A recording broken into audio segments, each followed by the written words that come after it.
Hello. Perfect. Oh.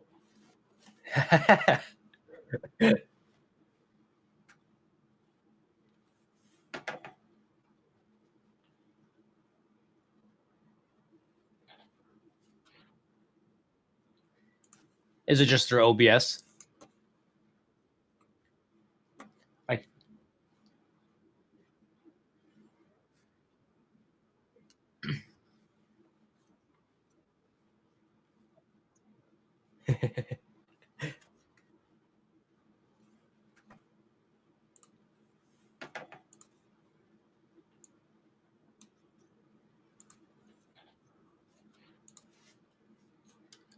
Is it just through OBS?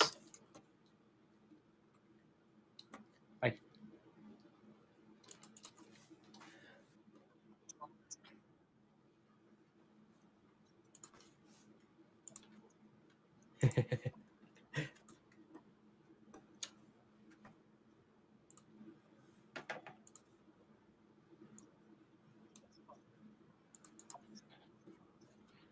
Uh-huh. Is it just through OBS? Okay. I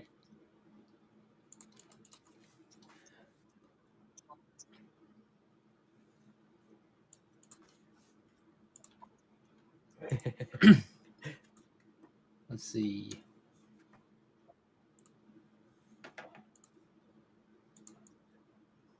Actually, I can hear myself on the stream. Uh-huh. Just not you. Is it just through OBS? Okay. Okay, how about testing now?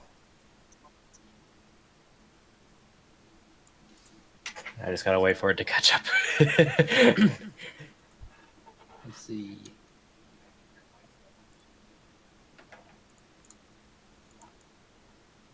Actually, I can hear myself on the stream. Uh-huh. But I can't Just hear not you. Just through OBS? Okay. I think I just heard you. Okay, how about testing now? I just heard that. Yeah, I just gotta wait for it to catch up. Okay, and there's no echo, so that's a good thing. Mm-hmm. On my OBS, it just kind of myself on the worked. Okay, so I have to keep. Yeah, so I'm. Hello, everybody. Yeah, sorry, we're doing an audio test right now. Welcome to our stream. Great. Let's see here. Okay, so I have to keep the. I unfortunately will have to keep the desktop off, audio off on my screen, because I'm calling my desktop audio. Okay, so we don't get it. So we don't get an echo. Perfect. Hello, everybody. So I'll just do a quick intro. Hello, everybody. My name is John Van Horn with Go Space Launch. We are currently watching the Starship SN9, and apparently now we have SN10 out there since yesterday or the day before from rollout. They will be doing their high altitude flight test today, expectedly. The TFRs, or temporary flight restrictions, are currently open and active, as well as the Federal Aviation Agency, FAA, has also approved their flight for today as well. So we've been getting a lot of feedback on that through the Twitter channels and, of course, the actual websites that they're all posting their updates on. Today with me we have special guest Ryan Bale. Ryan, I will let you introduce yourself and who you are, where you are, what you're doing, and what you do. All right, I'm Ryan. I live in Michigan, but I photograph rocket launches with Spaceflight News whenever I can get to Florida, and I am looking forward to this actually. After so many days of delays and issues with the FAA. It's definitely an exciting time right now for a lot of things, and the issues that were going on with the FAA, I just read up on a report, was that apparently there was some type of miscommunication or some violation in the SN8 original flight, that they wanted to have some corrective actions done, which SpaceX has, um, of course, done. So that they could get this SN9 flight. So that's a good thing, staying positive. I hope it wasn't just a go ahead and launch anyway kind of deal. No go fever happening at the Boca Chica site. Yeah, exactly. I think everybody was having that. Oh yeah, Yeah. especially with it being the first one. Oh, for sure. Oh, what an amazing launch that was! It was like Hmm. it was like almost. I mean, it was perfect in the relativeness of getting data, which was Yeah. great. You know, the landing. Okay, they got a lot of good stuff from that. So Oh yeah. They just need that one engine to work with landing. yes, yes. Was there just supposed to be the one, or was there supposed to be two that were supposed to fire up? There's supposed to be two, and I think it was the lack of pressure in the header tanks stopped feeding fuel to it. Right. That's why it all turned green right there at the end, I think. Yeah, I think it was. I think it was burning mostly liquid oxygen, which probably just melted the whole thing. Rough. So just to let everybody know that we're hosting this stream from S Padre. S Padre is also on YouTube as well. He's a local in Boca Chica, Texas, that does a lot for the community. He does surf lessons. He's been a chronicler for Starship for a long time. So please don't hesitate to go ahead. The links are actually in the description below of his website and the video sources that we're getting our feed from. We will be watching this carefully and to see what happens, what comes up. So thank you for Gene at S Padre, very much so. Yeah, they have these cameras running like 24/7 for months. Yeah, since basically they had any type of movement over there. So that's great. I'm surprised the cameras have lasted this long. I think he went out. I think he went out there and wiped them down because they were pretty gritty a couple of days ago. Yeah. So let's see here. There's been not really much updates other than the beach being cleared. Evacuation of local residents should start in about 2 to 3 hours. So we still have a lot of time. We'll take little breaks here and there because, we're both human and probably have to eat and drink and, use restrooms and stuff.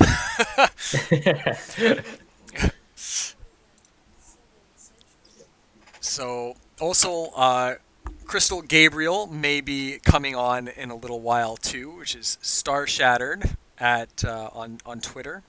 But she's been a chronicler with me as well with SpaceX, ULA, and the whole bit. So we'll see. She may or may not come on. We'll see. We'll see what happens. We'll see what happens. So Ryan, you're doing aerospace, aren't you?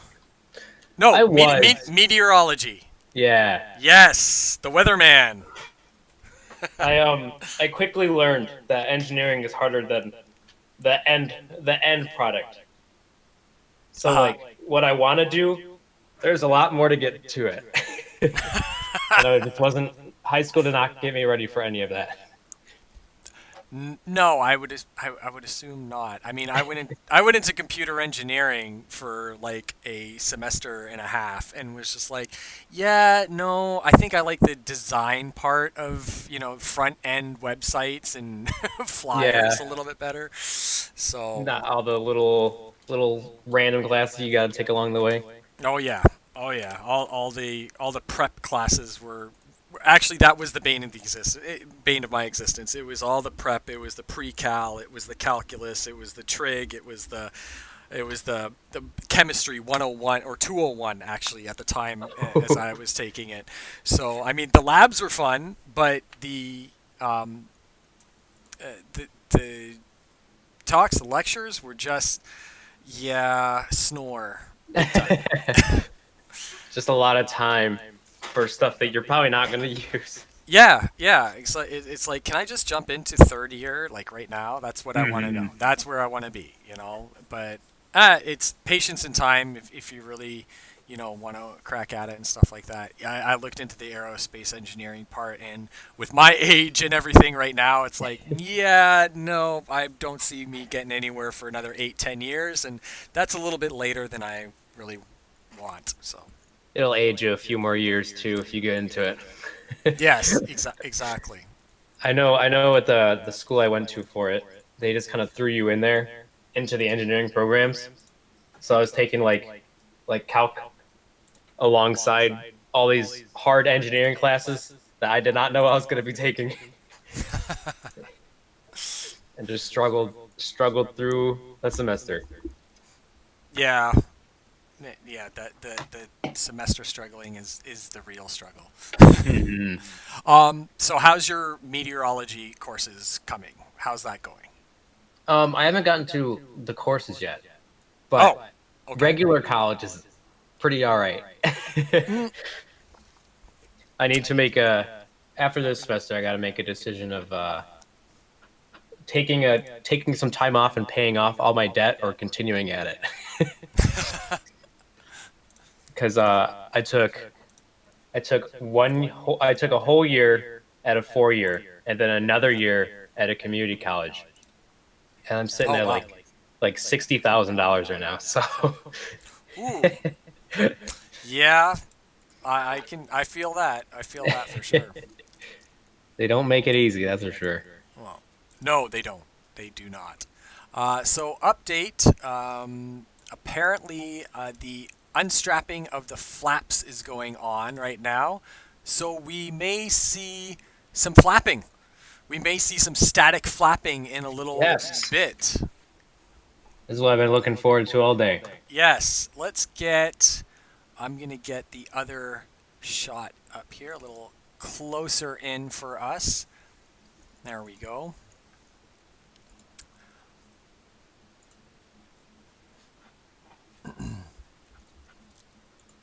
I just hope nothing happens to SN10 on the way up. That's been the question lately. That's been the question actually. You know what? I think it's going to be fine. Yeah.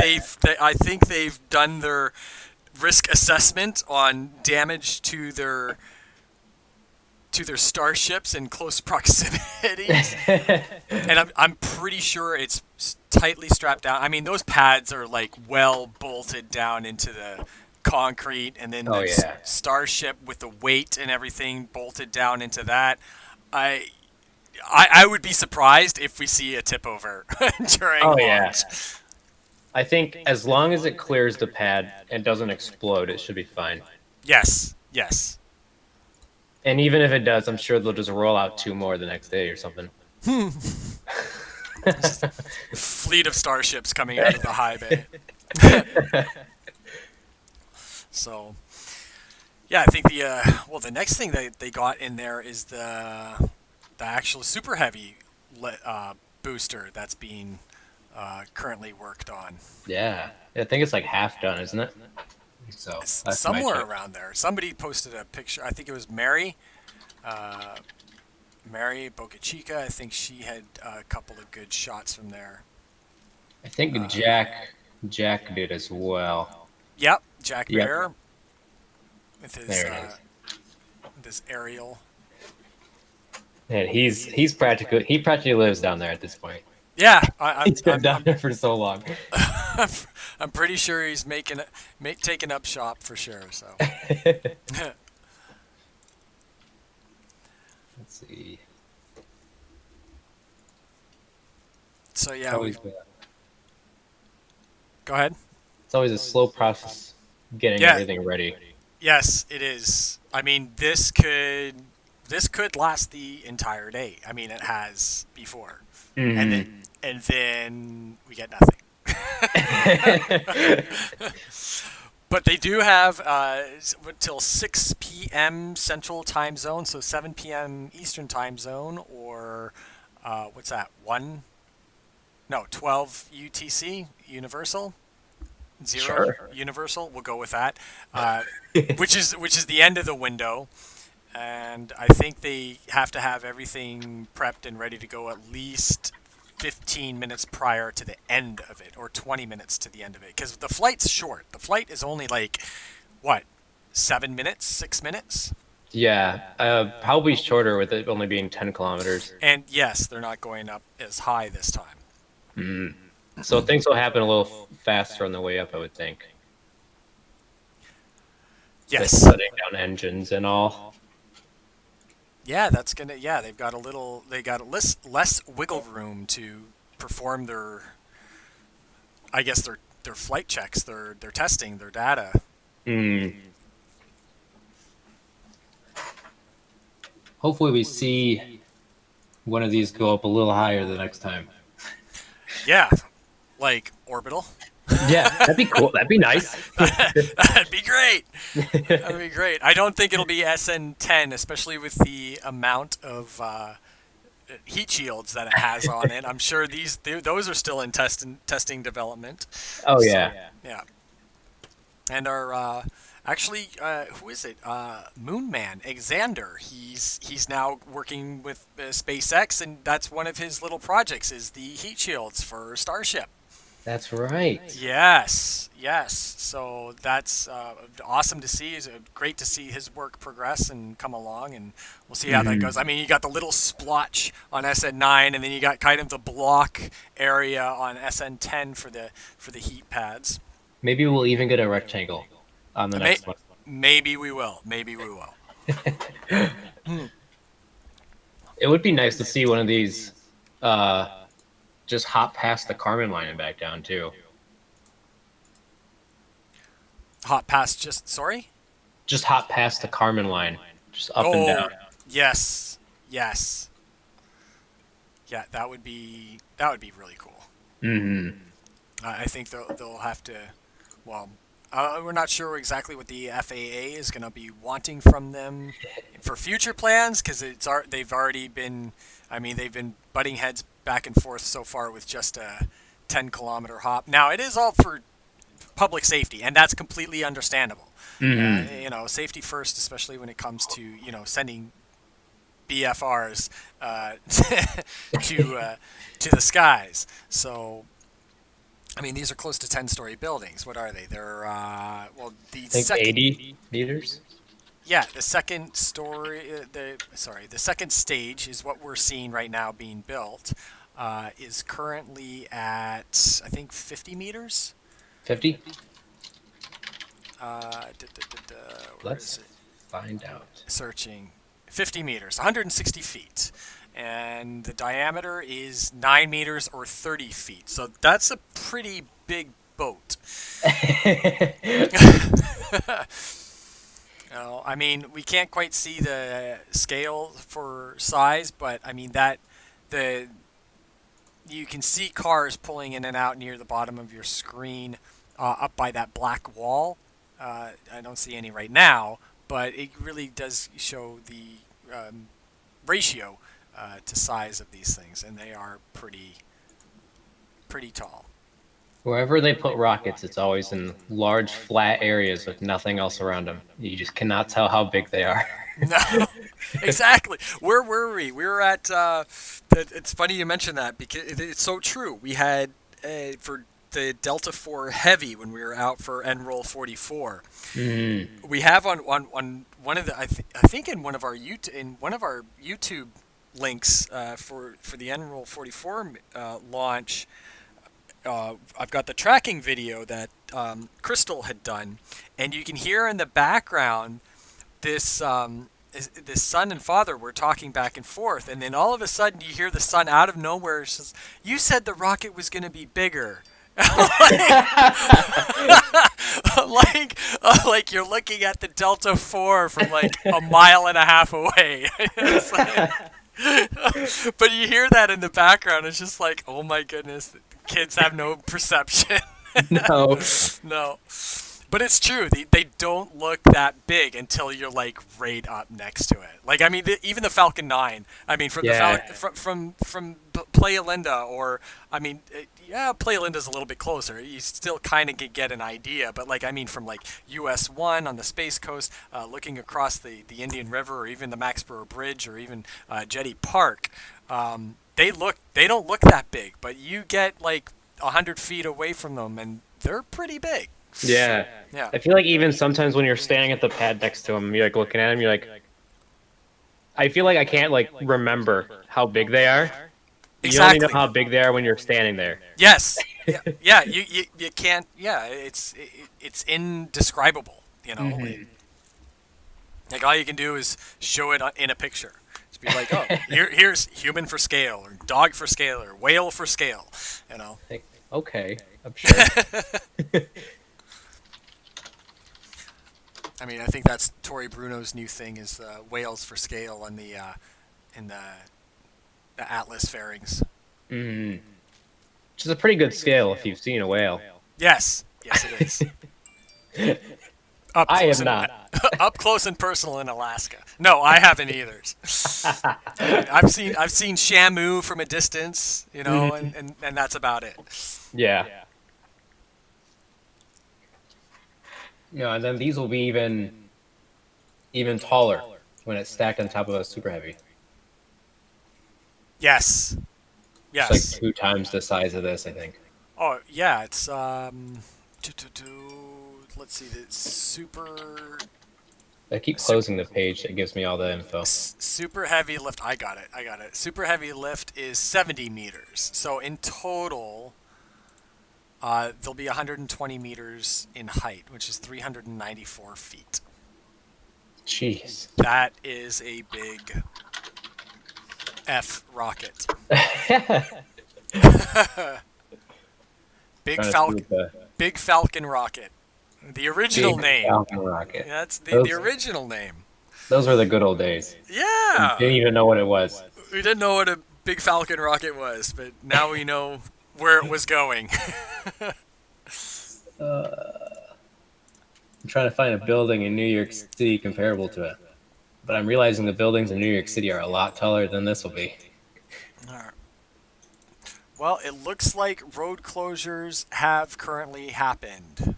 Ooh, yes. So we have road closures now. It looks like that one cherry picker crane is coming down. And yeah, probably going to do the bottom flaps, or don't they do something with the vents? I can't remember. I don't know. I know they I don't know if they've even I haven't been watching it all morning, but they think they got to go up to the flight termination systems as well. Right. If they Right. haven't already.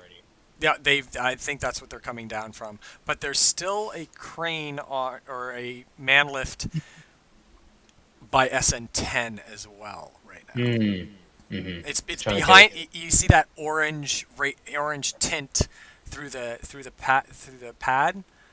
Oh yeah. Yeah. That's a lift on. Again, everybody, if you're just joining, welcome to the stream. We're just discussing about Starship SN9 and SN10. SN10 is currently on the left-hand side of the screen, and SN9 is currently on the right. I don't see them swapping either or, so just keep that in mind. Change your mind. Yeah, exactly. Even though we'll probably still get questions saying, well, which one's which? Which one's going to go up? I mean, I was confused at first. I was just like, oh, yeah. I was like, well, they rolled in SN10 afterwards, and the original launch pad was closer to the farm tank. So, which the farm tank is there to the right-hand side of SN9, those big black tanks and the white horizontal cylinders shapes that you see on the ground. That's for the, Ryan, help me out here, the liquid oxygen and kerosene, right? Methane. CH4. That's right. Haha. I remember chemistry for something. These ones don't use kerosene. No. Which is going to be very beneficial. for reusability and Yeah. refueling. Yes. It looks like the lift near SN10 is coming down.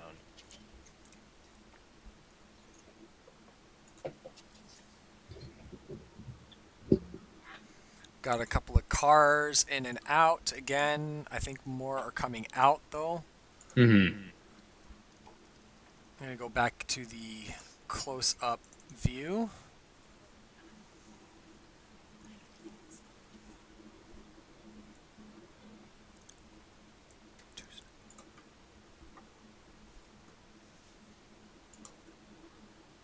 It's good weather for today. It's really crisp out.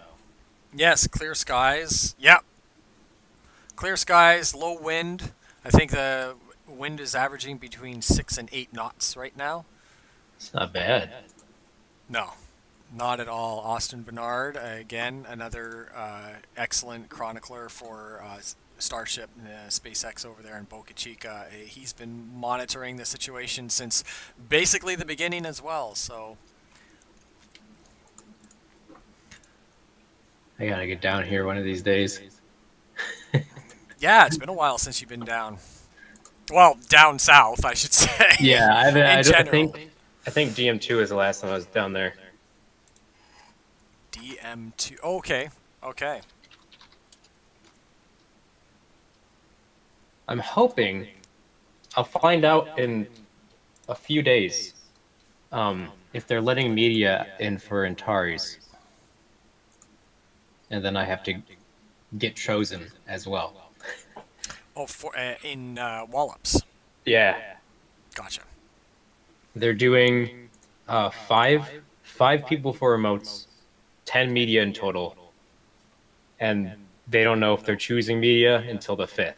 And then I think I find out on the 7th. Oh wow.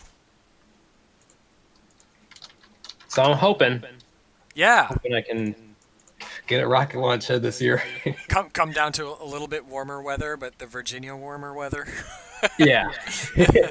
Actually, I don't know if I almost think Virginia's worse than it is in Michigan right now. Oh. Because Oh yeah, they're getting a lot of snow. They're getting plowed right now. That's right. We haven't even gotten that much. Yeah, no. That's right. The whole eastern seaboard's getting pretty swamped with snow. Mm-hmm. Our lake isn't even frozen. Michigan, Lake Michigan.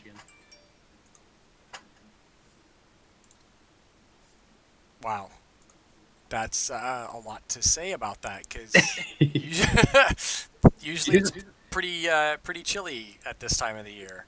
Yeah, it's really not. No. Let's see. Holy. Oh yeah, I don't remember how to log into my weather station, but I think it's like above 30 outside right now, and sunny. We haven't seen too much of a winter. Well, it's only February. It's only the beginning of February, Ryan. That is true. That is true. I think the coldest date when I was living in Edmonton, the coldest days of the year didn't start until like mid-February. Mm. But Usually we see snow in like October, and I don't think we saw it until like Christmas. oh wow, that's big time late. No, wow. Oh yeah, it is a solid 29 degrees outside. We'll see what happens the rest of the year. Rest of the winter. Yes. But it actually looks like it's a cold day in Boca Chica comparative to other days. Yeah, the local forecast is currently reading 54 Fahrenheit is what I see from AccuWeather. Mm-hmm. That's not that hot. No. I know there's been some days where it's just extremely hot. You just can't see anything. Yeah, no, yeah. When you get that, when you get all that distortion in the way, Hmm. yeah, that's the worst.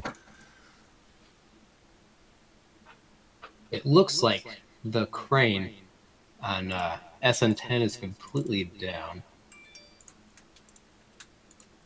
I Yep. believe.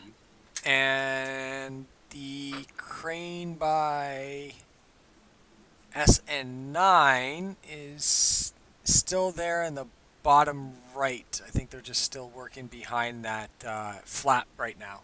Yeah, looks like they're probably unlatching the bottom flaps, Yeah. maybe. Uh, your guess is as good as mine. I think they start on top and go to the bottom. Although I Yeah. could be wrong. You never know what they do. Well, that would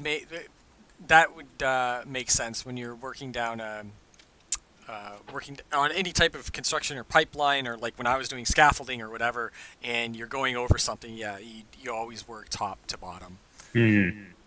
That way, when you're down, you're down. Yeah, exactly.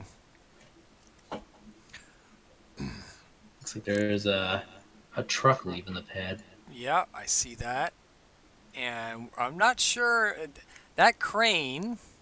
Let me switch back to that other wide view here. This crane here on the left-hand side, which you'll see on this, which you see the boom, or the actual whatchamacallit, the hook, I guess, the Mhm. connector, the that should be connected somewhere before they move it. So they still have to do that, unless I could be completely wrong, but that when we were moving cranes in the oil fields, that the ball or the head hook part had to be in tandem, and connected to the actual crane, because when moving those things, that swings a lot more than you think by just moving Mhm. at like 2 miles an hour. So, but I haven't seen them do any type of connection with that, so I don't know if they will or will not. I would assume they'd be moving it. Yeah. Isn't that like right where the landing pad is? Yeah, yeah, I feel like they would move that. yeah. It's Unless over they to. just have it, they're just not gonna move it. Or they just And just or they risk just it. keep it there and be like, you know what? Let's do some pinpoint accuracy with this one. I don't know. I Risk don't. knocking over a crane is taller than your Starship. Yeah.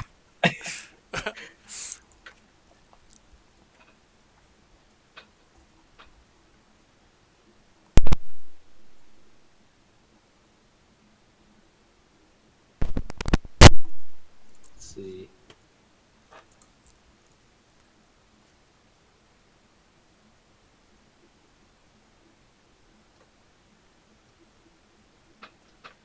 It's funny because I see a bunch of people in NASA spaceflight's chat saying the crane's moving, but I really don't think that crane is moving. I don't see any crane movement whatsoever, unless they're talking about some other crane. But that's the only one I see out there on the pad right now. Yeah. I mean, you got the two or three man lifts that are out there, and then a couple of employees' cars, and then the big, what do they call it, Cranezilla or Bluezilla? That's Yeah. that's not Bluezilla. I think they called it Cranezilla or something. I don't know. They named I it think that's something. Cranezilla. I just realized they just Bluezilla's out of there. It's nowhere to be seen. No, yeah, I think they disassembled them because they need a bigger crane. Yeah.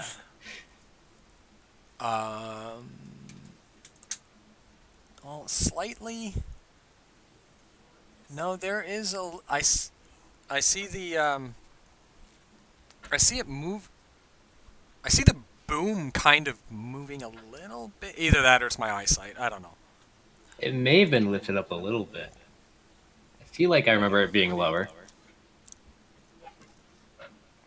Maybe this is just what happens when you stare at a screen for too long. That I think that's what it is. Good point. Good point.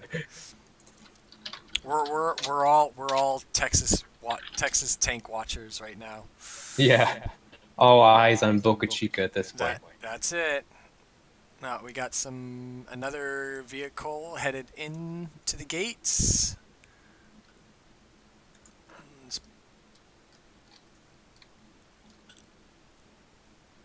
Or at least near the crane. Oh yeah. Yeah. Well, there's still a lot of the pad. I mean, pad clears out pretty quick, but there's still a lot going on the pad, and the SN9 man lift is currently still out there. Mm-hmm. It looks like they're on the other side. Yeah. Other fin. Aft fin.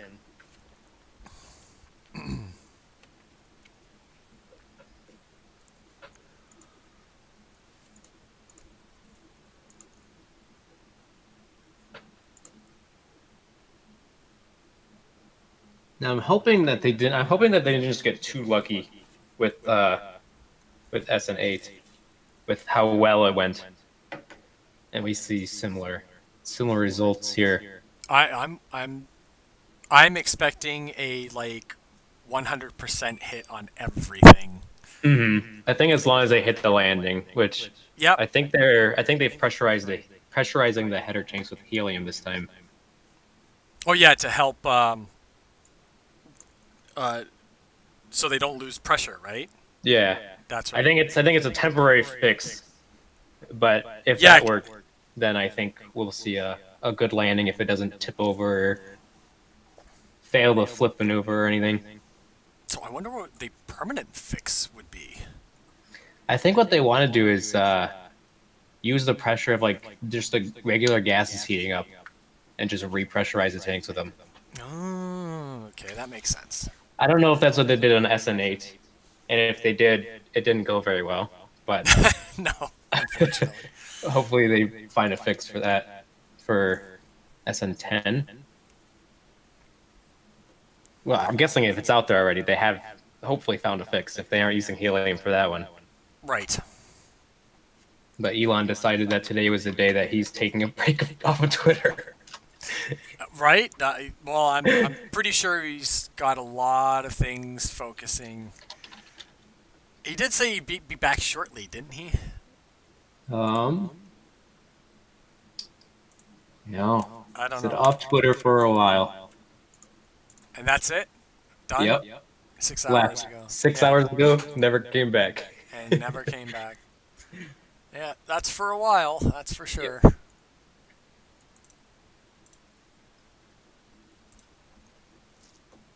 What is this? Okay.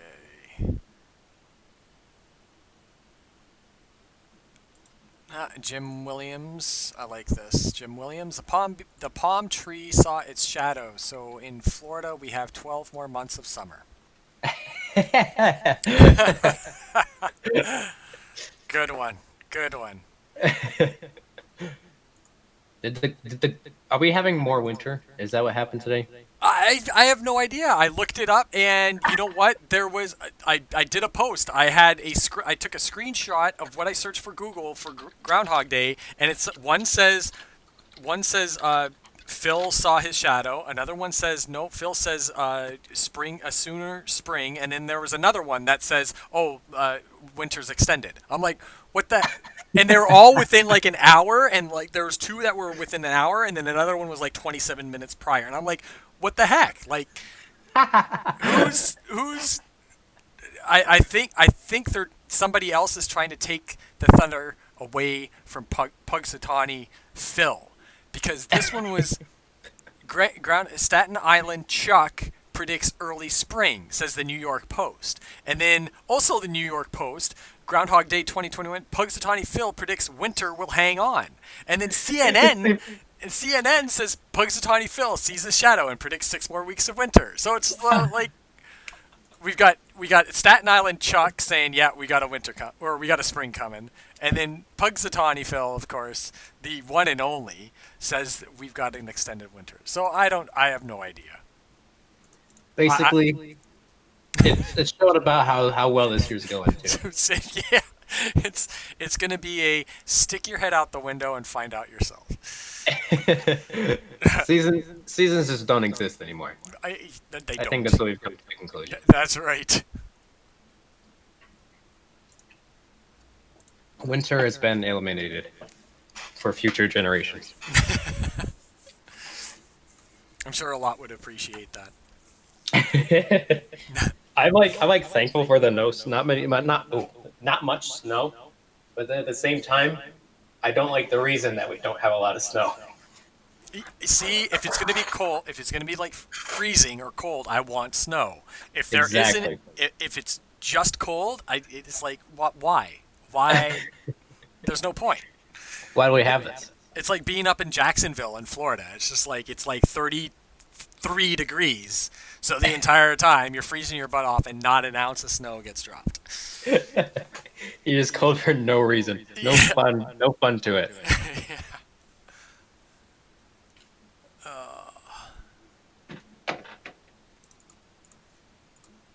Well, it looks like that lift is moving away from the bottom fin. Yeah, I think you're right. Let's get back into the zoomed in. That tank farm is so conveniently placed that we can't really see what it's doing. Yeah, it's like it's right there, but you can't even see him through the tanks. Mm. Like through the gaps of the tanks, obviously not through the tanks. Right. looking right through the tanks. Yes, like everybody use your Superman X-ray vision and look through the tanks.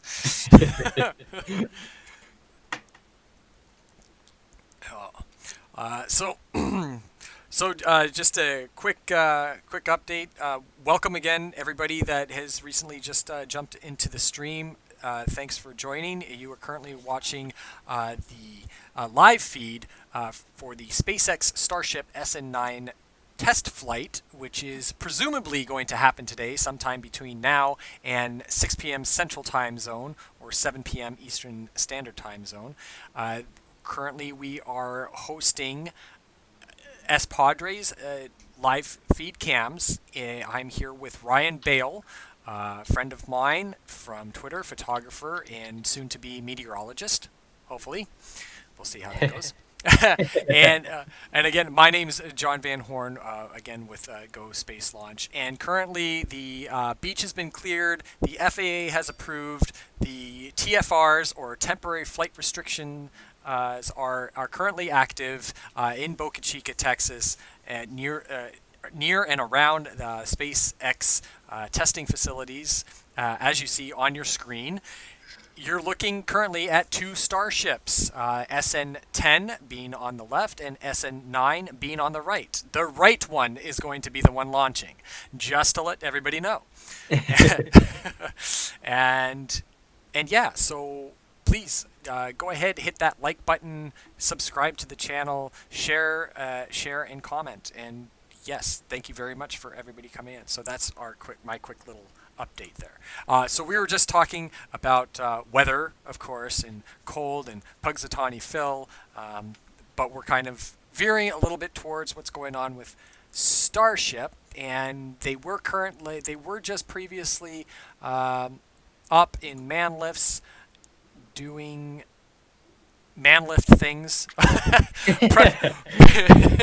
prepping SN9 for flight, doing the preparations for their potential operational test flight, which will hopefully happen sooner than later.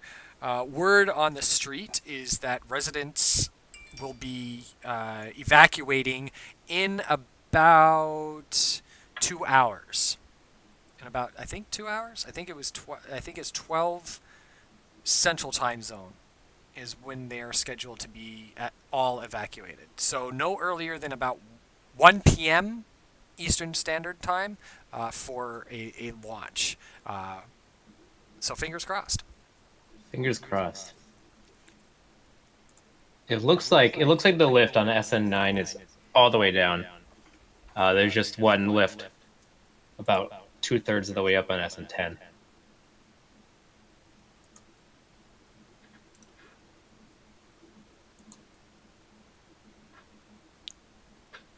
Okay, yeah. I was just making sure I didn't just mix them up. No lift on SN9, lift on SN10.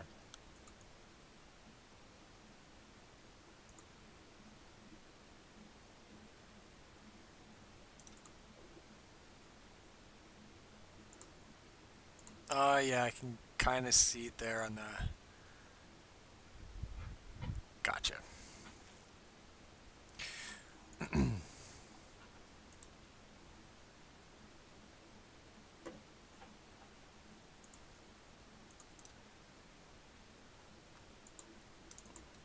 just keep double checking for any other updates here. So a little bit about Starship. The whole, the entirety of Starship is the actual second and first stage put together. That's what the whole deal is. I think people have just, the masses have just nicknamed these actual second stage spacecrafts as Starship because it's basically the only thing that we see for Starship being produced. It's supposed to be it's going to be fully reusable transportation system. So if anybody doesn't know, this is going to enable transport to space, to deep space, and from Earth to Earth, actually, which is the next big thing SpaceX and Elon Musk is going for, especially with his new purchases of those the oil rigs, actually. So we're going to have seaport spaceports, I guess. Sea spaceport? I don't know. What are you going to call those things? Seaport is kind of a good name, I think. A seaport? Yeah. Deep sea spaceport, maybe.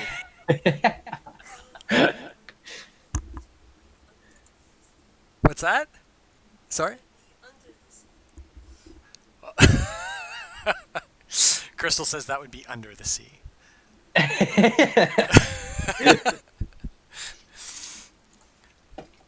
So in essence, oil rigs are just oil rigs. You can't have a deep sea oil rig.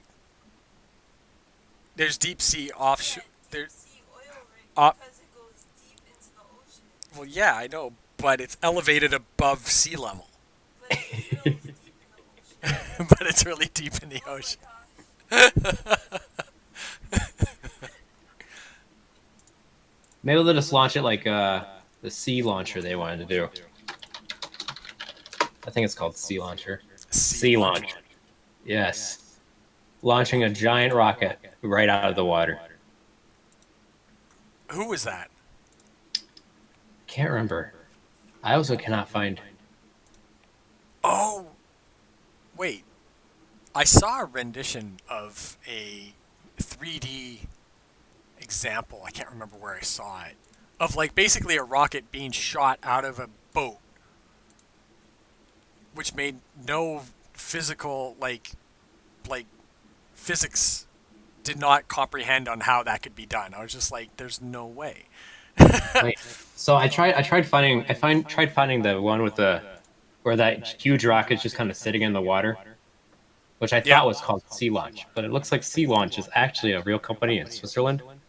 Oh, interesting. Who I think is the one that launches from a boat, or wanted to launch from a boat. Oh, All I know multinational is spacecraft company. they had a lot of launches.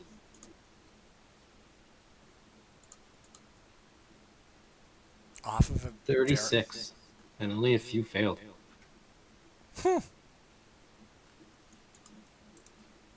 Well, there you go. So it is possible to launch out of in the sea. Now, with something as enormous as this is going to be, that's going to be a sight to see. Yeah, because it looks like this launched off an oil rig as well. Yeah. I Ocean think Odyssey.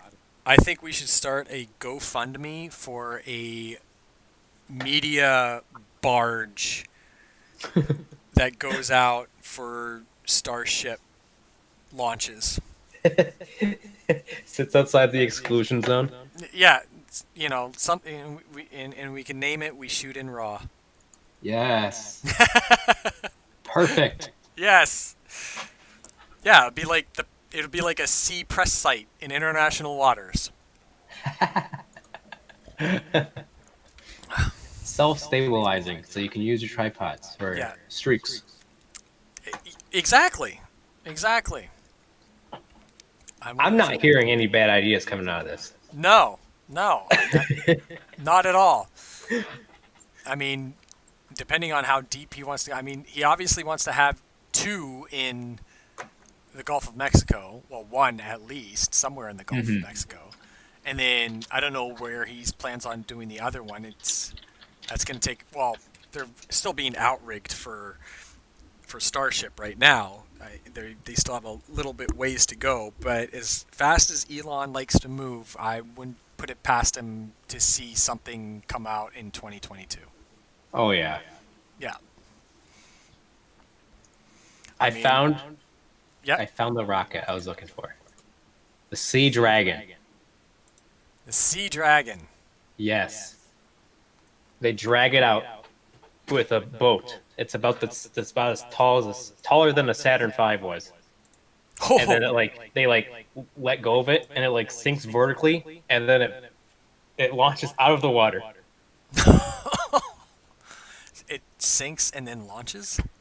It floats, but it comes out horizontally and then release it, and then it'll tip vertically, but 2/3 of it is under the water. Interesting. Here, I'm gonna put it in chat.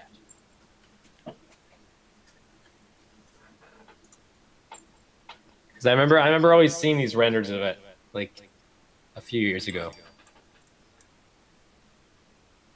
1962 concept.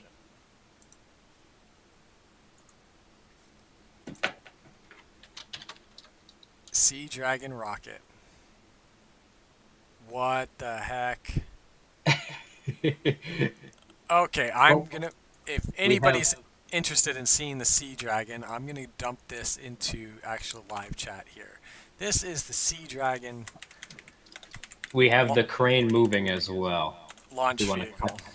want to cut to the wide angle. Oh, is it? Oh yeah. Yep. She's Cutting. marching along. And they do not have. Oh yeah, and Yeah, they don't have it tandem. they just got it free hanging. They're free rolling.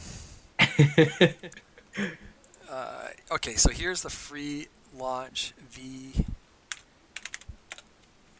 Sea Dragon launch vehicle. That's what we were just currently to the stream. That's what we were just currently talking about. And there we go. We've got movement of the crane. It looks like it's going towards the pad. Going toward the launch site. Towards the launch site. Just be like, you know what? We're in the landing zone, so let's get out of that and let's get closer to something that's taking off instead. Let's get into the launch zone. Let's get into the launch zone of something that's going up rather than something possibly landing on us. You can kind of see the crane that's on, or the lift that's on SN10 popping out the right side. Yeah, it's the angle that we're looking at. It's actually leaving. It's going away. Oh yes. Yeah. There it goes. It's in the that black wall is kind of dampening out what you actually see, but those are the tracks. You can see them. Oh yes. Here, wait. Oh, we got a better view on the. Hold on, let me get back to this view because it's coming into frame now. Going down that main road. Yeah, but it's going to be a little bit before he gets there, and that's for this crane, that's full speed. Yeah. Especially with that thing not tied down or anything. Yeah, it's probably like 3 miles an hour, Maybe. A little quicker than the mobile launcher. I'm a little quicker than the mobile launcher. That'd be an interesting race to see. Out at Oh, we Kennedy. got bottom flaps are Ooh, opening. flaps. Flaps are flapping. Nice. I see that.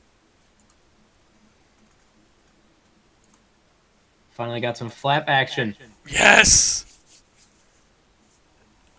Which means we're getting closer, because that's when, yeah, they're booking it this morning right now. Yeah, they're moving right along. Yep. It's like as soon as something's done, test it. As soon as something's done, test it. You kind of see. I can't tell if that's the tower on the tank farm or if that's a lift. But there is a lift straight up in the air. Yeah. Now. Yeah. I see it. Wouldn't it be something if they just parked the crane right in front of SN9 right here? What is that? Why can't I? Oh, yeah. Yeah, there's another. Yeah, there's lifts still out there. There's at least about I think about 7 or 8 cars. Yeah, and tank or Cranezilla. Their tank is moving off the pad. The tank is moving off the pad. That's it. It looks like they're up by the flight termination system. Yeah, Tankzilla. That's the nickname that has been brought to you by NASA Spaceflight. I'm kind of surprised they have the lift up while the flaps are moving.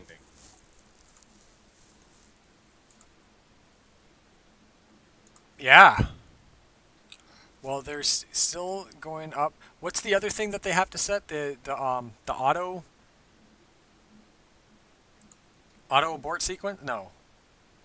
I know they I think they got to arm the flight termination system. Yes, the flight termination. That's what I forgot what it was called there. Abortion. The abort system or flight termination system. Oops, my bad. Oh, Hey, I'm still on my first cup of coffee, so that's understandable. for these days it's like 4 or 5 cups of coffee. I used to just drink a Mountain Dew and I'd be good, but those don't do anything anymore. See, old age catches up to you.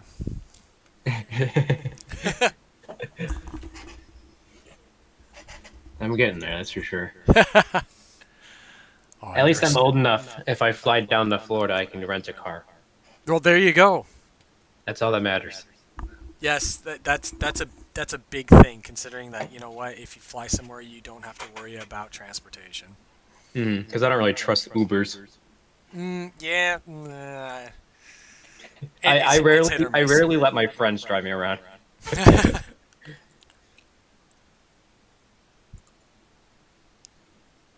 That crane is really just marching along. It is. He's getting there. Mm-hmm.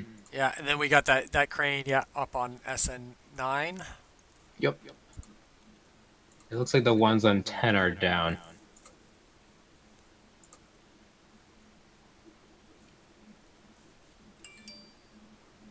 All right, I'm going to be right back, and I'm going to go use the bathroom. Okay.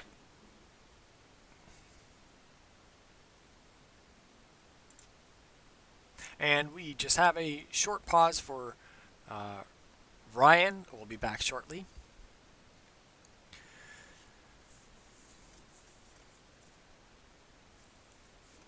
So I guess we can say that pad is kind of getting cleared a little bit.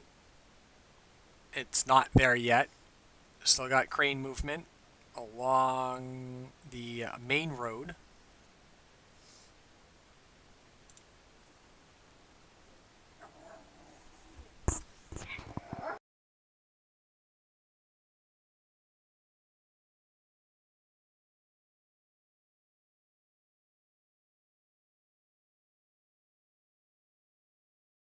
getting getting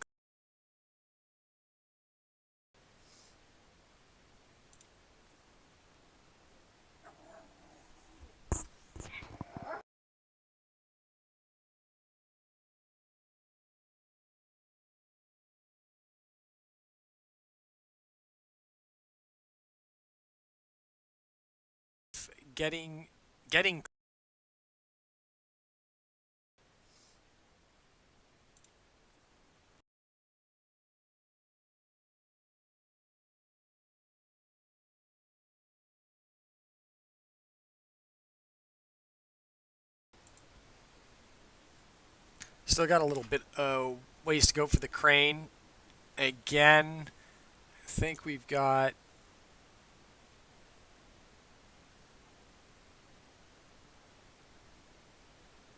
we've got flaps open.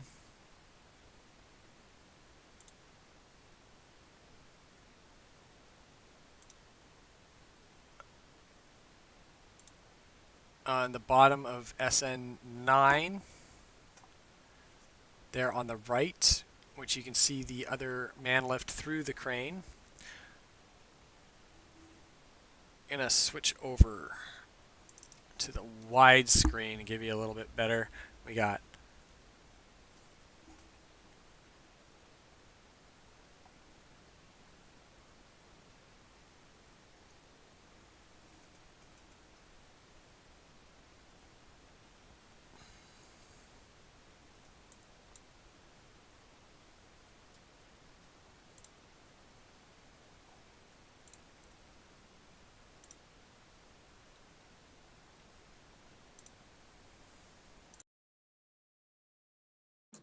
All right, I am back. welcome back. Thank you. You're welcome. So that crane is just almost past SN9 from this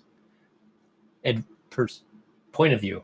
Yes, I just went back to the widescreen because we've got. I was trying to see, like, it almost looks like the SN10's flaps are done, but it's just the way that the light is hitting it.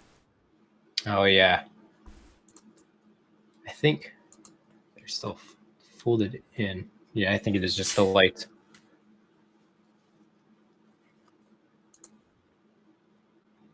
Yeah, we still got ways to go for today. Oh, it's gonna be so nice. I'd love for it to happen today. Me too. Yeah, I got like a nice full day off today. Nothing but Starship. Just sitting here and watching some tanks and cranes. Yeah, tanks, cranes, starships, and hoppers that are now little mini water towers. Yup.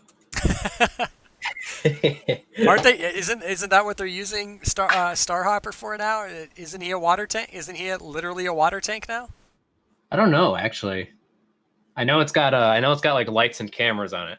Yes, it does. Not sure about the water part though. Yeah, I'm unconfirmed on that. Sure. I almost wonder. No, I forgot they don't have like a water suppression system. They just kind of spray it down a little bit, don't they? I think so. Yeah, I really haven't seen a what. Yeah, they have just like a couple of fire hoses that are like a little bit away from the pad. I think they have two or three. Yeah. I've seen one go off from like SN. Was it SN4 or SN3? I've seen a couple of times. It has gone off, and they were trying to get up underneath one of the Raptors. I can't remember which. I think it was SN4. I'm looking back on the SN8 live stream and seeing if there's any water that's gonna chuck it down there a little bit. Yeah, it kind of looks like it, unless there's a vent. That's probably a little bit of everything. It looks like there's a little hose at the bottom that just kind of sprays water across the ground. Just from one spot, though. Yes.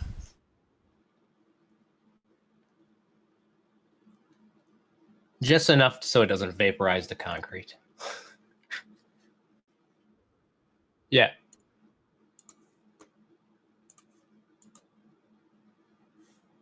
Okay. All right. No. Yeah. Those water. Yeah, they are just like regular. I think automated fire. Well, not automated. They're controlled. Mhm.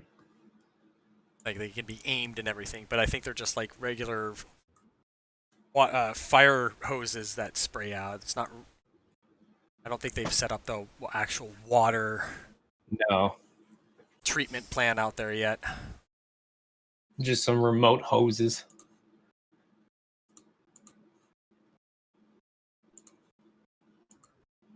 Now, does this camera view track up the rocket? No, We no, plan unfortunately, to not.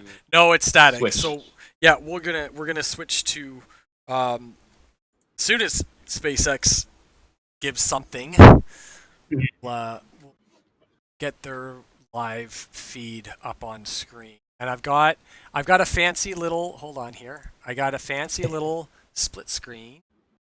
Let's get that up on really. There we go. So we got a little fancy little split screen. Ah, I see. Yes. Not bad, not bad.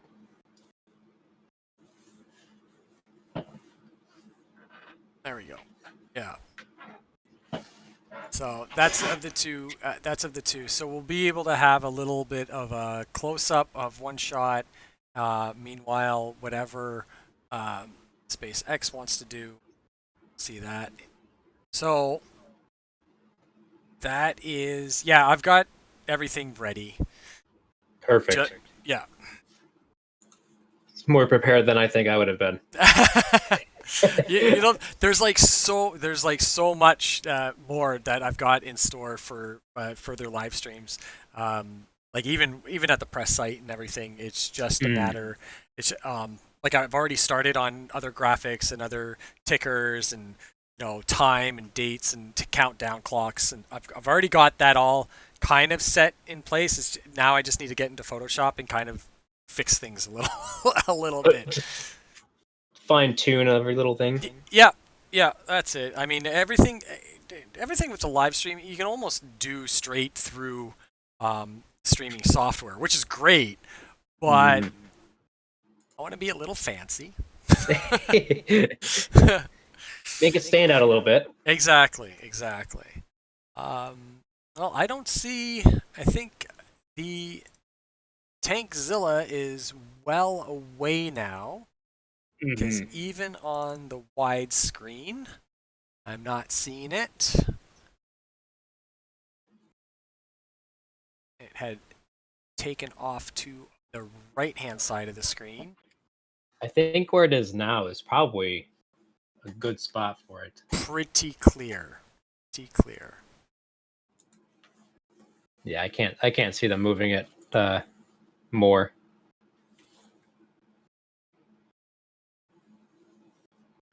Especially since SN10 is closer than that crane is now to anything. Yes.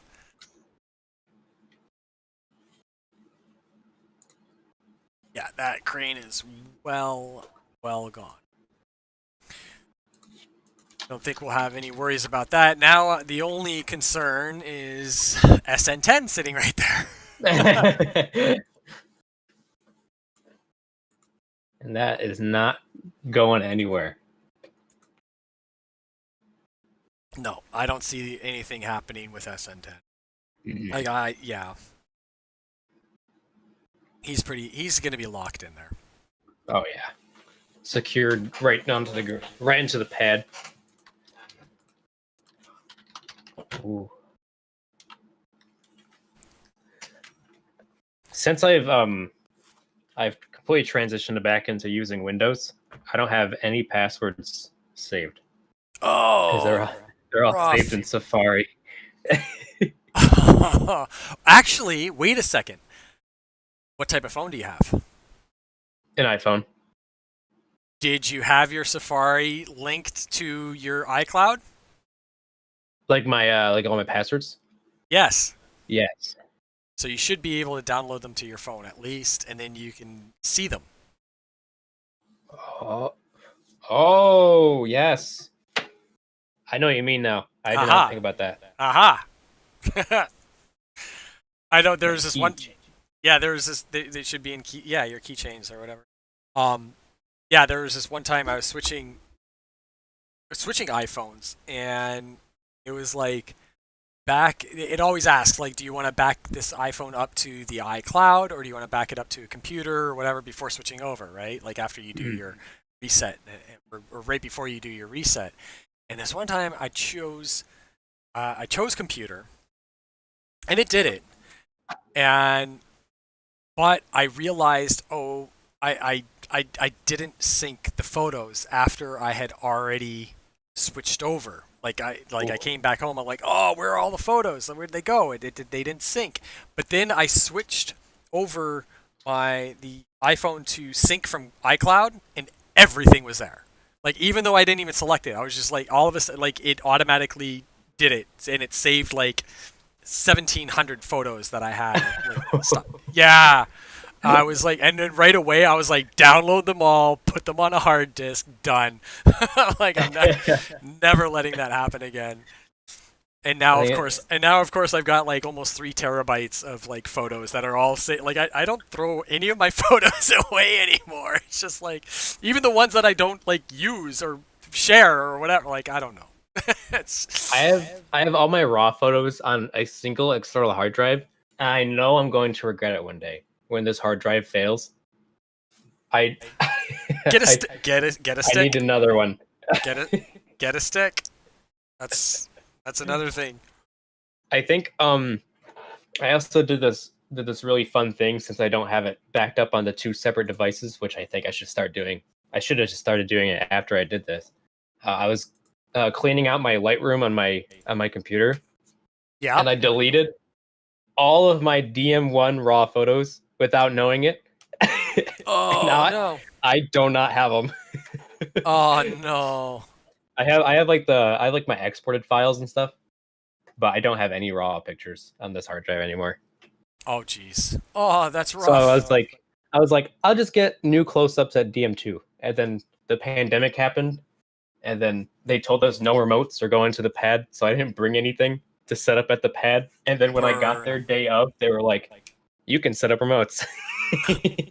Oh, son of a gun. I was like, all right. Well, here we go. I love being here. Yep. 100%.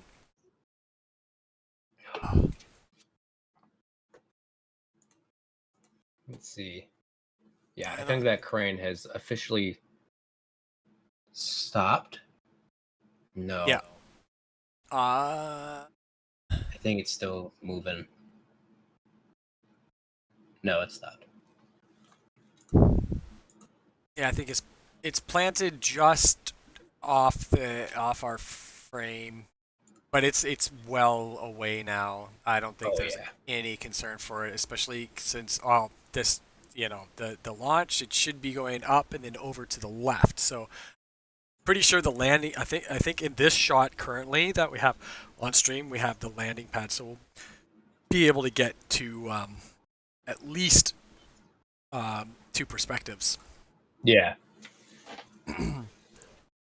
But this one will definitely be going out of frame. That's for sure. Oh yeah. Yeah. Hopefully. Yeah. It better.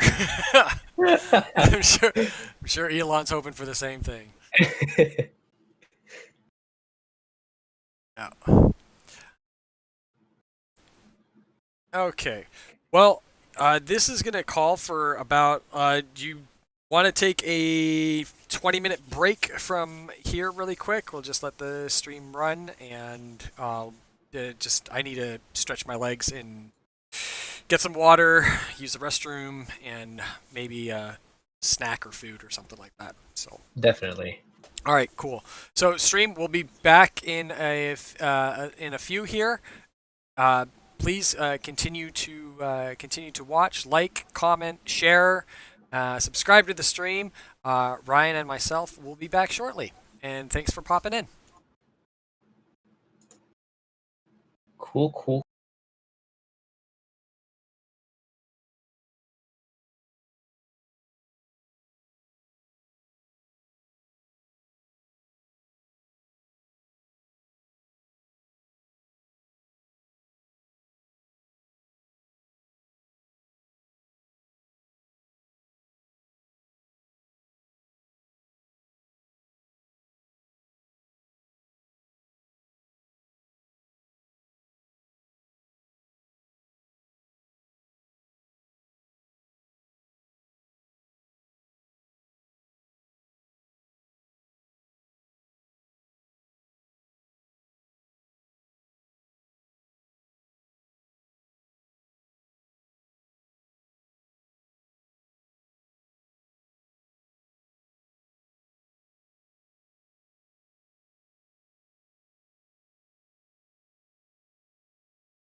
And hello again, everybody. My name is John Van Horn here with Go Space Launch. Along with me is Ryan Bale from the cold tundra of Lake Michigan.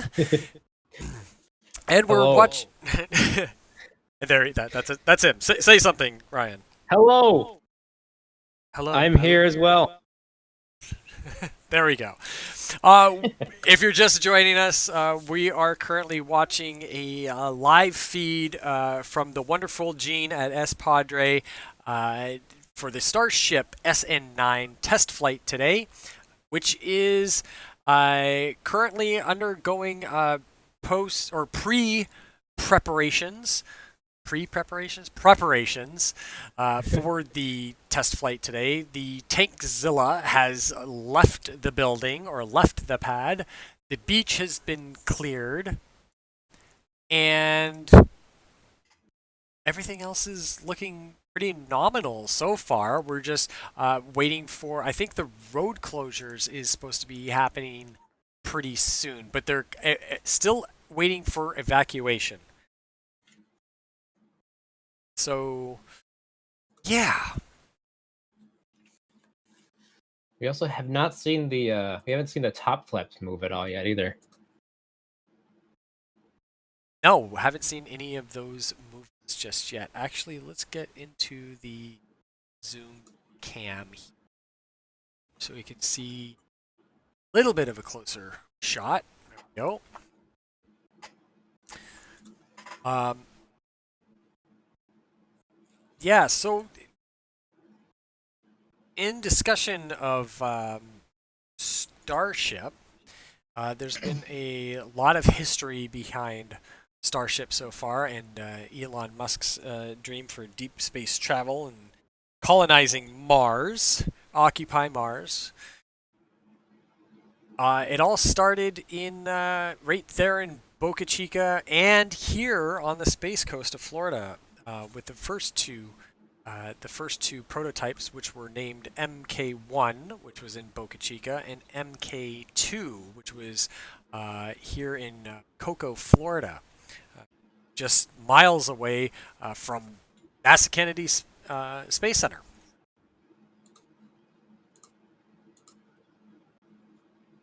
A lot has definitely happened since then. That was a big thing in 2019, huh? It's been a while since they shut that down. Yeah. Yeah, it was 2019 was the last time there was an MK. What's the word I'm looking for? Naming. The MK3 article became SN1 in Boca Chica, and they had shipped out all of the workers, well, most of the workers, from the Space Coast of Boca Chica to continue their work over there. Now, mind you, if you've ever been to the Space Coast and if you ever did have an awesome opportunity to check out the Starship while it was here, which was MK2, the area is not as vast as the one in Boca Chica. few large tents. It's like it was literally at the end of a cul-de-sac in an industrial area next to FedEx Lake, actually. Like, yeah, it was so small. There was no amount, like, they couldn't do any testing of. They couldn't even do a pressure test out there. There's no way. No. I don't think they could have risked parts of Mark II going everywhere. No. It was a sad day for most of us here on that Space Coast when we got the news that they were, well, not completely shutting down the site because they are still doing the heat shield testing here, actually. Oh. Which is, I believe it's the heat shield testing. That's what I think the big assumption is, because they have one of those. There has been activity at Sidco Road in Cocoa. They have one of those water condensers, or they have some type of machine that event stuff that's supposed to. I can't remember what it was for. Julia had posted it not too long ago. Julia Bergeron, if anybody knows Miss Julia Bergeron, big SpaceX fleet chronicler. She had posted. Oh, I'm not going to be able to find that. But there is activity still going on over at Sidco Road. It's just a little bit on a smaller scale, I believe, for the testing of the smaller for smaller systems, or I guess less whatchamacallit, less not. I don't want to say vital because they're all vital. Right. They're I guess in size they're smaller, like they're scaled down on the mechanical operations of the Starship. But I believe what I did see that it was for primarily the heat shield testing that was revealed by how they were doing that testing earlier or later last year, actually. So what they have at Boca Chica, there's some actual machines that they have at Boca Chica that they now have incorporated into Sidco Road here in Cocoa Beach, or Cocoa, Florida. Sorry, not Cocoa Beach. Those are two different things. So that was really interesting to see, and you can still see the tent and everything driving by on US 1, which is great to see. I just wish I still saw some stainless steel sticking up over the tree lines there. Yeah. Go ahead. I got to hop out there a few times. I think it was at CRS 20 when earlier last year. I got to drive out and see it. I think. No. Maybe it was. Man, I just don't even remember now I started talking about it. It's like everything has molded into one thing, and that's basically it has all molded into one place and one thing in one area. Yeah, there's been a lot that's happened in the past year and a half. That's for sure. Oh yeah, a lot of moving around. Yeah, for a lot of people too. A lot of people are packing up and moving to Boca Chica apparently too. That's the new in thing, I think, that a lot of our space cadets. There's I think if anybody, one of our friends, Seth, he's currently in transition from Florida back to Wisconsin for the summer, and then he's deciding whether he's going to be coming back to Florida or going to Boca Chica instead. Oh, okay. I was wondering why he went all the way back up to Wisconsin. Yes, since he got the permanent job with Space Explored, he's going up there to save some dineros for a place and stuff.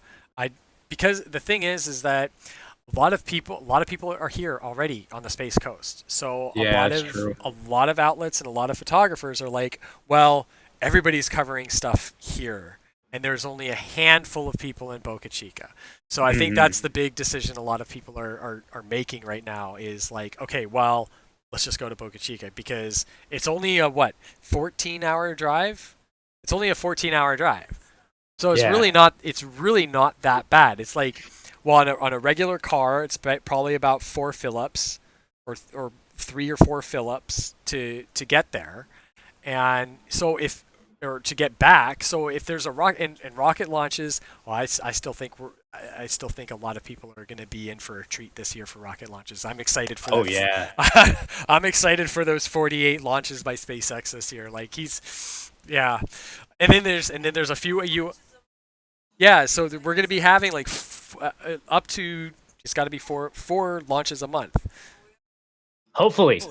Hopefully, we missed 2 for January, but I think he's trying to make that up quickly this week with the two Starlink launches. I think that's why they're so close to each other too. It's just like crap, we didn't hit January, so we gotta make up for it in February, which is a good thing to do it earlier than later in Florida because we have that lovely hurricane season that loves to scrub launches left, right, and center.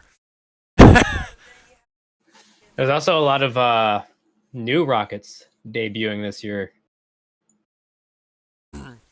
And then we have a lot of potential new rockets. One, I think Tori is still planning on a late 2021 Vulcan launch with who was their first payloads for? It wasn't Dream Chaser. That's for their second one. I think it's the lunar lander. The lunar lander. That's right. I can never pronounce the name. It's like Moon? Peregrine or something along those lines. Perigee. I think you're right. I think it's somewhere around there. Yeah. So there's that. That's for Vulcan, and then of course Firefly is like they're hinting that they're going to be going soon. Nobody knows when though. I haven't heard anything. And that's a big thing because. And then Relativity Space as well, because they're reactivating a launch pad here on Cape Canaveral, which is awesome, and it's right off on the end. It's on the tip, so you can go like anywhere on the beach and like have this gorgeous view of rocket launch right where like Blue Origin, right around where Blue Origin is setting up. Blue Origin's pad is in the perfect spot for anybody to watch a launch. From a close-up perspective. Yeah, anywhere along the coastline of Cape Canaveral, Jetty Park, Cocoa Beach.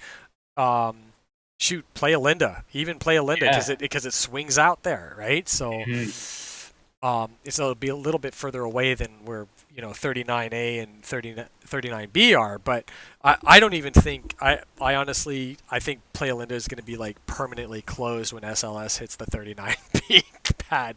Yeah, I think I'd agree. Yeah, yeah. So so there's a lot of potential launches this year, especially here on the East Coast. Mm-hmm. And then, of course, Rocket Lab is supposed to be scheduled for Wallops sometime this year too. That's right. Their first stateside launch. So I think that's coming up in April-ish. April-ish. I think so. Okay. I'm going to take your word for that. I haven't really followed up on it. I think that's like the latest date I've seen. Okay. Yeah, I haven't been there's so much to be following up on, and it's really, really tough to keep track of everything. Definitely. But right now it's Starship, and this is a big movement toward interstellar space travel, planetary space travel, Earth-to-Earth travel. God, thinking of that. Get anywhere in the Earth in 20 minutes. With quite a ride, too. With quite a ride, too. It's like the freight train of the skies for passenger freight train. I don't know what you want to call it. It'll be nice. It'll be amazing. It'll definitely be amazing. Yeah. So it doesn't look like anything new is happening. No, besides that Crane is almost the production site. Yeah, Crane has definitely headed back to the production facilities over. I think that's I don't know which way that is. Is that north or is that south? I think it's because we're looking. Sun rises from the east, so we're looking south. So, and it took off to the right. So it headed west.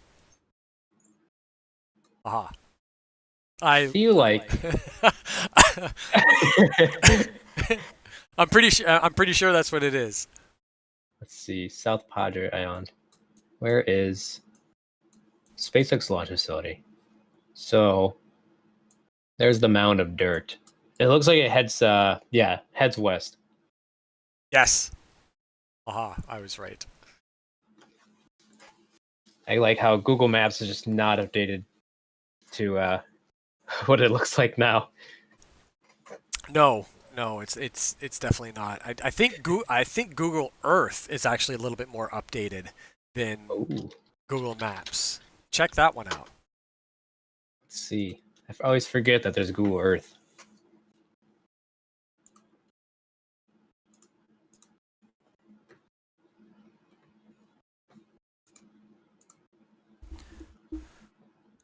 We'll see if it loads.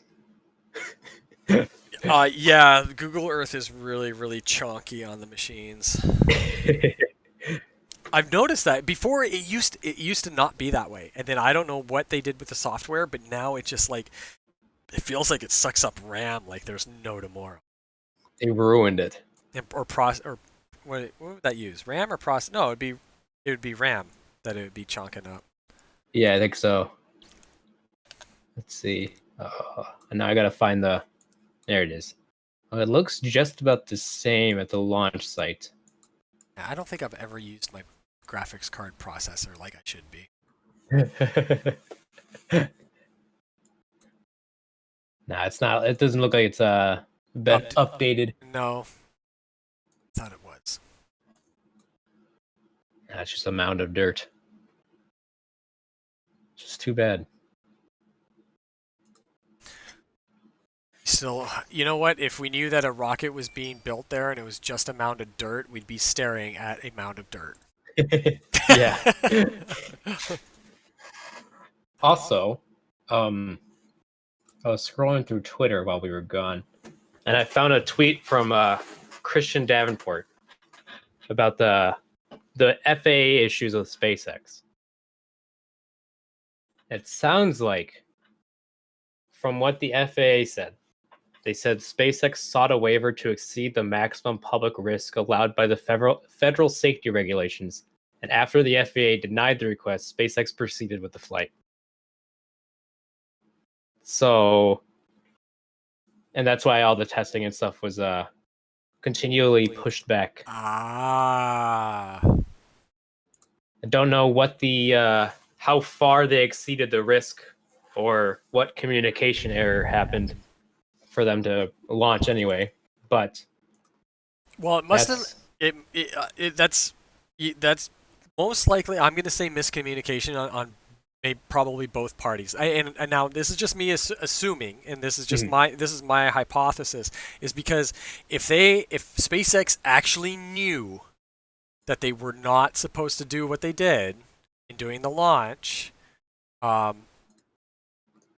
FAA would have been all over that, and we wouldn't see a launch for the rest of the year.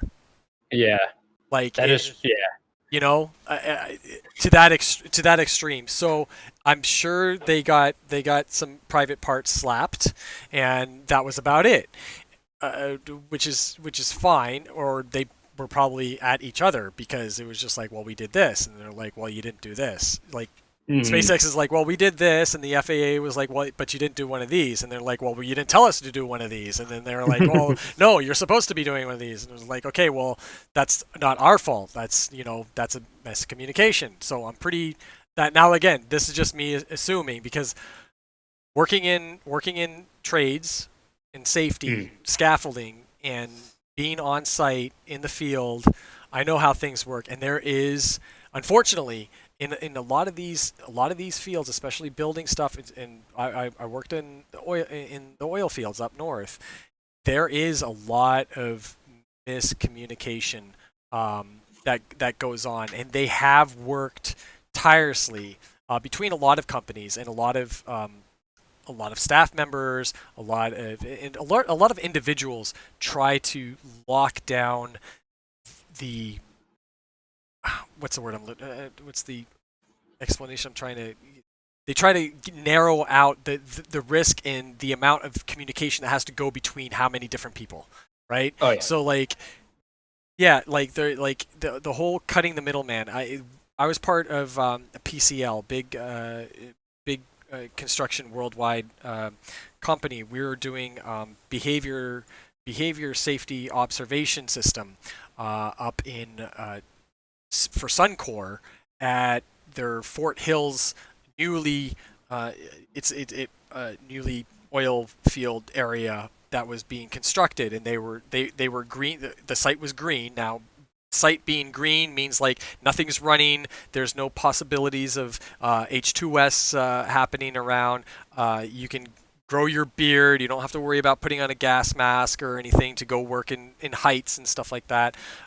So anyway, we were part of this behavior, and cutting out the middleman was like basically giving more power to the actual workers that are on site to be saying, hey, we need this locked down, I need you to do this, rather than going to their foreman and then their foreman going to the other foreman that says, oh, electrical, we need this shut down because our guys need to work out there, and then their foreman having to go to the actual permit station and getting permits filled out and then modified and then approved, and then bringing it back to the other foreman to bring it to their workers to sign off on it and to also add in their risk hazard assessments and stuff like that. Like it was this huge process for a while, and with PCL, with the company I was working with, which was actually panels and pipes underneath the PCL blanket, there was a big hoopla about this because we were all like, why do we have to go through all these steps? Why can't we just just approve us to go to the permits office?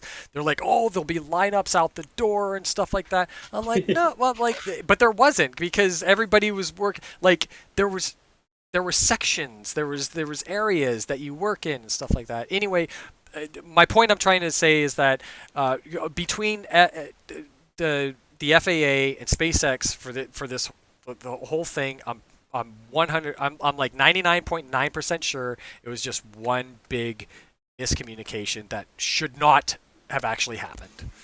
Yeah, it's just like eliminating the whole like game of telephone that you've got to go through and any error words. Yes. Yeah. Absolutely. Permit sign, approval sign, one person to one person. That's it. Bring one boss to one boss. That's it. But the best is actually just having the actual workers, or like even like flight control. I would be like, okay, you're my flight control guy. You get this stuff done. Like, and then just assign it to one person. Don't assign it to a team. Don't assign it to anything. Anyway, but yeah. So making things a lot less complicated. Yeah. Making this not happen again. Exactly, and I'm sure that is definitely the measures that FAA and SpaceX were going through over the past 48 hours to straighten out. So, but we've got approval.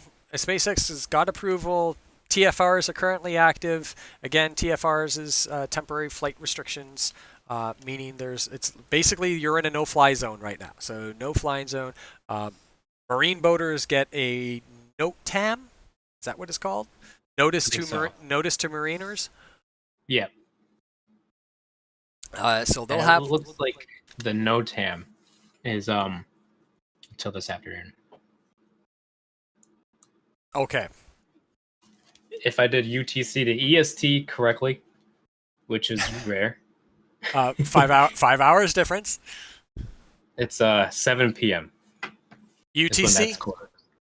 Eastern. Oh, okay, Eastern. Gotcha. So midnight. Midnight UTC. Yes. Midnight UTC. 7 Eastern, 8 Central. Okay. Yeah, I get a lot of questions about that all the time. I always the two times I always include in usual my posts or on my articles or in the launch schedules is UTC and Eastern Standard Time Zone, because one thing is I'm in Eastern Standard Time Zone, and then I know a lot of people that are viewers that are looking online, or the space enthusiasts is trying to find times and stuff like that. They could be from the UK or they could be from somewhere else. So UTC is always of course, universal. And I still get, even though I have a post up there that says, "Oh, it's happening at," and I always work in 24-hour in military time, or the 24-hour clock, which is surprisingly funny to know that people still ask AM or PM. Yeah. I still get that like all the time. So if anybody's anybody that's watching this stream, if you go to gospacelaunch.com, or you go onto our Twitter, or you go on and you see the times, they're all in 24-hour format of Eastern Standard Time Zone and UTC. And if you want to know whether it's AM or PM, minus 12 hours. If you go into the negatives, then it's AM.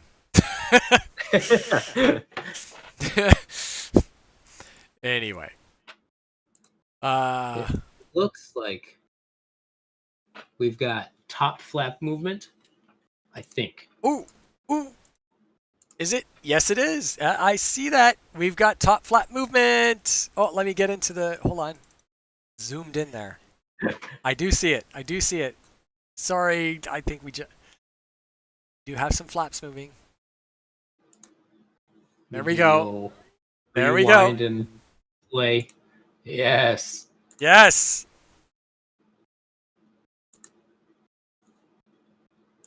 Looks like they've moved the flap that's closest to us. Yes. Yep, it's flapping. Beautiful. There we go. Now, again, mind you, stream, these cameras, now the distortion you see on the cameras, unfortunately, there's nothing we can do about it. That's all the condensed air and heat and cold and haze that's all in the air between us and the ships. Those squiggly lines is basically heat going up, so birds might look a little lopsided when flying by on the screen too. Yeah, so, but mind you, a huge thanks to Gene at Espadre for letting us use his live feed, his 24-hour live feed cams for this. Links are in the description for his pages and YouTube. We do appreciate it very much. This is from, I think, 15? Is this from 15 miles away? No, 5 miles. 6 miles. 6 miles. I think this is 6 miles. I think this is 6 miles away, actually. Oh, we've got opposite side flap has now moved. Yep. Outward. All flaps are sticking out. All flaps are flapped. Flappity flaps. Yes. Flapped. Oh yeah, I see it. Yeah, I see the one furthest away from us. Again, if you're just joining, SN10 is on the left, SN9 is on the right. The one on the right will be the one going out of the screen. Or hopefully.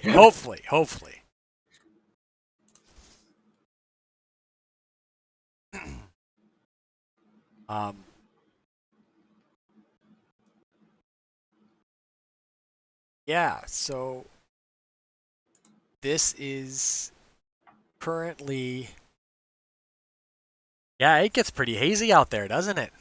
Yeah, and it looks like the temperature is continued to climb about 10 degrees since last time we checked. Are we closer to 70-ish, 80-ish degrees? Yeah, 70. We're sitting at about 70. 66. 60, okay. So the distortion will get a little worse as the sun gets higher. But hopefully the SpaceX stream actually happens today. Yeah, I'm hoping to see that as well.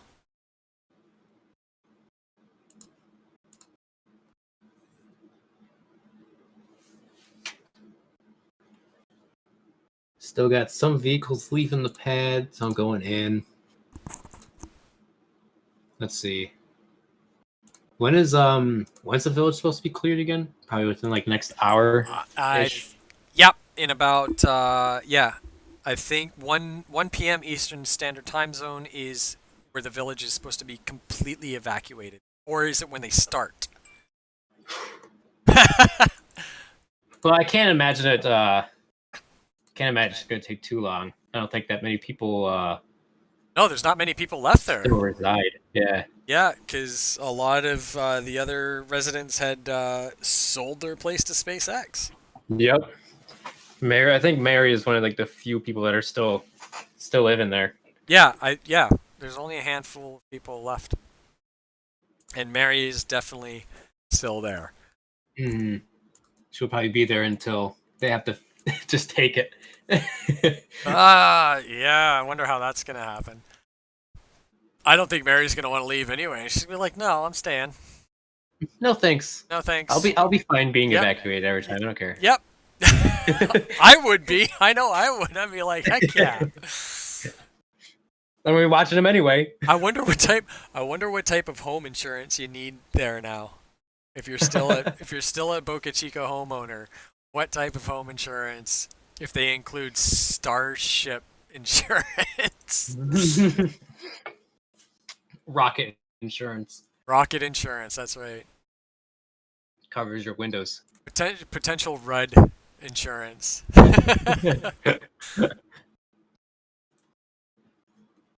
Ooh. Yeah, all flaps are currently on the 90-degree angle from the Starship on both sides. As you can see, you can kind of see the difference in this shot here, where you see on the left SN10 flaps are still folded, and then There's like a little darker part you yeah, can see. it's a little bit of a shadow, a little darker area, and then it's got the hint of glow from the sun as well. Whereas SN9 is like straight.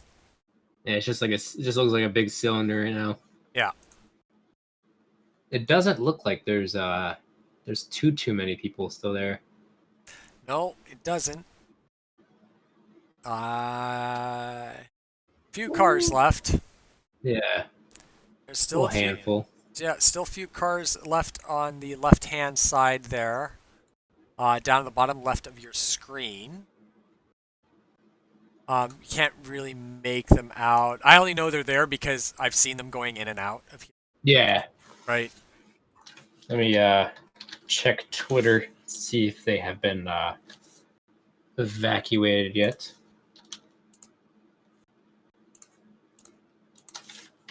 I guess the village has been cleared because apparently the pad closeouts. Apparently they are closing out the pads right now, so we should see a convoy of cars leaving sometime soon here. Mm-hmm. Their final little checks. Yeah, we're definitely going to see a convoy of cars though. That's what we've been waiting for. And then we'll see Yes. tank farm activity pick up a little more. Yeah. I know there's some little bit signs of venting you can kind of see from at the base of SN9. Not like the actual vehicle, but just from this perspective is where the little bits of venting is. Oh yeah. The venting will. Yeah. Let me get into the zoom cam up here. And now, in this shot that you'll see, which is currently, I keep forgetting about the darn delay. So in this shot that you see, the closer zoomed in frame, the SN9 on the right hand side, you're going to see venting coming out from around the bottom right and top, I think, the bottom right of the actual Starship of SN9. That's the tank farm. All those black cylinder. That's the tank farm where they're feeding in the fuel. Now we're gonna see venting coming out of that first. That will be first, and then we'll see some venting coming out of Starship. But depending on which way the wind is blowing, we may or may not actually see the vent from the Starship. Mm-hmm. I think once it gets into the final countdown, we will. But if SpaceX goes live, then we won't have to worry about it. Yeah, it'll be around that time. They usually go live with like 5 minutes left. Yeah.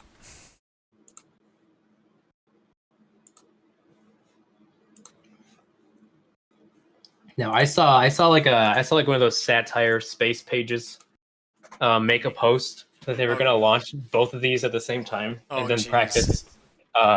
practice mid-flight refueling. Oh my God.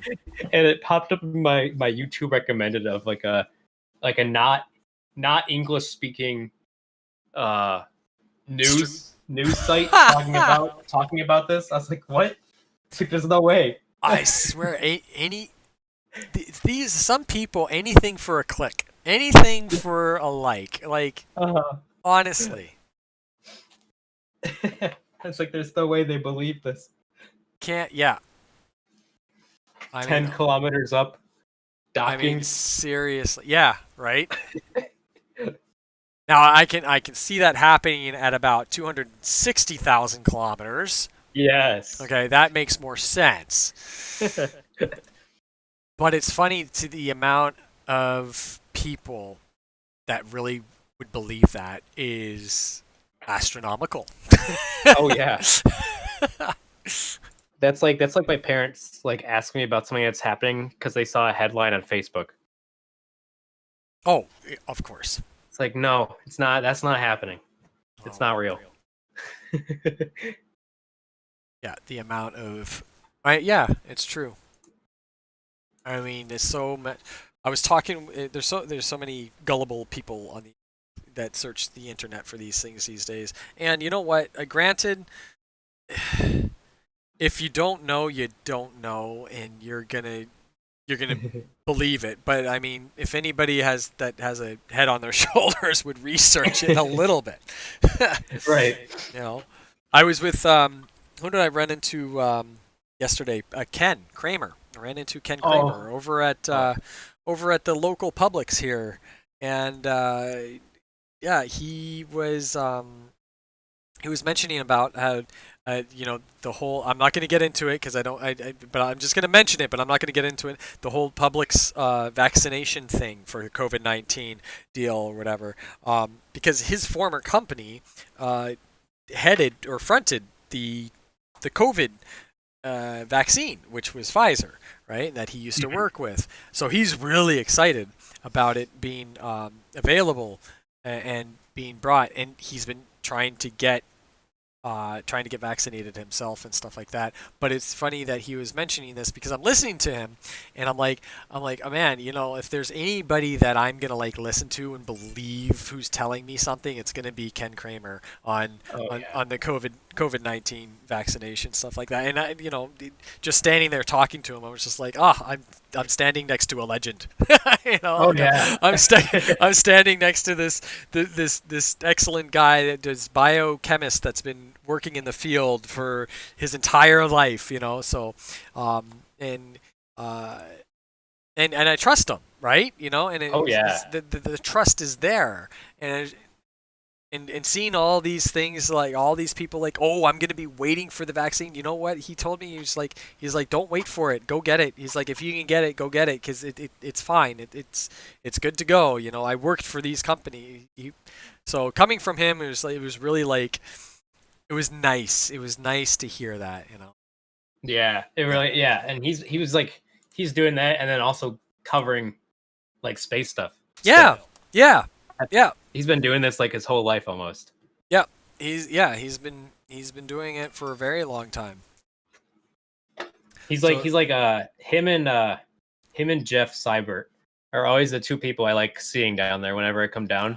Yes. Because when I started doing this, they were still doing the same thing that they're doing right now. Yep. And Yep. so cool to see. Yeah. So again, stream. If there's anybody to follow, again, go follow Ken.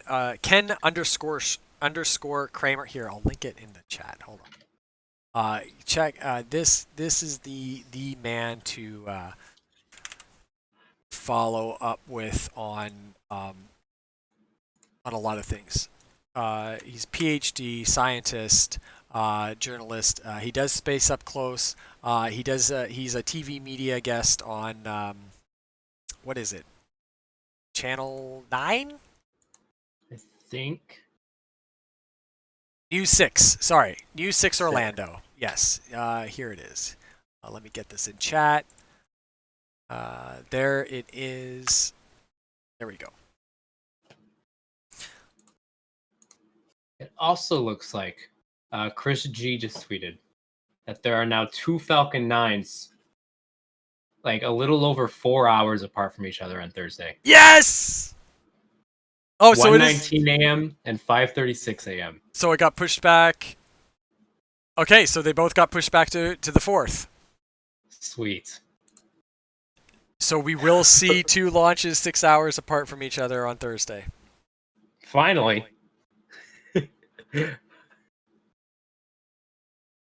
Now, is this 2 Starlink? Yeah, this is 17 and 18. Yeah, this is 17 and 18. So they're not going to push. So 18 is going to go up before 17. Well, that's good. Because 18 is the night launch at 1:19 in the morning, and the 17 got pushed. Oh my gosh! Still pending range approval, but yeah. I hope they make it. Oh my god! Dual launches in 6 hours of each other. 2 different. Is that 2 different pads? Yeah. They should. Keeps- Yeah. Now here's the real feat. They gotta take Starlink 18's booster and launch it on 17. Wait, what? They're That's what gonna- they've got to do. They've got to get the 4-hour turnaround on the first stage. That. Oh my god. Could you imagine? Could you imagine RTLS land the booster, ship it back out to to SLC 40, and then send it up again? That would be awesome. We're gonna need. I remember when they were talking about the 24-hour turnaround of the booster that was supposed to happen last year, Oh yeah. and it never did. No. So let's see here. Someday. Is there? Well, I'm still showing an L1 forecast for the third. Oh wait. Hold on. Oh my gosh. Now I'm getting confused. So we've got. Oh no. Oh no, they haven't updated it yet because I'm looking at the 45th Space Wing site right now, and I don't think they've updated their launch support forecast. Because I'm still seeing L1 for for L17 and L3. Oh, have I got any? I need to check my lovely email here. Cause nope. Nope, currently have not heard anything from SpaceX yet. Hopefully that goes through. Oh my gosh. I have to work Thursday night. That's going to be a freaking... I hope they all go up at the times because that'll be perfect. That would be perfect for me because I usually have to stay up late on Thursdays or usually through the night because I work overnights, right? And then Thursday's my start. So if that pans out, that would be perfect. Just perfect timing. Yeah, it would be perfect timing all around. So you get my nice little streak shot at the 1:19 a.m. Get on base for the 5 o'clock morning. Get an up close shot of that, and then home, edit, go to sleep. I wonder how remotes are going to work for that. There's no more remotes for Starlinks. Really? Yes, SpaceX has cut out. They may like every once in a while. They might let it. They might do a remote, but it's going to be very very extremely seldom. But yeah, there's it probably helps with speeding things up. Yes, yeah, they're like yeah. That was definitely one of the things. There's no more remote setups for Starlink, so it's just go view the launch and that's that. But all their other launches will be doing remotes. Perfect. I know. When I was there for Cirrus 20, I had like 4 remotes, and then I quickly realized how little time they give you there. Oh yeah. Yeah, I was like setting up one camera, and I was next to Jeff. I was like, "How long do we have out here?" He goes, "Oh, we got about like 20 more minutes." I was like, "20 minutes? Yep. I have like 3 more cameras." Yep. Oh, when we went out there for CRS 21, that was we're like, so how long do we get out at on? Because we were actually going on to LC 39 on the pad in the gates. I was just like, oh my Mhm. god, and it was my first time ever out there, so my mind is like blowing up. I'm like almost I've got these like shade like the shadows of happy tears happening because I've like it was just phenomenal. It was so awesome, and I was just like. I said to who was it on the site there? Was it William? One of the I can't remember which SpaceX guy was out there that day. I've seen him out there a few times, once or twice. But anyway, I'm like, so how long do we have out here? He's like 15, 20 minutes. I'm like, oh boy. I'm just like, well, I've only got one cam. So I'm like, I'm good to go. So I get out. I'm not even thinking about my remote. I'm snapping pictures. I'm just like, click, click, click. I'm like, selfie. I gotta soak this all in as much as I can, right? And then I was just like, oh, GoPro, go. Where's my? I gotta get my remote. Gotta get my remote.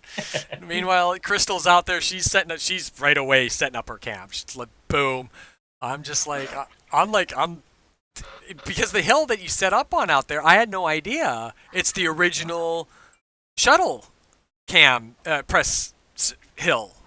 Oh yeah. There was two. We only got to set up on one, but there used to be able to set up on two. I think they only limited it down to one since they don't let as many people out there anymore. So it Right. was just an amazing experience on LC39A. And yeah, the time frame, you're right, Ryan. The time frame they allow you to set up out there is like worrisome, you know. So You're like actually just sweating, not because it's hot. It's because you're just rushing, yeah. nervous. Yeah. Well, I couldn't believe. Oh, it was great. It was great getting out. I want to see if I can find, because thankfully I prioritized I prioritized my remotes when I realized how much time we didn't have, and I really quick snapped pictures at the end. Let me see if I can try to dig through my external hard drive. I have one picture on film of the sunset behind Cirrus 20. Hmm. It's just here it is. You know what? Let's hope Discord lets you send this. There it goes. Oh, there it is. Oh yes, the amazing launch. That was yeah. We got out there right after the social left too. Yeah. That was the one I almost risked missing the launch for to get up on the VAB. Do you have do you have this on your Twitter? This picture? Yeah. Yes. I don't know where. But it's definitely deep in my Twitter. Doom scroll. Yeah. See if I can. No, I post so many pictures. Bail. Let's see if I can find it. Yeah, I need to set up information cards on stream to do. Here, just for this, I know we're just yapping away back and forth here, stream. I hope you're enjoying it somewhat. This is Ryan Bale, and paste. This is Ryan. There's Ryan's. That's a link to Ryan's Twitter. Sorry, he's shared some back end things. Picture, or if I can. I haven't done the screen overlay capture for OBS yet, so I really don't have much I can share. Like I only have like this is what you see is what you get. I mean, I got my cam, but you don't want to see me cam right now. that's not gonna happen. I'll tell you what. I will live stream me on cam if somebody will donate $500. That's it. No, it's not happening. It's not happening. I think I'm getting really close to where the link is. Oh, you're doom scrolling. Oh, I'm doom scrolling. Here we go. I found out where they are. I found it already. Here, wait. Are you? Let me make you a mod in the stream. Just a second here. Yes. I think I can do that. But, oh no, I can't. Wait. Say something in the chat. Darn it. Oh, I was just on it. I tapped out. So I can right click you. Yeah. Okay. There you. Oh no, I can only report you and hide you. I wonder if you can do like slash No, mod or hold on. No, I can't. Just switch.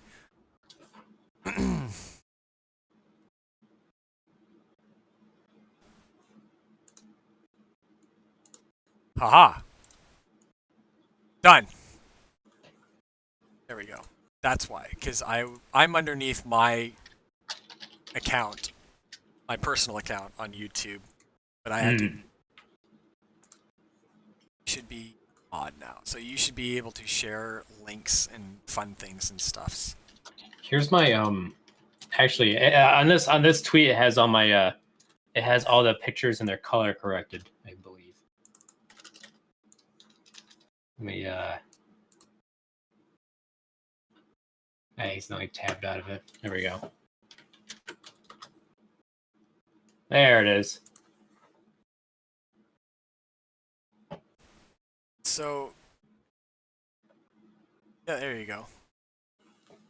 So the picture we were discussing just a moment ago, that's the link for Ryan's pictures from CRS 20. That was, oh gosh, that was last year, right? It was 20. Yeah, it's like late April 2020. Right. Just as everything was coming down. Yeah, we got out there. We were waiting. We were wanting to get out there, and then all of a sudden we saw the sun setting. We were all on the bus. This was right before the pandemic hit, like, hardcore. Yeah, because we were on the bus in that one, right? Yeah, we were. Yeah. So that was right before, like, COVID got super serious, and well, we still had to do. We didn't have to do masks yet, though. But we did have. It was just like normal. Yeah, it was just normal at the time, and we were sitting on the bus, and we're waiting for the NASA social was out there for the trip right before we got out there. So we're sitting in the bus waiting for the NASA social to clear up so we can go set out, and then we're like, oh, hurry up, we just want to get out there. But then we all started to notice the sun was setting. And we're like, oh no, take your time. Yeah, right. Like, no, go ahead, take your time. Not too much time, but take your time. We were out there like the perfect time. Yeah, and then we got there. Oh, Lily, sorry for the bark, everyone. That's my dog. Nobody wants to hear a dog stream. I do apologize for that. She barks at people that are walking by the place. Yeah, the same thing happens here all the time. Yeah, do apologize for that. Okay, down. Well, actually, that launch was early March. There we go, early March. Yeah, so March. Yeah, because March 30th was when everything was starting to get shut down, I think. Yeah. It was March 7th. Oh yeah, right before the big announcements of COVID. Mm-hmm. Yeah. It's like, yeah, that's just late April was when I got my film pictures developed. I need to start doing that. I loved doing film in school. I have so many rolls of film downstairs in our fridge. Oh. Here we go. Those are my actual pictures from it. Non-film. I think this is when I rented the EOS R for this one. Oh, the mirrorless. Yeah.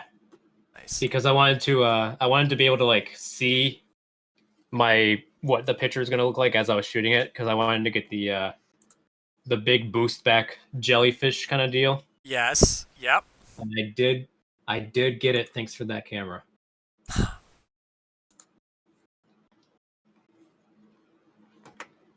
I would definitely get one of those if I had the budget.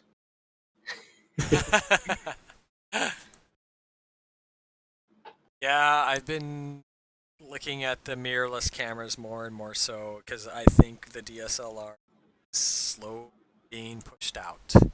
Yeah, But the thing is, it's going to be a little while. It's still going to be a little while because they still have so much invested in products for the DSLR. Like the mirrorless is still kind of new, but it's starting. It's already wiggled its way in, and it's set. It's like okay, like look at me.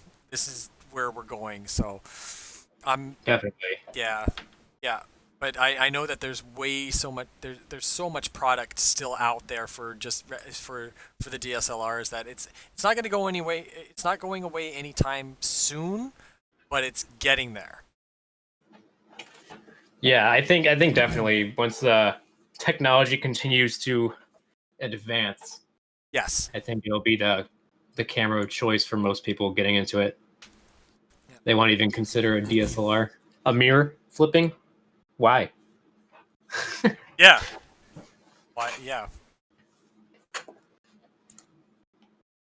No, I think that CRS-20 was also my first launch using my video trigger.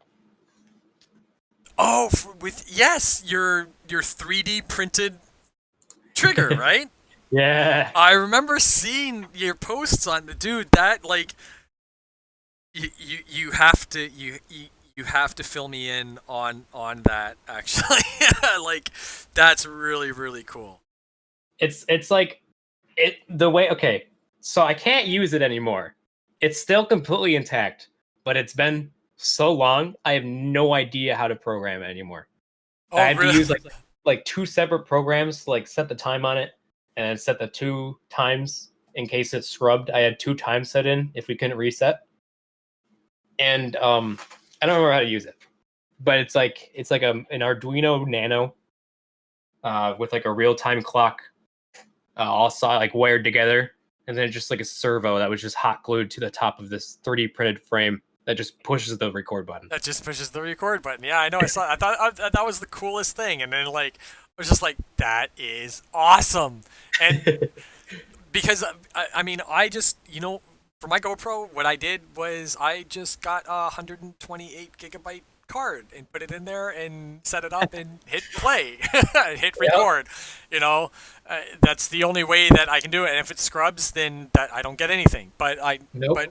but we have a MyOps with Crystal's camera, so I know that we'll get something. But I just do intervals. I just do 2-second intervals. Take 52,000 pictures overnight. Like there's stuff I have in my hard drive I haven't put out yet because it's just mind-boggling to go through.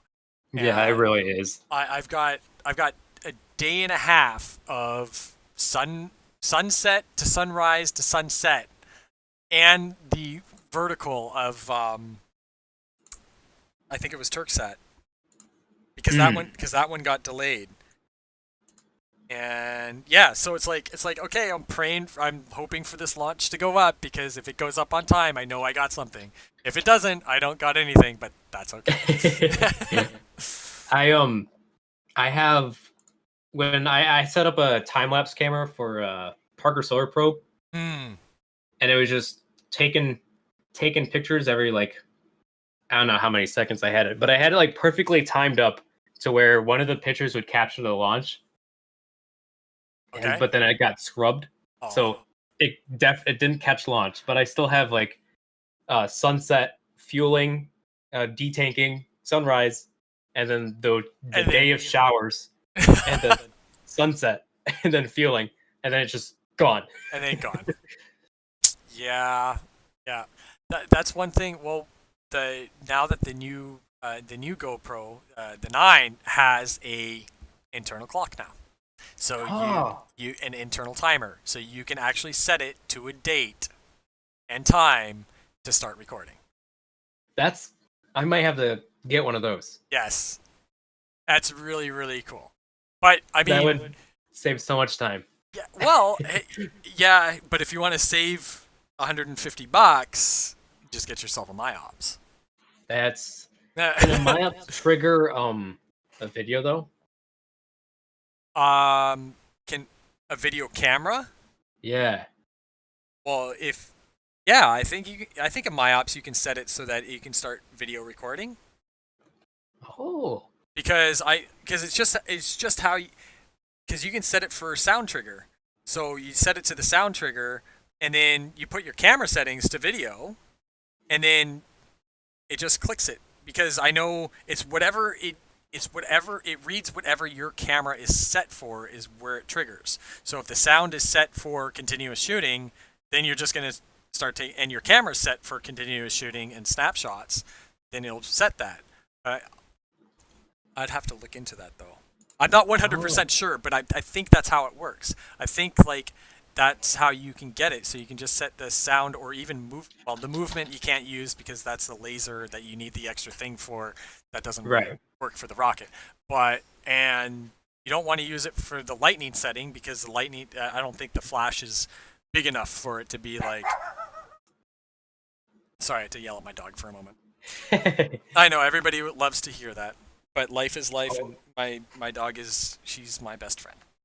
True. Yes. Yeah, no, I think that I'm pretty sure it's whatever settings you have set on your camera that MyOps will just trigger it to start doing whatever you have it set for. Interesting. So you can put it on video, have it sleep after a minute or whatever, and then whenever the sound triggers, I'm pretty sure that's what it is. We haven't tried it. Crystal hasn't tried video with that on her Nikon, but because she's been getting great still images, so I'm like, just keep doing that. Yeah. Oh, it looks like we have a little bit of a convoy coming off the pattern now. Oh, we do. Look at that. Well, let me get into the zoomed in. And we should see the cars leaving. And it looks like there's just about nobody there. Maybe like a car or two. But it does not look like there's anyone still in the parking lot.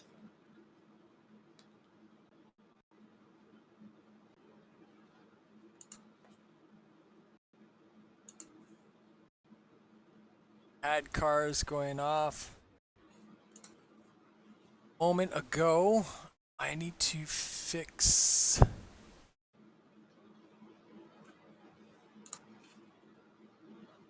Oh, yep. There's a Model 3 at the very end with flashing lights. So I think that is Nice. pad cleared. Yeah, we're getting. Yeah, it's behind. Yeah, I don't think you can see it on the stream. I can see it on my screen because my screen is a little bit clear. But in the back, yeah, they're gone now. But the cars, the cars are definitely cleared out. So now we might see, well, we will see flap tests, I'm pretty sure, from here. And then maybe RCS testing. Some little puffs coming out of the top and bottom.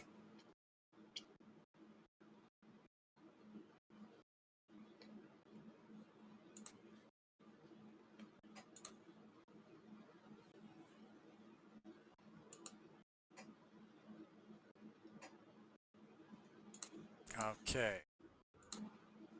Let's see here. Yeah. So yeah, the 100% ad is cars are not there. There's nothing left. So yep. the pad is cleared, and I will go back out to the widescreen. And then what time is it? It's 12:41. So it's 11:41 there. So everything's going to apparently the timeline that everybody's been expecting so far. So good. Yeah. We'll probably see things start picking up around noon 30 Central Time. I'm thinking so. Beautiful. You All just right. gotta actually. Hopefully, they don't have an automatic Raptor port. Oh yeah. So No, let's yeah. I want to see this thing go. I don't know how long their window is today. 6 p.m. Central. I'm gonna say yeah. I'm gonna say 6 p.m. Central. I think that's what it is. I think that's a that's a good estimate.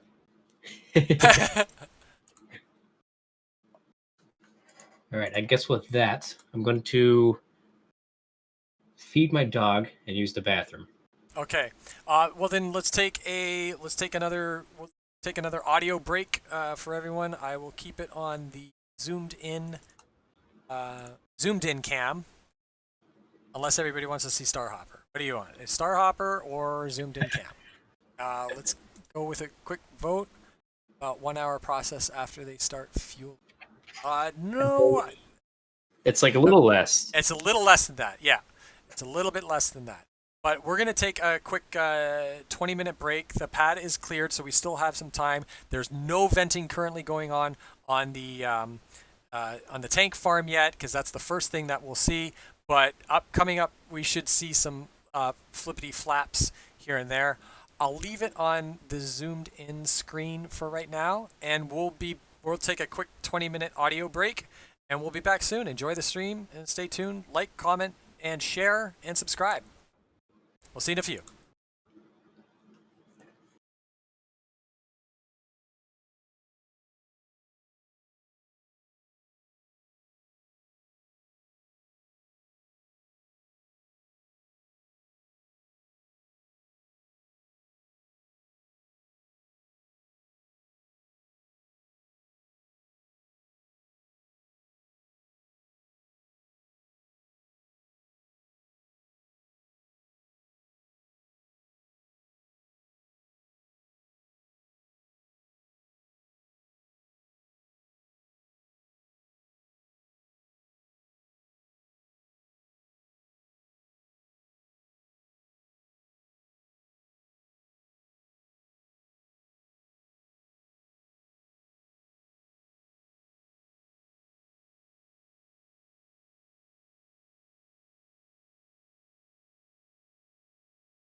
Hello, everybody, and thank you so much for wait on our audio hold.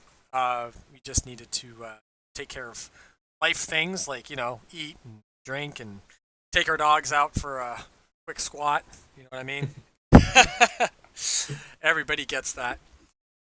Yeah. So we're back with SpaceX Starship SN9 space flight or test flight. Sorry, space flight. Test flight.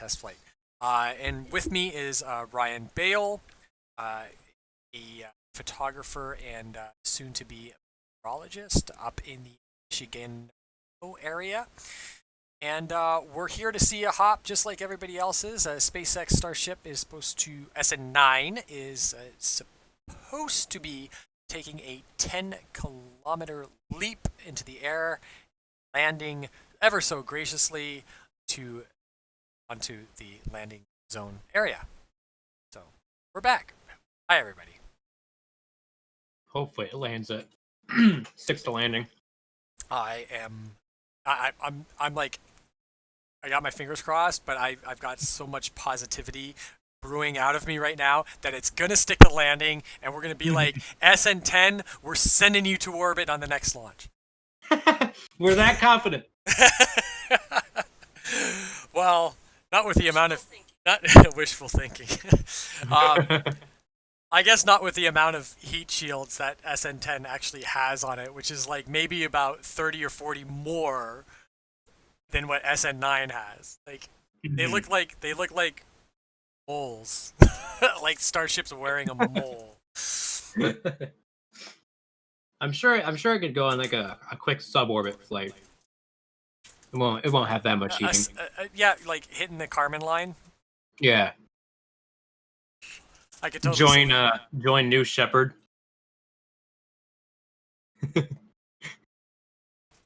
Yeah. They join New Shepard with the suborbital class rocket.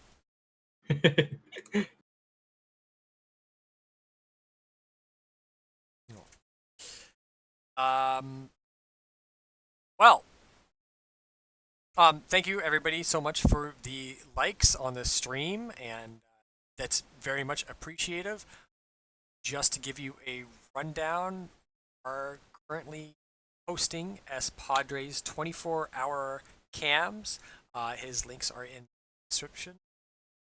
The fellow that runs S Padre is Gene, and he is an amazing human being that's been keeping an eye on Starship ever since Boca Chica basically said, or SpaceX said, Boca Chica, we're going to start building here and launching from here. And everybody was minds blown. And yeah, Gene's been covering this since the beginning. So special kudos to him. Please go give him a like, follow, and subscribe, as well as us and Ryan here too. Give him a follow. Twitters. I don't know if Ryan has any other social medias that he wants us to know about, but yeah. I know I stream on Twitch. Yes. R Bale on the twitch.tv. Twitch.tv/rbale. Bam. There you go. That is Mr. Ryan Bale. And watch him hack and slash in Minecraft. Yes. Every day. You should build a starship in Minecraft is what you should do. I have a hard time building cylinders, but I probably could do it. It'd be blocky, but I think you could do It shouldn't be too hard. it. And then make it fly. There's the tricky part.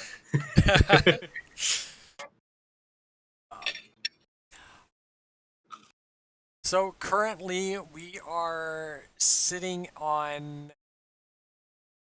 SN9. It's being currently, well, everything's cleared. Let's put it this way. Everything's cleared on the pad. I'm sure they're running some final operational checks on Starship SN9. Again, SN9 is the rocket on your screen on the right, and SN10 is the rocket there on your left, or spacecraft, or space vehicle, I should say. I've seen a lot of people correct people in saying that this second stage isn't called Starship, which technically they are correct. Everybody's nicknamed it Starship because it's part of the actual rocket of Starship, yes. But Yeah. I've seen I think people are just nitpicking, just wanting to be that guy that says, technically it's not Starship, it's the spacecraft. Just like, well, kind of not. I think if I think since the booster has a separate name, that it's pretty safe to call this Starship. But Yes. I also think the whole system as a whole is still Starship. Yes, So it's a little confusing.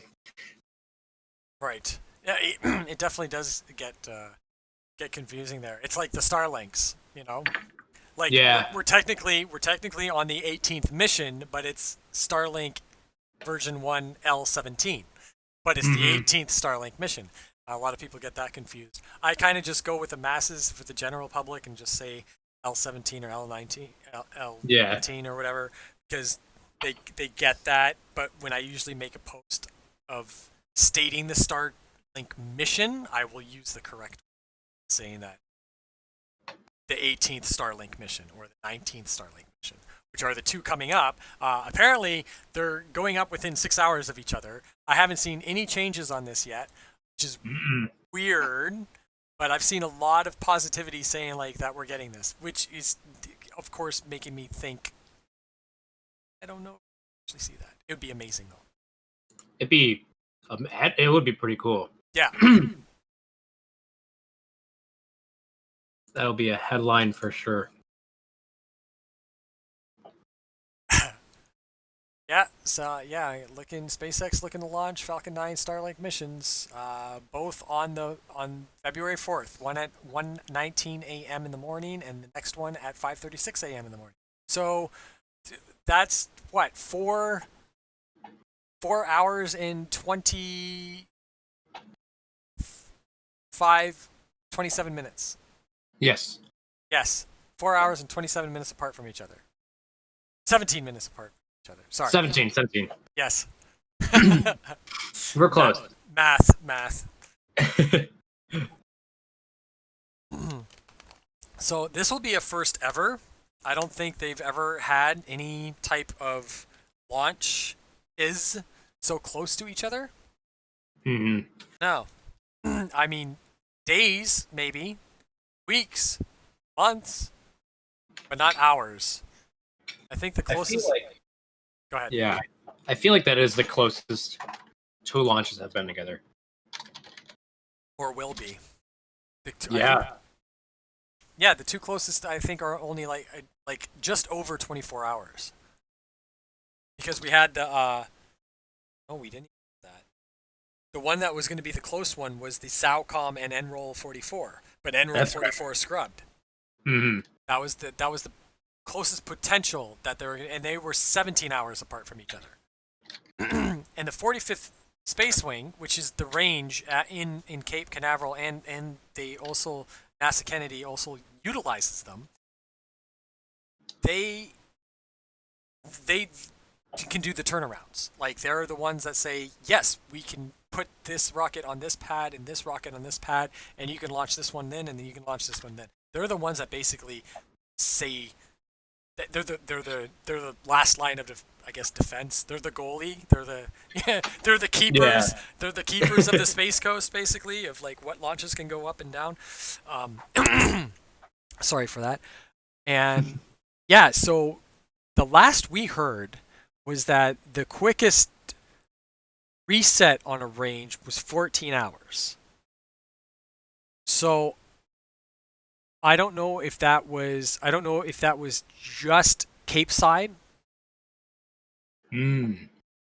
or for the full Merritt Island and Cape Canaveral side, which is Merritt Island. I mean NASA Kennedy side, because they are two different entities. They've got a very distinctive fine line between each other, because they will never merge. Anybody that says they're going to merge, no, they will not, because it's U.S. Space Command / Air Force / Space Force and NASA Kennedy. So there's two two different government agencies that have an old rebuttal with each other, I guess.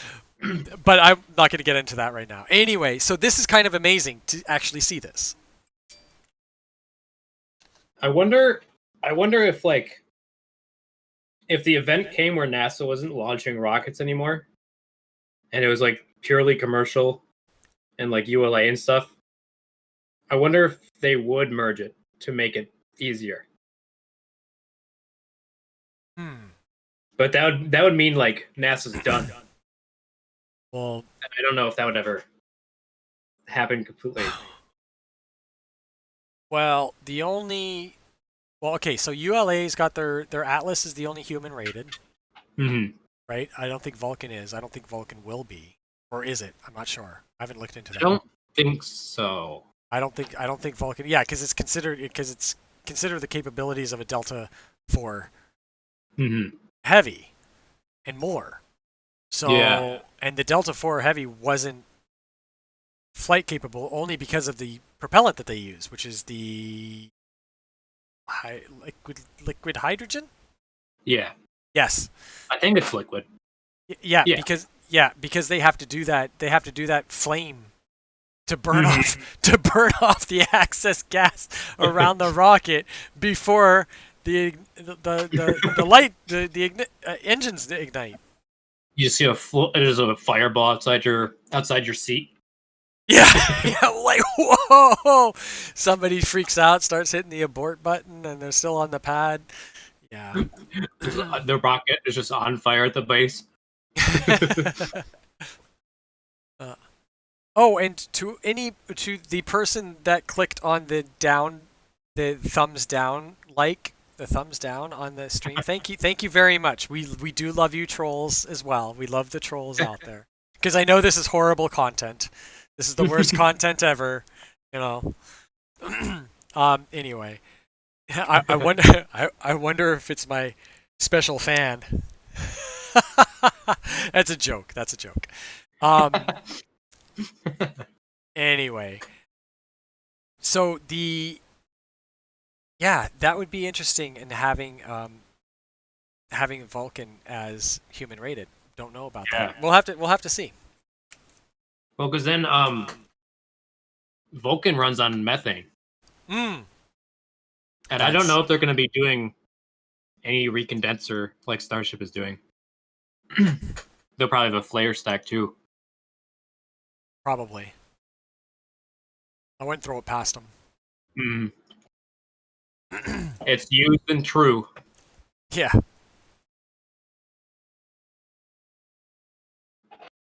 There it is. All right. So currently, teams are word in the sky. What's the word? The word is the bird. The bird with the word in the sky is that the checks.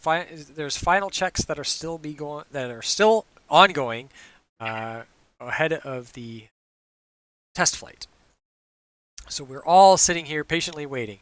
When it's going up, we don't really know. So I know we get a lot of those questions. Those questions are still being asked. They are always asked across the board. So they're always asked, even if it's fueling.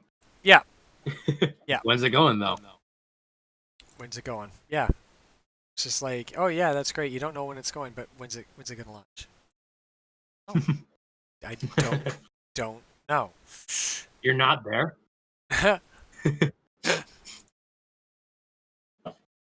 Sit here. Oh, I think we're getting... No. Okay. I remember I was... Yep. When I was down for DM2, I had posted that, what was it, SN5 blew up. I think it was SN5. One of the earlier Starship prototypes like exploded in Boca Chica, and like I posted about it, and I had someone like asking me if I was there. I was like, "No, I'm not there." No, and I'm in Florida. This happened in Florida. I was like, no, this is Boca Chica, Texas. Like, I thought you were in Florida. And then they thought I was lying about where I was. Oh my I was god. like, I don't know what you're talking about.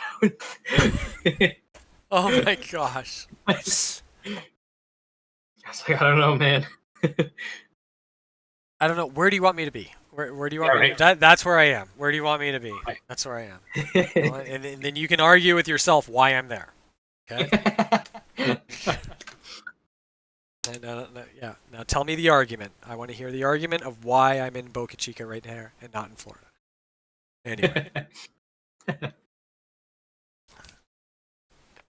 Yeah. No, but that's that's what I like. That's what I like about doing this. There's a lot of technical terms. There's a lot of specifics in where you're at, and everybody wants to know the facts, right? Everybody Yeah. wants to know the facts, and that's one thing. Fact checking. Oh my gosh, I've done fact checking, and that is a pain in the butt.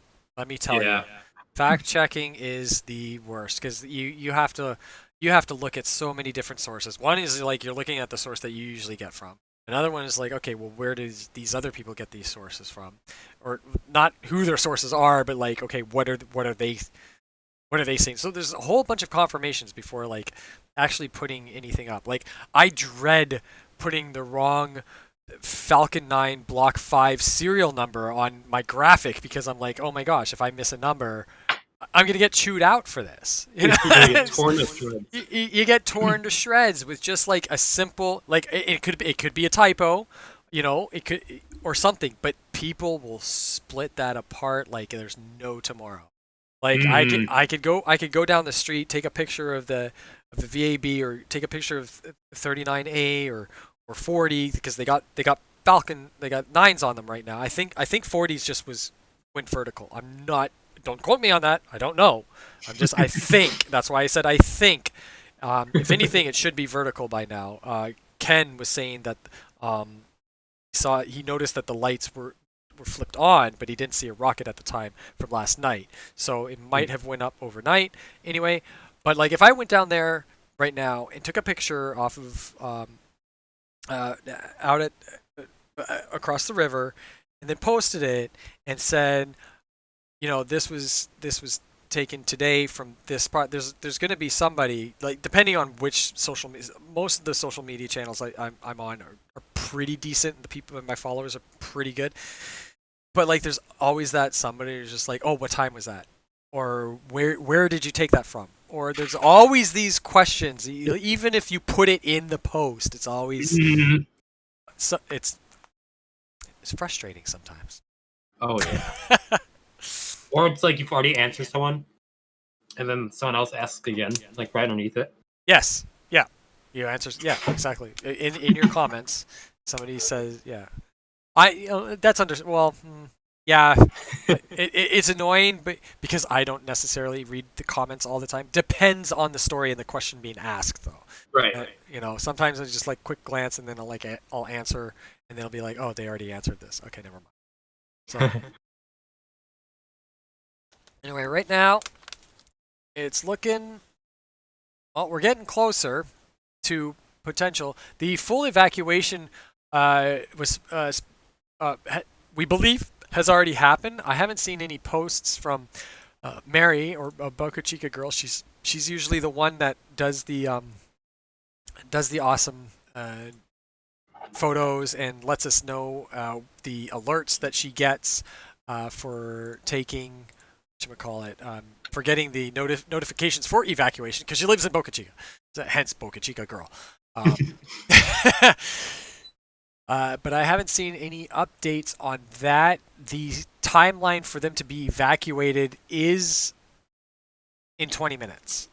So they're technically Boca Chica residents are supposed to be out in 20 minutes and no later than. So we'll probably see some activity happening really, really soon. Fingers crossed. Fingers crossed. I'd imagine they have been since the pad's already cleared, and we saw a little bit of a grass vent, which means they're getting things situated. I would imagine. Yeah. I feel like they're usually evacuated by now, sometimes earlier. You got so if you're looking on the screen in front of you, the stream in front of you, again, SN9 is on the right, SN10 is on the left. SN10 will not be doing anything today, other than maybe getting a little vibration, good vibes going on when somebody else takes off. SN9 is there on the right. Now that's the tank farm just to the bottom right of SN9. Okay, this is where we're keeping an eye on. This is where we're going to see the venting from the tank. That's the tank farm. It's the tank farm. So you're going to see venting from there, presumably first, and then we're going to see venting coming out of Starship SN9, which will happen around the lowerish half of the rocket. Right? Yeah. Yeah. And I don't think much comes. Oh, and then we get the what is it? The LOX tanks on top, right? Yeah, the header tank. Yes. So we'll see a little vent coming from there. And then when we see the tri-vent, that's when things are really, really happening. That means it's close to doing its thing.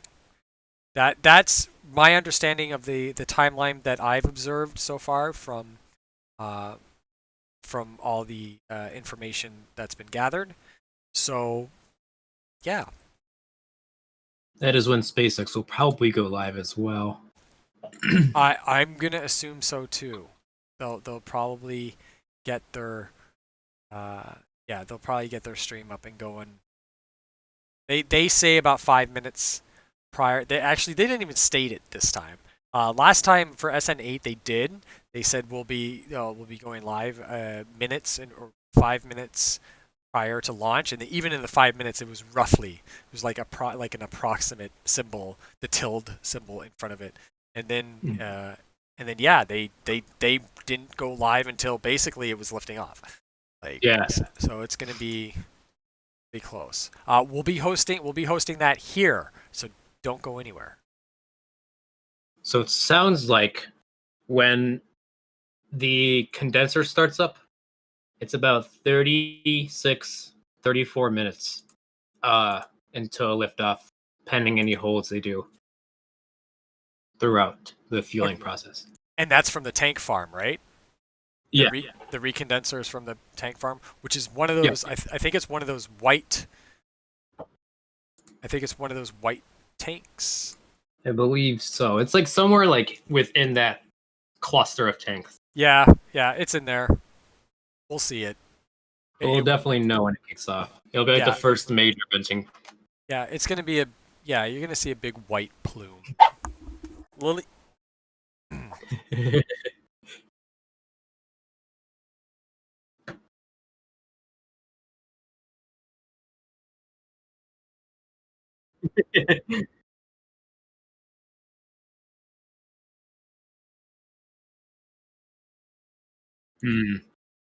Just a kick.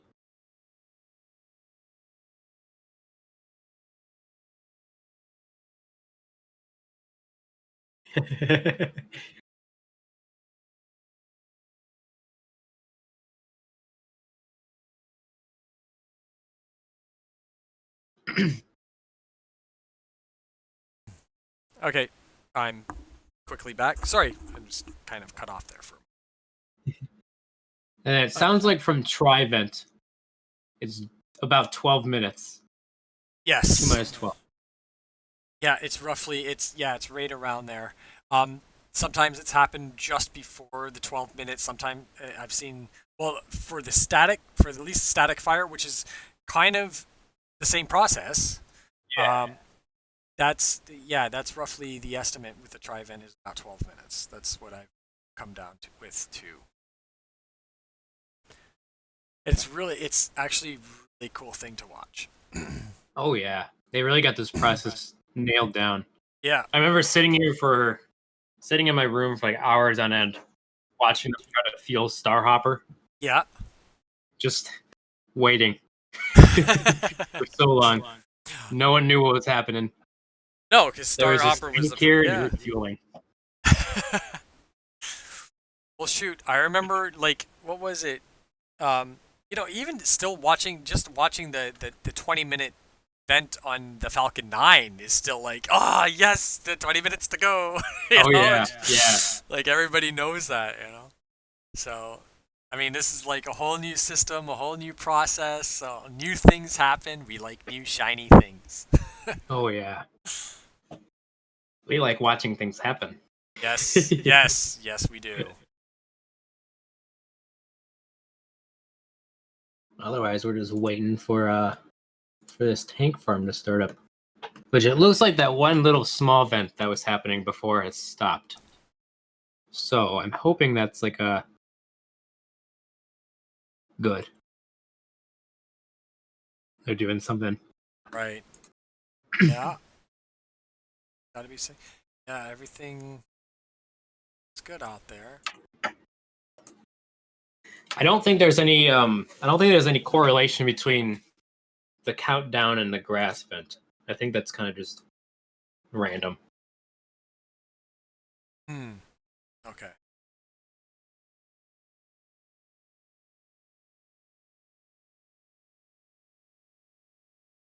All right. Let me see if I can. Oops. Let's see if I can try to do this. I need to download my screenshotting software. Wait, you're using Windows, right? Yeah. Windows 10? Yeah. Okay, you want a screenshot? Yeah. Do Windows Shift S. Windows Shift S. All right. And then you should Look see at that. and then you should see a crop thing come up and everything. Perfect. I will cancel my installation of Gazio. You can you can thank Crystal for finding that one. I feel like I've Googled that within the last week too, and I just completely left my mind right after I did it. There's that, and there's also snippet tool. You can just hit Windows and then type in SNIP, and I think that's a default thing. There's a snippet tool. Oh, okay. And that one you can do things with, like you can draw arrows on it. And it's a little bit of an editor, kind of. But that that's tricky because if you want to screenshot moving things or like video and stuff like that, it freezes the screen. So like your screen, literally your entire screen is frozen. So, but it's not like it's what it does. It captures your entire visual on your monitors, but everything else is still running. Everything's still running in the background and stuff until you take a screenshot or hit escape. I see. Just FYI. Okay. Good to know. Good to know. Yeah. Oh, I've got a. Where did this screenshot save to? There it is. And then if you just want to take, do you have one monitor or dual monitors? Just one. Okay, so also if you want to take you want to use the print screen button, and you want to take a screenshot of not your entire screen, but just of a window. So make sure that window is selected. Hit Alt and then print screen. And I think it's it's Alt or Control. It's one of those. I think it's Alt and print screen, and then you can copy. Then you can just paste it into whatever you want. I see. Windows is so intuitive. Yes, I moved from Windows when I started to get really heavy into gaming.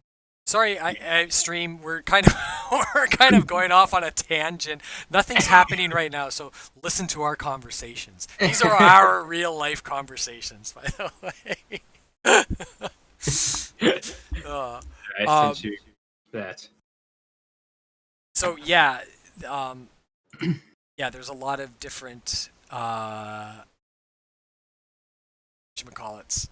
Yeah, there's a lot of different things with Windows that are the same. Okay, cool. There's a lot of little shortcuts you can do, keyboard shortcuts.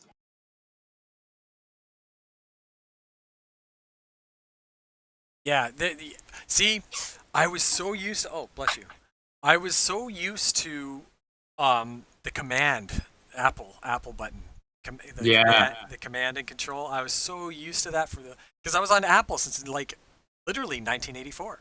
Like I was playing around on Apple for a very very long time. Like I played, I think the first driver ever came out, and Wow. and first flight simulator came out. That was all on an Apple. Anyway, and then I had got my MacBook Pro. Fortunately, that finally crapped the bed, but I was getting back into PC gaming big time. So I was just like, I'm gonna have to get a PC. Like Mac is you can run all the games on Mac, but not all of them. But you can run most. You can run most of them these days, and and yeah. So I just went to PC, but I would definitely get another Mac for video, photo, all that editing, multimedia editing processing power that Apple has. It just kills Windows. Oh yeah. Yeah. I know. My MacBook had that screen issue that I told you about like last year. Yes. Yes. I brought it in to fix it, and they were like, "Yeah, we're gonna take it in and look at it." And then, but they wanted me to like pay the full price of the repair right there, and then they were gonna bring it in and look at it, No. and then if the repair wasn't exceeding, if they didn't have to like replace it, they would refund me any money that they didn't need. And I was like, how much is that? And they're like, oh, like $500, $600. I was like, all right, no thanks. I'll just suffer with this screen for as long as I can. No, you fix first. I see your fix. I pay you. Yeah, right. I was like, okay, Apple. It's not really I know how you it's- don't like people fixing things, but I might just do it myself. Yeah, and it was the connection, right, between the. I think so. I ended up like popping off the back. I ended up taking off the display, Oh, jeez. like myself, which was a screw nightmare. But I got the display off, and I was like looking at it, and there like physically there wasn't like anything wrong with it. Like I tried looking at every little thing that like all the connectors and stuff, and I was like, "There's nothing wrong with this that I can see."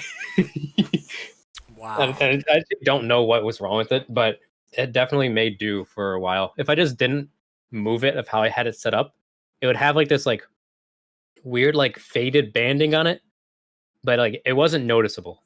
So I just kind of like my brain just kind of like painted it out, and I just kept using it as normal until I just got this PC like last week. Huh. Wow.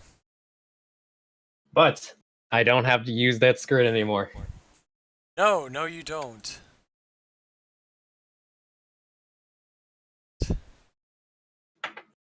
I love Apple products, but fixing them is a lot of money. Yeah. For no reason. And you can't fix iPhones yourself anymore. No, you can't. Unless you really want to fix it. And pay even more money on new devices to fix it right to the repair shop. Yeah. Oh. I think I got a better go. I think that's all. So hopefully we see some see something happening soon. Yeah, all this process, all the process that should be starting, because technically everybody's cleared. That's the last thing that we know of. The pad's been cleared, the village has been cleared, Boca Chica's beach has been closed, road closed, beach clearing is all set and done. So now it's just I'm pretty sure they're getting pretty close here. Yeah, they got about 5 hours, a little over 5 hours left in the window. Yeah, they got a little, and so right now, so if they let's just say, for instance, speculate, if they start within the next hour, and then they have to abort, they would possibly have about 3 to 4 more attempts today. Oh, if it takes about a half hour to fuel, probably about a half hour to detank, maybe more, Hmm. and then refuel again. I think they might, depending on the issue, they might have like 1 to 2 or 3 attempts, I think. Oh yeah. Okay. Start. Yeah. I see where you're going with that. Okay. It is half an hour. Yeah. Okay. Half an hour. Start. It's like an hour is like a full cycle. Depending on the issue, maybe delay. Right. Hopefully nothing's mechanical. Yeah. Again, we're just speculating. Stream, by the way, there's nothing. Everything's fine right now. We're all agreeing on the board. Weather's good. It's all. We are looking golden. Yeah, we're looking really, really good right now. Haven't really seen any threat posts yet, so that's good. And red threat, I mean, like possible not being able to launch today. Seen, I mean, Austin Bernard, another great guy out there. He's yeah, he's all positive. He's super psyched. I think he knows something, people. I think he knows something. Winds stay looking good. Winds actually look pretty good today. The winds look fantastic. Although, if they were going to 12.5 kilometers, it would be not good, I don't think. It's 12.5 kilometer. Yeah, because it's not, because they don't fully fill it, right? Right. So it's lighter than. Don't tease us if it's not clear. Oh, it's cleared by FAA. Yeah, FAA cleared it like last night. Early this morning. What did it do? Yeah, winds look good all the way up to 10 kilometers. Sweet. It's when it gets up to the 11 kilometer mark is when it starts getting up into the 70s knots.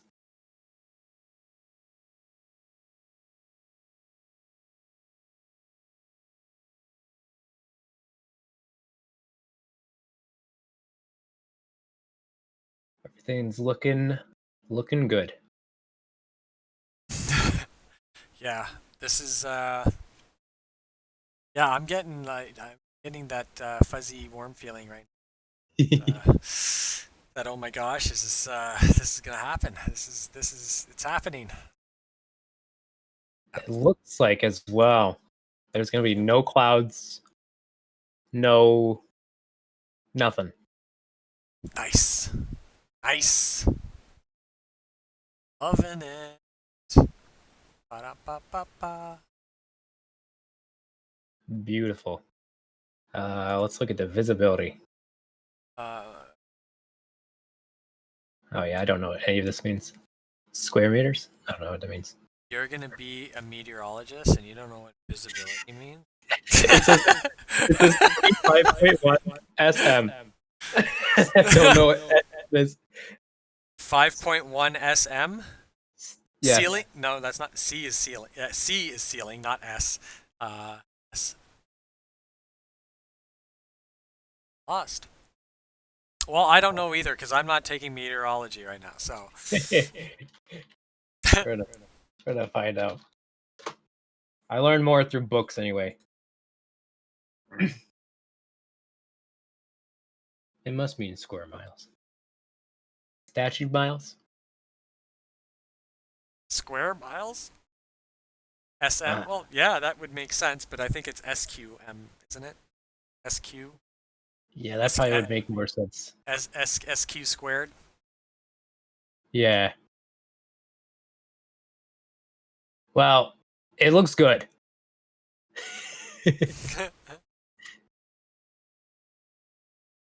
We're looking good for a flight today.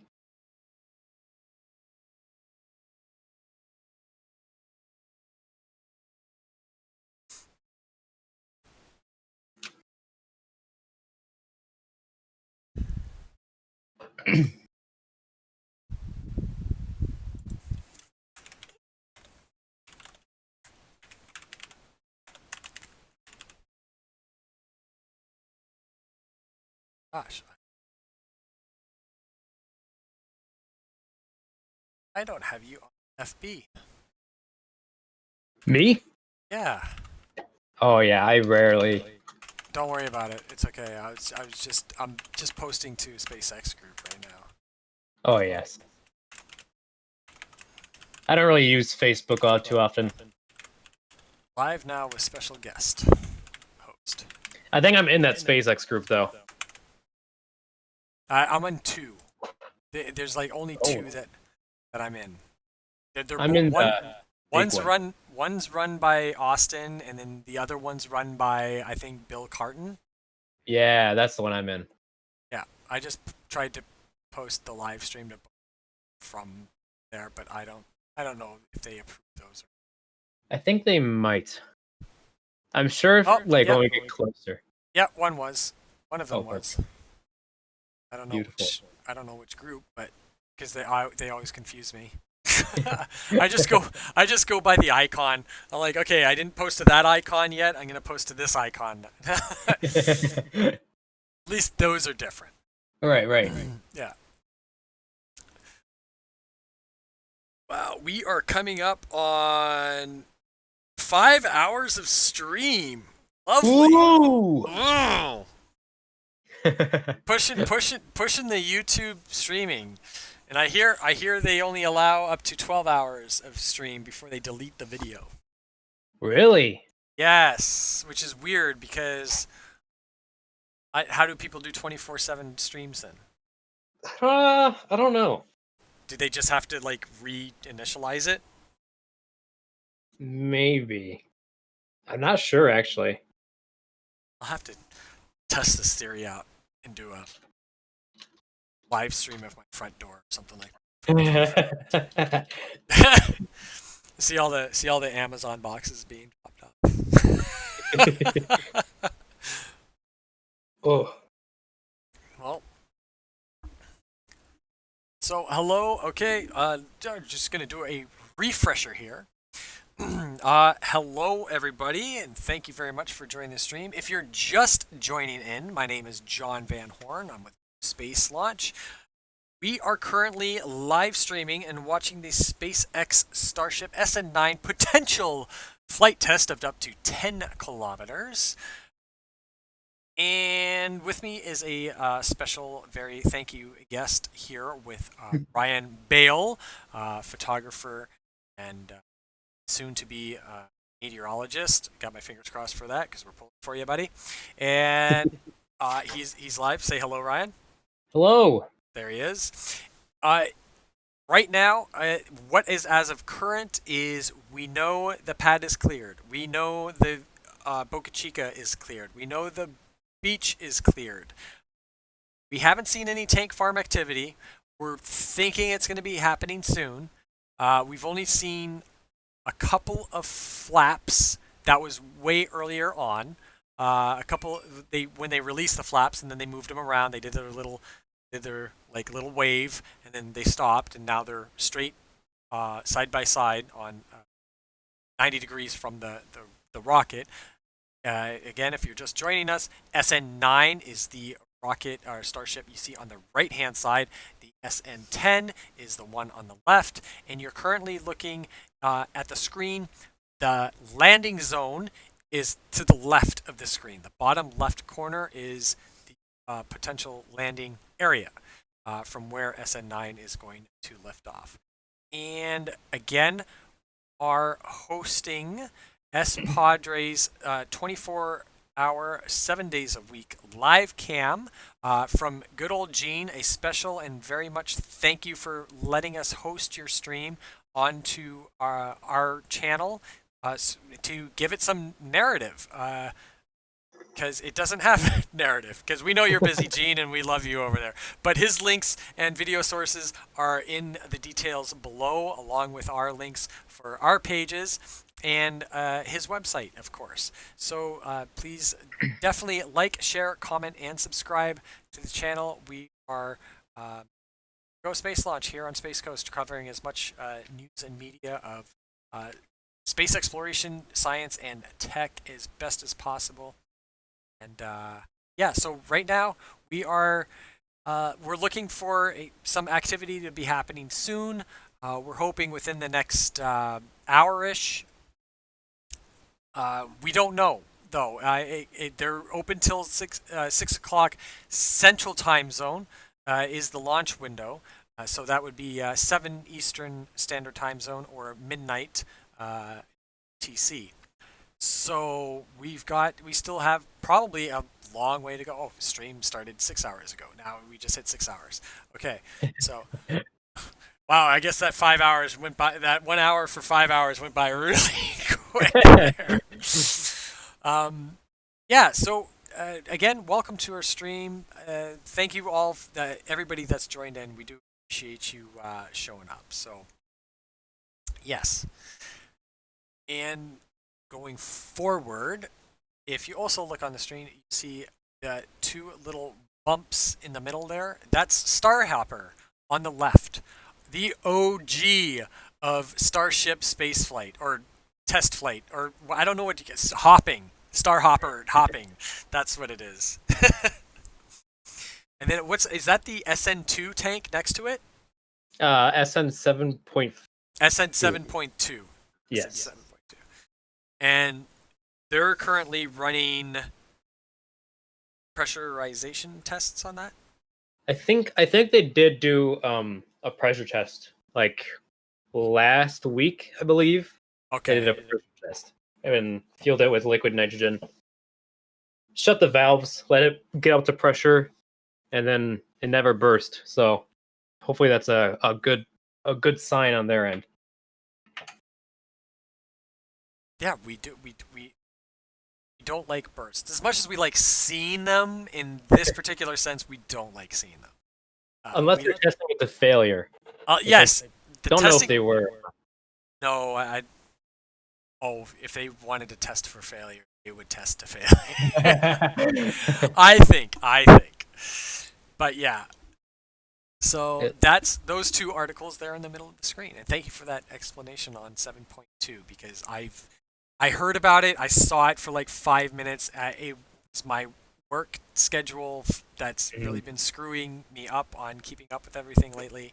So thankfully, I sat here and watched it while I was cleaning my desk off. Also, it looks like there's some extra grass venting currently happening, which would be just off screen on the right-hand side. So, sorry, Ryan. What was that? It looks like we got some extra grass venting happening again. Oh, wait. It'd be just off to the right off screen. I don't know if the zoomed-in view will show it, but hopefully it does. See. Oh, I think. Yeah, let me get it on there.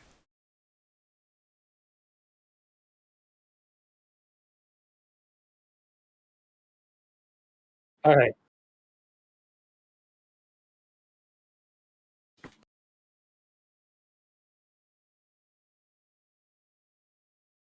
Oh yeah, there's some venting. Yes, we do have slight venting there. Yes. I do see it. I do see hopefully it. That means we're closing in on a fueling time frame, maybe. That is in the back. Grass vent in the back. I see a lot of heat distortion too, but okay, let me explain this to the stream. Now, stream, by the tank farm, there are those big black cylinders, okay? Just underneath that white haze, that is a grass vent, and that is coming from the tank farm. And why do we know this? Is because we watch a lot of this stuff. Never stop watching. Never stop watching. Oh. Okay.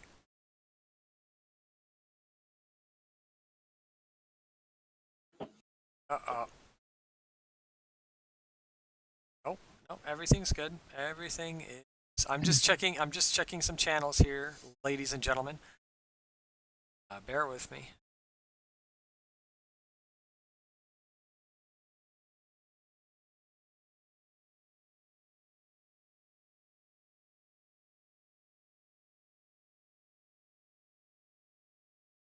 Oh,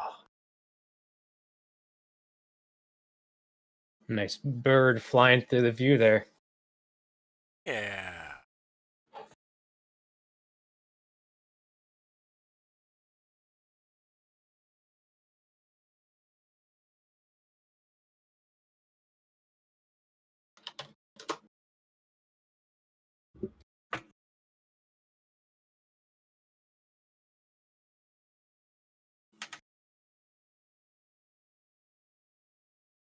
Nope, still going. I almost thought it stopped. Tweet not sent. Tweet not. Uh This tweet has been deleted. oh. Who's doing stuff to me? You're doing stuff to me. Ah, Crystal. Crystal. That's it. I'm not replying to that. I'm not sharing it. I'm not liking it. I don't.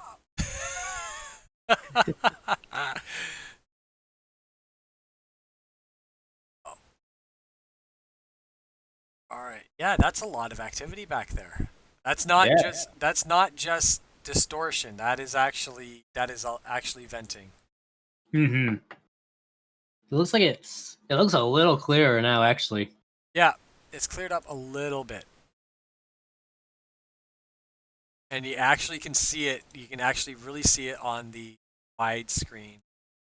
Let's flip that back on really quick here. Here's the because wish I had a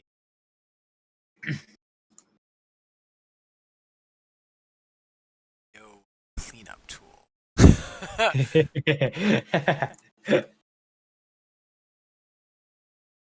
Oh yeah, it would be right behind. Yeah, you can see it in the wide screen, the wider angle shot too. Actually, there, yeah, just to the bottom right of the tank farm and the Starship, and you can actually see a little bit of it through the tank farm. Beautiful. Yeah.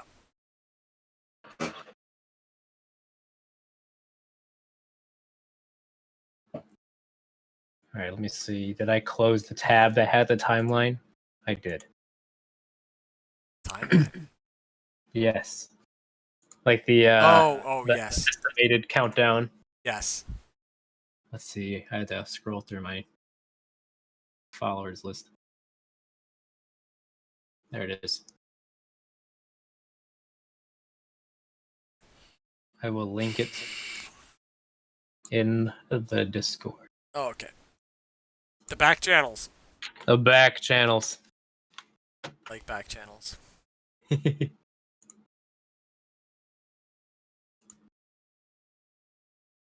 Now I know this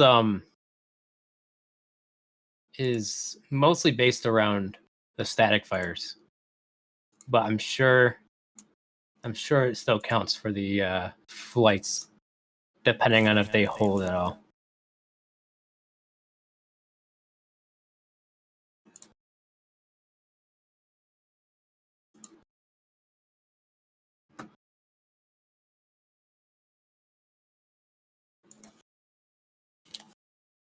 Okay.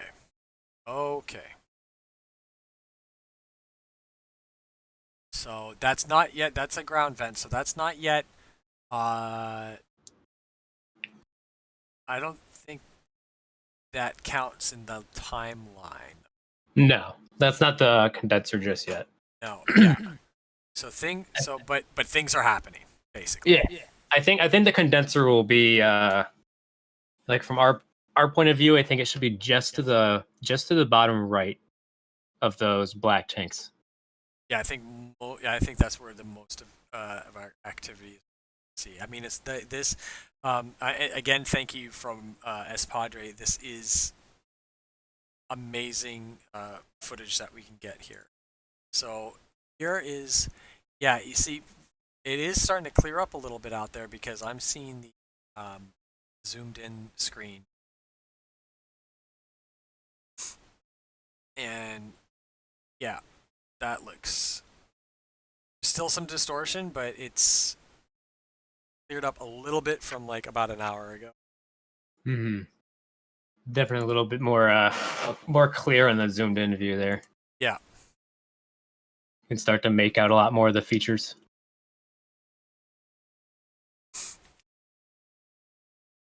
Oh, it looks like we've got some tank farm activity happening.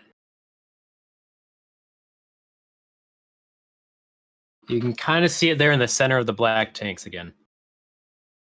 A little bit of venting. Yeah. Yeah, it's not much, but it's more than it was before. Yeah, that should be a good sign. I think that's the recondenser. So they should be fueling here in a few minutes. Actually. Oh yeah.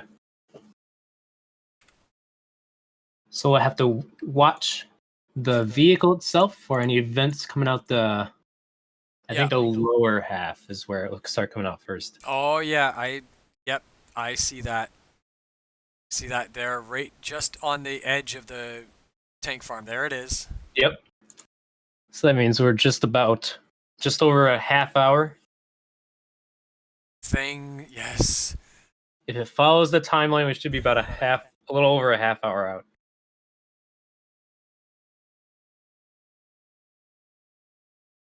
Which is good. Yep, we're good. It's moving. Things are moving.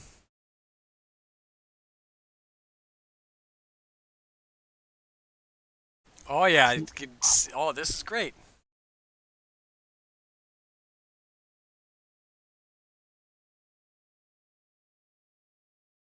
Awesome. So that'll put us at about the top of the hour ish. It's 2:20 local time. So it's one.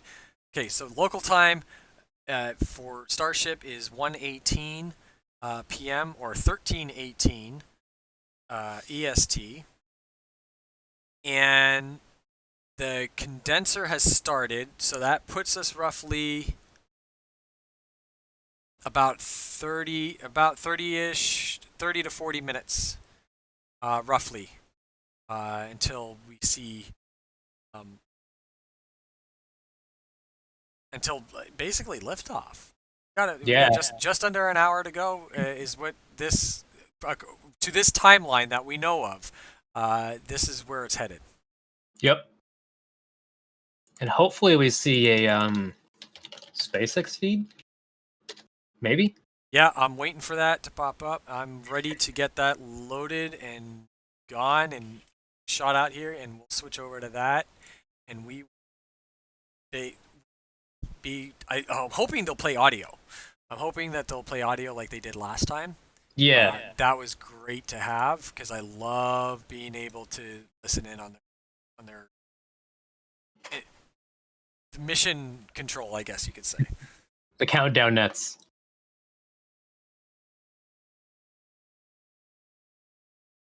Awesome. Oh, this is great. There's a big vent. Oh, yeah. Oh, look at that. Things are happening. Oh, my heart is like starting to pump. I'm getting nervous. I don't know why I'm getting nervous. I'm just getting excited. I got like, wow, look at that vent. Oh, yes. We can see things. Finally. Things are happening. Oh, yeah. Do you have your glasses? You don't have your glasses on? You got your contacts in? Oh boy. There we go. Never do contacts. See, I can't stick anything in my eyes either. Me neither. I would never do contacts, and she swears by them. She's like, I was so afraid for putting them in, and now it's like nothing. I'm just like, yeah. Like, I don't want to be like that. I just want to be afraid of them all the time.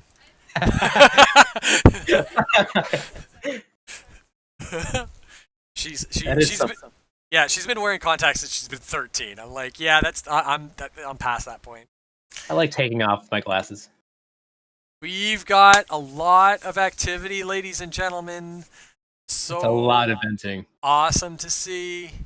And we're gonna do a print screen that. And crop. And post. And oh, no, crop first. And then I hate the Twitter desktop crop. It drives me nuts. Drives me nuts. I went to go post a picture and my whole browser crashed. Oh, we're Ah! back. Uh-oh. Here we go. We're back. Nice. Nice. Let's try that again. Things are happening. Sorry, I speak out loud when I type sometimes. I go completely quiet. I stare at my screen, just keep typing. Tunnel vision.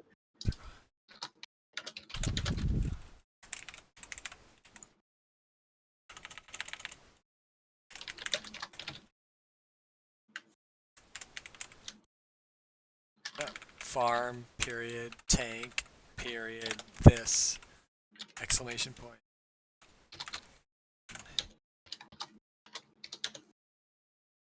Bam. With Ryan Bates.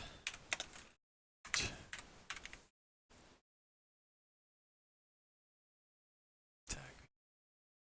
Padre. I'm going to tag as Padre too because he is awesome. A lot of tank farm activity. Yes. Oh, I think I have too many tabs open. I got okay. I got to close this. Sea launch, Sea Dragon. I don't know why I have that still open. Adding Discord to OBS. I've got all this junk open. I don't even know why. SpaceX stream. Still waiting.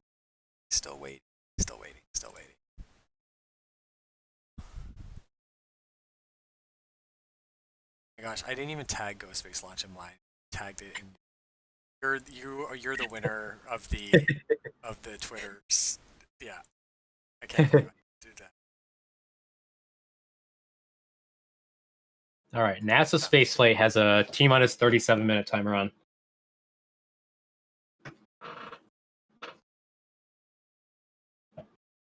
Ah.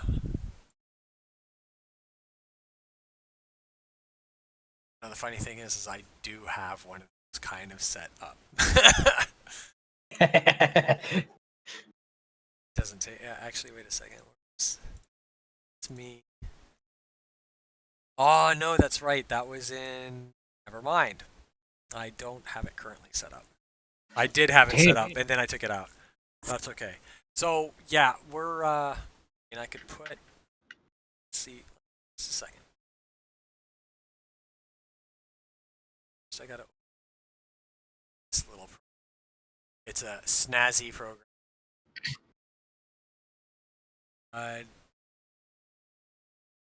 Let's see. So I think the next little thing we should be looking out for, which I guess you can't see too well from this view, is the skirt venting, which is where all the 3 Raptor engines are housed. You'll see venting coming out the bottom of there. I'm sure it would just be the clouds increasing. Yeah, in this view. we'll see. We'll see things. We'll see things happen. Countdown. So I'm assuming with the timeline that's going on, it's going to happen around 3-ish our time, right? Yes. All right. So I'm just going to put it to our time. Countdown to 3, just to get something. Play sound. No. Sound. Hitler sounds like ding ding ding. Yeah, exactly. Start. So copy path clip. I think I can get this going here. Text. Is it a media? No, it's not a media source. Oh yeah, I can use.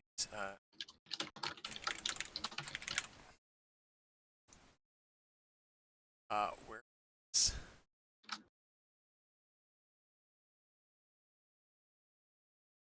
How? Oh, you son of a. Can I?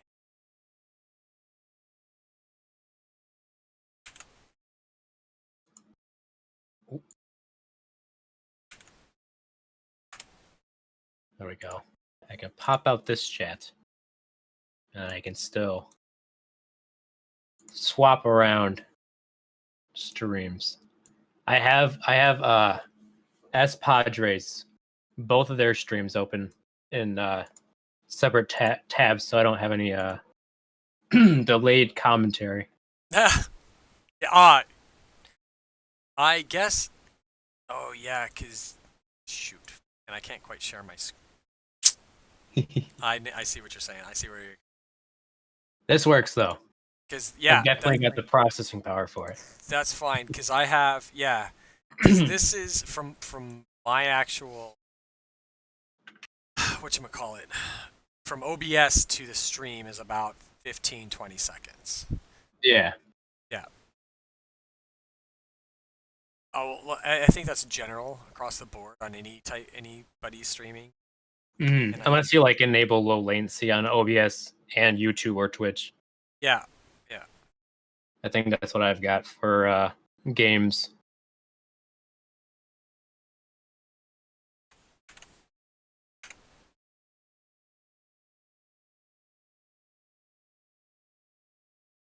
Sometimes I just cannot watch the chats on these big streams.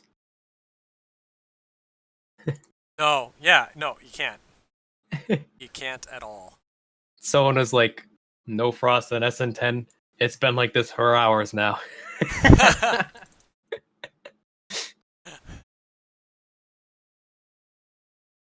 think that's it.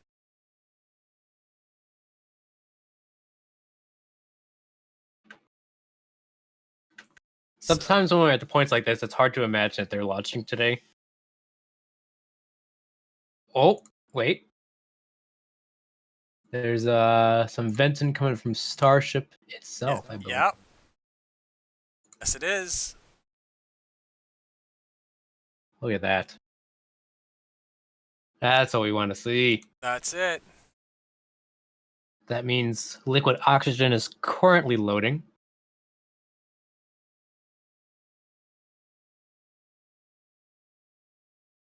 Obviously, we won't see the methane venting because it's a greenhouse gas and there's restrictions on pumping that much methane back into the atmosphere for no good reason. Exactly.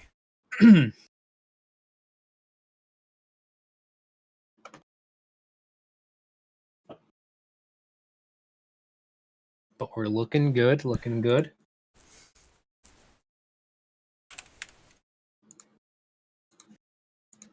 It's a good sign that they're still targeting about 3 p.m. And I guess right now is a good time to run and use the bathroom. There you go. I'll be right back. Yeah, no problem.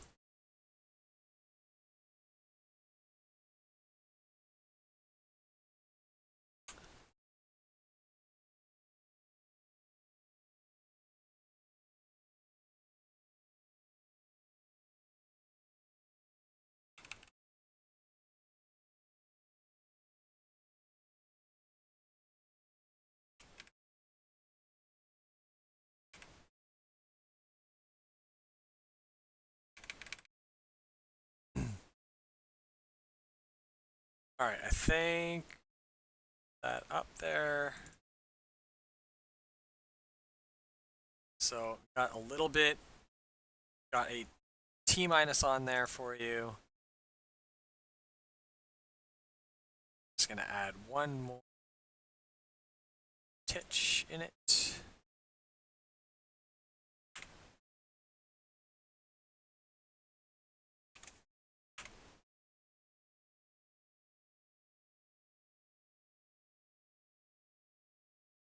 We are back.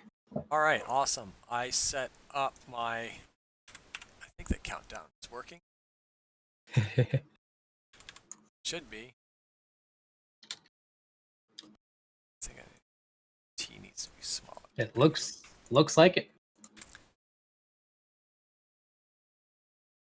That needs to be. Perfect. That looks nice. Is that all right? Yeah.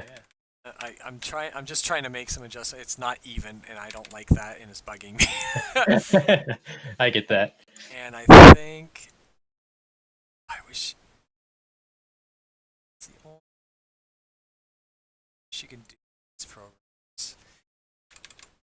probably can, I just probably don't know. Is a better editing capabilities. That looks pretty darn. This one. Can I? Oh yeah, I can select them. Good. Okay, there. Copy. It's funny because before you posted in a Discord about hosting this, I was gonna go live on Twitch and do the same exact thing. Are you serious? Yeah, I was just thinking about it. I was like maybe I should.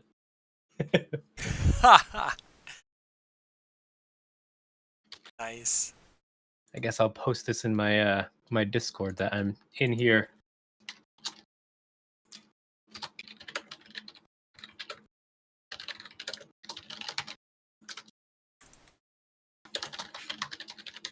Cop.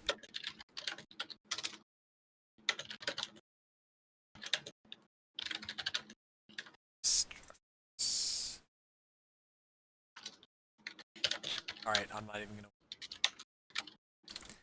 That is.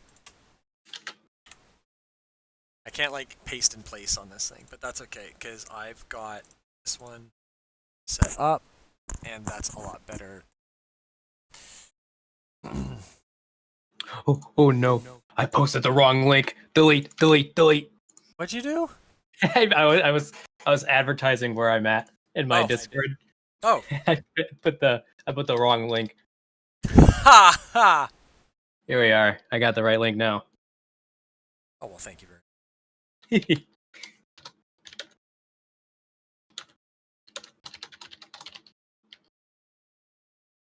Okay. All right, so there we go. We've got a T minus up on the screen.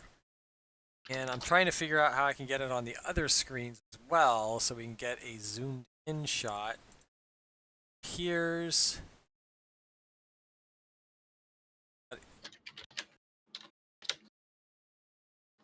Okay.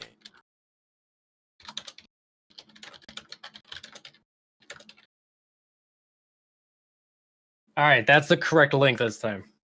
Oh, you got the right link this time? Yeah. I added everybody in this channel, and they were like, "Okay, I don't know what you said." Ha ha!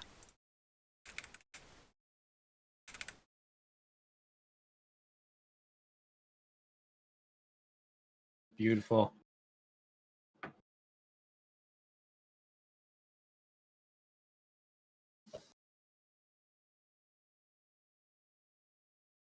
That one too. All right, it looks like that vent has closed, but that is not a bad sign. No. They're still continuing with fueling liquid oxygen and liquid methane. Oops, I just keep closing tabs left and right. I've closed so many tabs already, it's not even... I just keep trying to switch to them, and instead of switching to them, I hit the X. Got more tank activity, which is great. Mm-hmm. Let's go back to the zoom. Got it on that screen as well. That should look nice. The two graphics might be a little off, but it's not going to make much of a difference as in a quick fix for T minus of Starship SN9 coming up soon. Thank you all for coming in here. Hello, Sipsies. Sipsies. Hello, welcome to the stream. Hey, I think I saw Sipsies in your Twitch stream too long, actually. Yes. A constant regular. Ah! They're the best. True. Yeah, they're the best.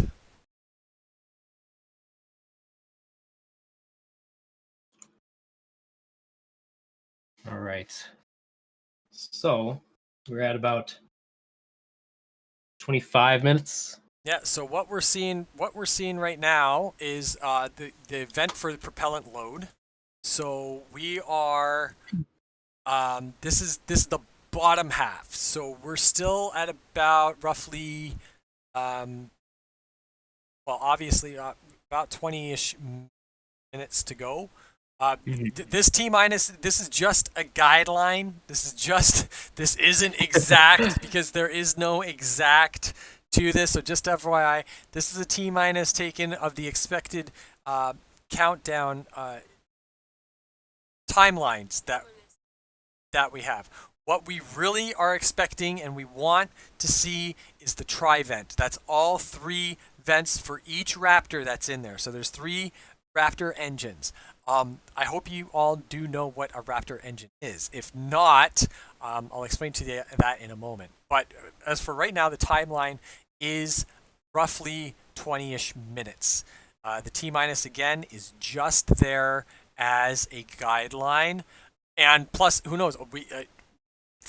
God forbid anything happens and we have to abort and then do a recycle, which is another hour and a half wait.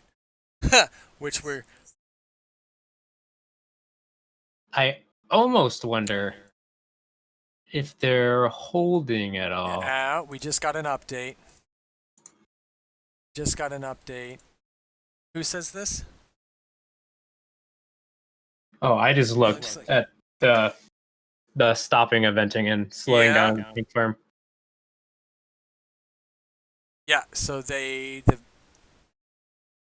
venting has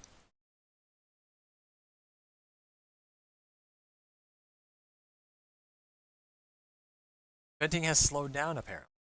And yes, it has. I don't see it as thick anymore on the stream. Mm-hmm. I think once we see... But I'm going to take off the countdown here till we get solid. Some more solid signs of some more countdown. Yes, yeah. So we'll just hold off on that for right now. But as for right now, this is what you're seeing right now. This is normal. This unexpectedness is the norm of Starship. Even the static fires, we don't know what is happening. Like one thing is we don't have audio. SpaceX doesn't update their feed like we all wish and hope they would during these times. Yeah. At least that, would be a nice thing. So this is all, I mean, shoot, even for media covering these things, it's all experimental. Everything is experimental. The rocket, the coverage, like everything. So we're literally walking and looking through history being made, which is amazing. I love it. Me too. I can't. That's the fun of it. Is yes. Sitting in the dark. Yeah.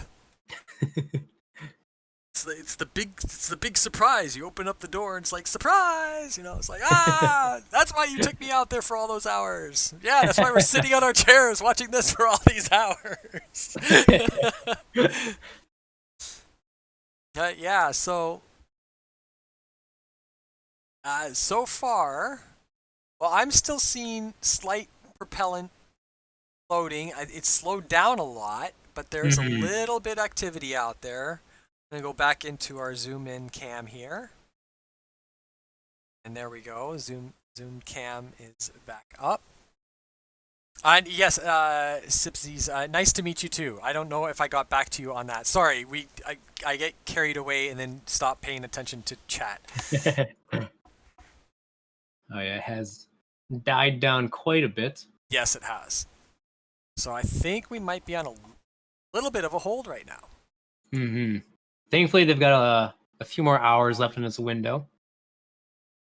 Let's see what time is it there. Oh yeah, they've got lots of time. Yeah.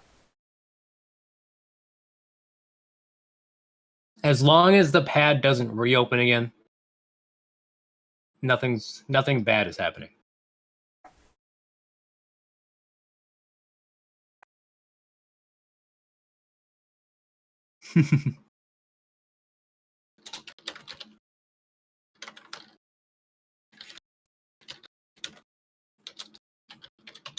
All right.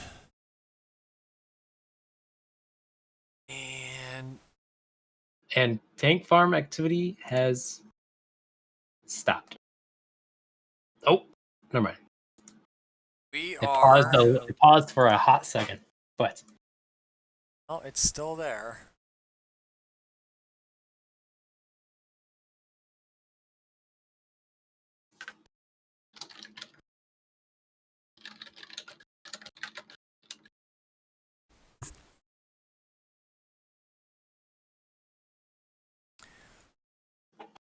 the bright side is, if they had to recycle, they didn't get too far into fueling. Yeah, that was maybe 10 minutes into fueling. Yeah. So they've got plenty of time to detank and then refuel if needed. I'm just trying to get any type of updates. Brian, if you see anything, just Holler. shout out. It's taller. Perfect. Seen.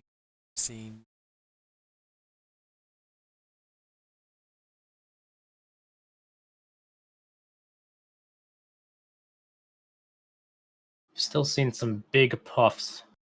Yeah, I'm seeing. Out the rear or out to the right there. I say rear because that is kind of the back of the pad. Like they come in from the right, they drive around to the left-hand side of the screen, and then back up the pad to the right, like a big U, like it's a big horseshoe, Right. kind of, because that's on a hill right there. So they go that black wall that you see right there in the bottom leftish to the center of the screen, just below that, barely you can see it. And it's the road. So that goes to the left off the screen here. Actually, you know what? Switch the big wide gamer. Yeah, so there we go. So big to the wide screen. It goes around. So that's why I always say to the back, because the tank farm to me is the back of the pad. Even though it's to the right of your screen. So just to let you know where my perception is. And that road also goes straight to the beach. Hence, like, road closer or beach clearing. I think that's like one of the one roads that goes to the beach. Yeah. I think. Mr. Game, when is flight test? That is a great question. Anytime between now and 7 p.m. Eastern Standard Time Zone. They started fueling, and it looked like they were aiming toward the top of the hour, but it looks like that has stopped. Not sure when they'll resume that. Yeah, it appeared they were shooting for a 1500 flight. Or, sorry.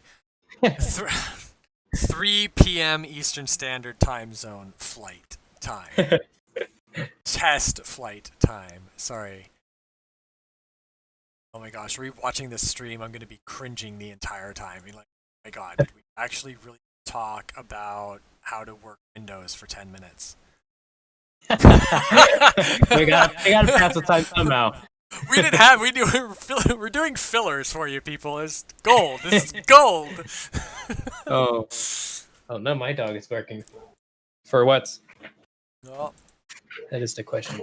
That's okay. Oh, there's a van in our driveway. Oh, okay.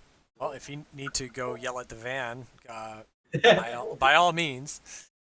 I'm hoping it shows Amazon Prime. Yeah, it's not like SpaceX SWAT.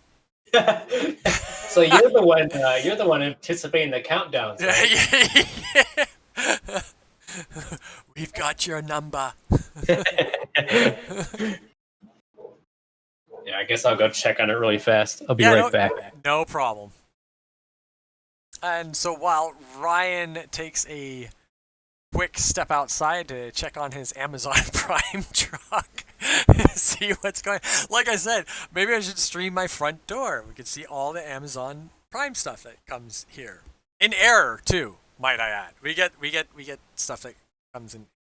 So anyway, hello everybody. Again, just to recap, my name is John Van Horn with Go Space Launch here on the Space Coast of Florida. You are currently watching our hosted live stream from the Space or Espadre 24/7 stream in Boca Chica, Texas. Gene has been graciously allowed us to host his stream and to narrate today's events as he is out on the water checking it out in person. The lucky son of a gun, let me tell you. He's out there with, I believe, Trevor Malaman. Yes. Which is an awesome dude. Awesome photographer. And he has an awesome boat. Gene has an awesome boat. It's called... What's it called again? Of Course I Read the Instructions. Yeah. The boat is called Of Course I Read the Instructions. In tribute to Of Course I Still Love You and Just Read the Instructions. Just Read the Instructions. Autonomous spaceport drone ships. I said that correctly for the very first time ever. I always fumbled on that, and I actually said it right. I'm proud, and I'm slapping myself on my back. I'm back. Oh, hello. Welcome back. So, Michael Baylor tweeted that Jack Byers said that there's deputies currently clearing the hazard zone. Oh. They don't know if there was like a range violation or anything. Uh-oh. But they're definitely out there. Okay, yes, I do see that. That was... But it looks like we got some tank farm activity. We do have more tank farm activity. I don't know what that means. Love tank farm activity. I love lamp. I love lamp. I love lamp. I love tank.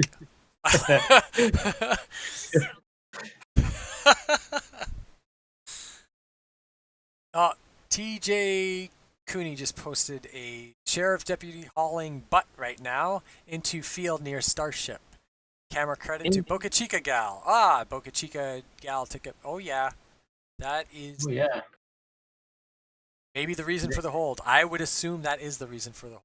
But it looks like the hold has been slightly. That was only like a couple of seconds ago, but it looks like the hold has been lifted.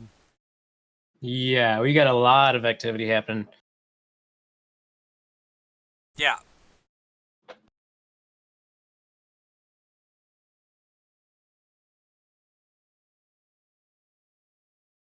Sweet. Well, if we see any more venting from Starship, we'll know for sure that this hold has been released.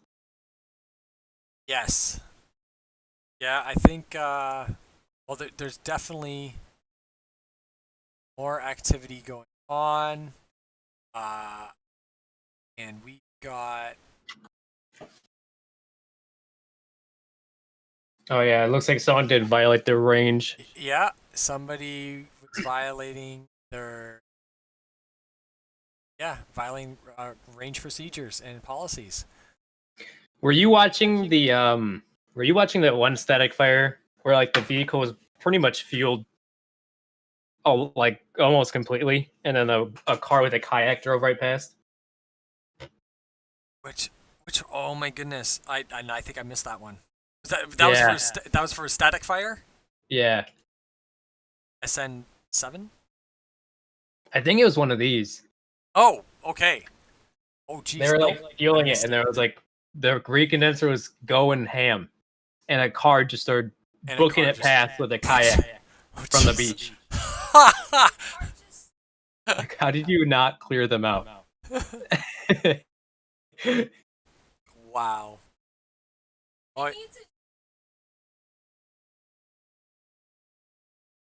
Oh yeah, I agree. Ryan agrees with that. Just get a huge gate that closes off the beach.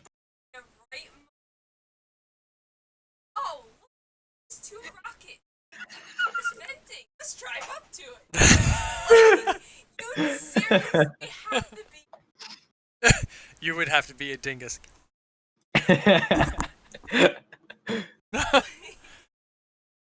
I'm I, I'm trying to get her to come on to the Discord, but she'd rather just sit in the background and yell through my mic instead. Anyway, that's Crystal Gabriel. Everybody here, I will link you. That is my partner in crime.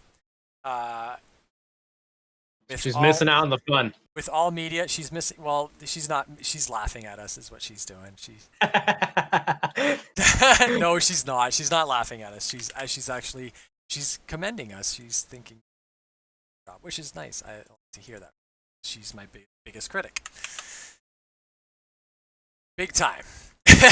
Big time. Yeah, big time. So here, this is the link for Miss Star Shattered, Crystal Gabriel, Twitter. She is a professional photographer, intermediate / professional videographer. She's still getting to learn the rules of video and stuff, which is she's doing awesome in the editing and video tracking areas lately. She is my co-founder with Space Launch, and yeah, she's on the edge of her seat right now, watching this up close with me. The range violator is headed back. The range violator is headed back. Headed back where? Headed back home. Okay, I thought he was gonna go back out to the where he was. Believe it or not, it's a giant pickup truck. It is, of course. It's and I'll bet you yeah. I'm not gonna say that because that would. There he is, just trolling along. This is a nice perspective of the two starships in the background with it. Yeah, exactly. He's probably like, oh, I wonder what those water towers are doing. Why is it venting? I just don't get it. Why can't I go to the beach? I'm gonna go take pictures of it. Oh yeah, why can't I go to the beach? How do I get to the beach from here? Beach is closed. Beach is closed, sir. You have to leave now, please. Oh. Wow. Never a dull moment in Boca Chica. Okay, yes, go ahead. No. All eyes back on Starship. All eyes back on Starship. I'm going to go back into our super zoom cam. So the countdown should be resuming now. Oh, I saw a quick vent from underneath the skirt of Starship. Uh-oh. Not a lot, though. No. Actually, maybe it is a lot. I wonder if they just paused and didn't even have to do anything. Maybe. So now's the question. Now we really don't know where we're at. No. Now we don't know where we're at until we see basically a tri-vent, because this could be anywhere from the skirt vent. Well, we haven't seen an upper tank yet.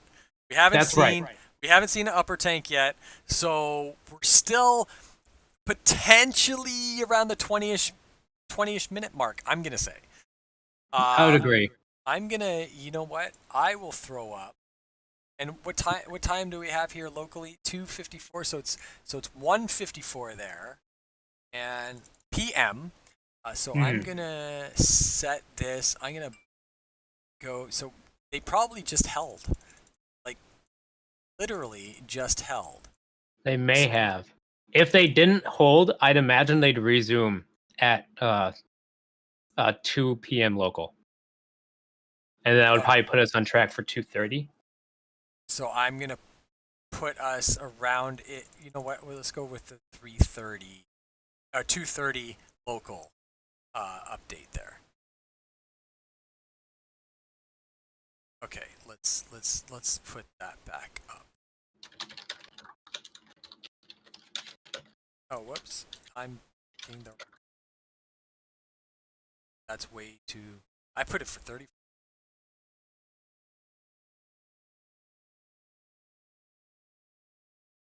Let's go.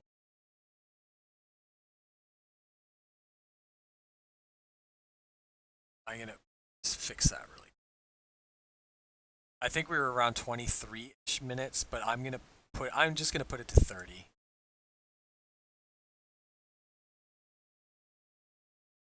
I think that's a safe bet. Yeah, I'm gonna go So 225.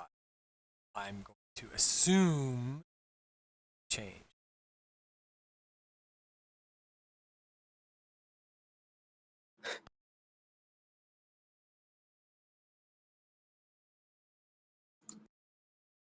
Oh, I don't know what that does. I don't know what that does. Tank farm activity has kicked off once again. Yes, it has. Okay, hold on. Now I just have a still. Oh, that could be why. I don't have. Oops. There we go. I had the wrong day. I had yesterday. I had February. I had a February 1st countdown to yesterday. There we go. That should fix it. That should fix it, right? Got it on both screens. Perfect. Okay, good. Good. That should No update. more way- Yeah, no more waywards. Please. No waywards.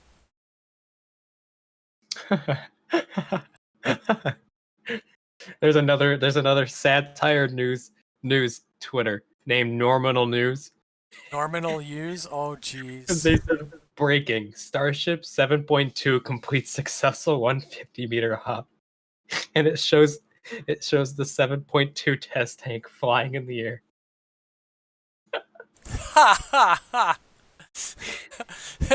Everybody Oh, thinks it's.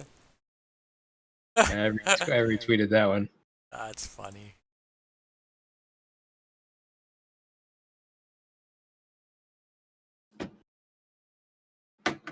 Wow. Honestly. Just waiting for that. Waiting for those Starship vents. Yep. It's happening. We've got. Okay, so we've got. Alright, we got vents all around now. See. There's some venting coming from the bottom, Yep. which is confusing. Maybe they did just pause and just start up again. I think they did. I think they did. Which would probably put us a little closer. Not the 20. What do I have on there? 26. 26-ish. It's probably a little closer to the 23. But Yeah. I'll keep that on there and keep checking. Lovely. Yeah, because once SpaceX throws up their thing, then 5 minutes left. Hmm. And then whatever happens, it's great because then they have to stay online. I like it. If it's delayed, we get to see some pretty pictures from here on out. So That's what I loved about last time. yeah, We just sat there and watched him detank and fuel again. and then fuel again. That was great. Just like, we got on the pad coverage now. It's awesome.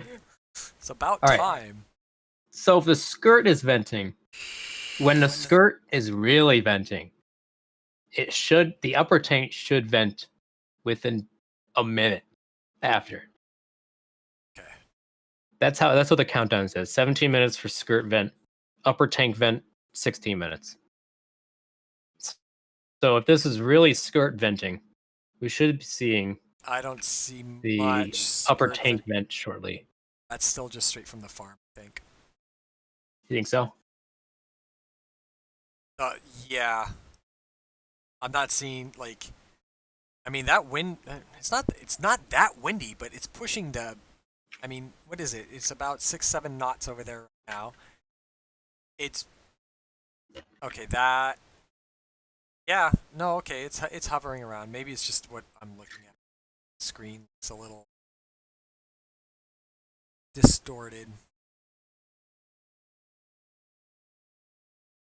But I don't see a skirt vent exactly just yet.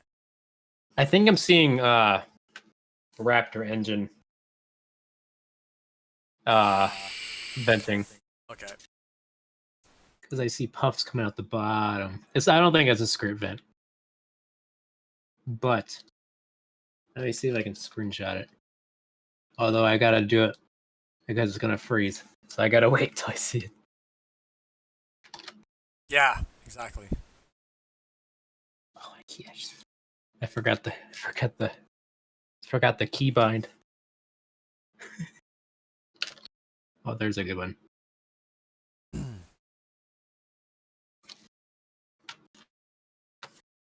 It was hard coming from Windows to Mac too, because Mac is Command C and V for copy paste, but I used the Windows key on my Windows keyboard. Yeah. And now I'm on Windows and I keep hitting Windows C and it pops up as something completely different. Okay. It's a tiny.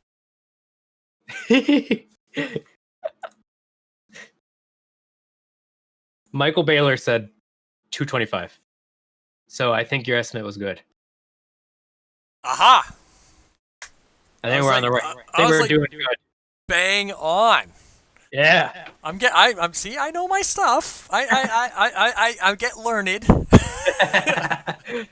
I get learned pretty quick when it comes to this, especially when I'm focused on one thing. And this is exactly what Crystal tells me. It's just like when you're focused on one thing, you hit every mark.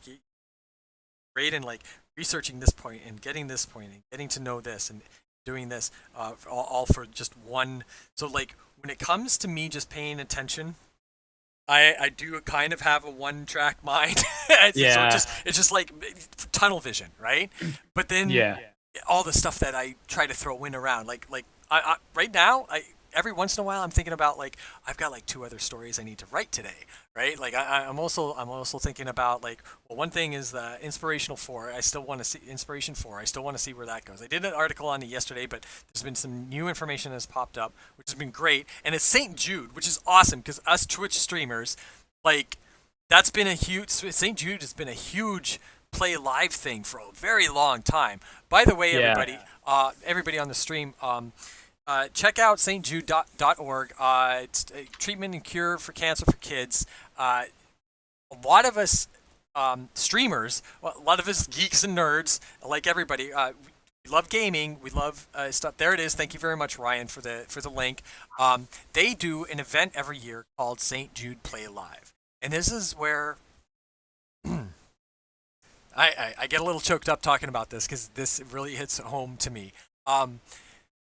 St. Jude Play Live is a whole bunch of video gamers that get together and, well, not during the pandemic now, unfortunately, but they used to go out to St. Jude. I think it was for like a week. Actually, it's for about a week long, and there's different streamers that head out there and they play video games with the kids. And all Twitch streamers have the opportunity to set up a donations campaign.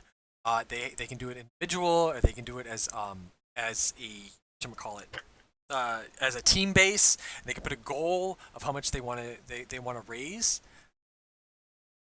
and it's a phenomenal charity and organization. My friend Malkari, she's a big variety streamer.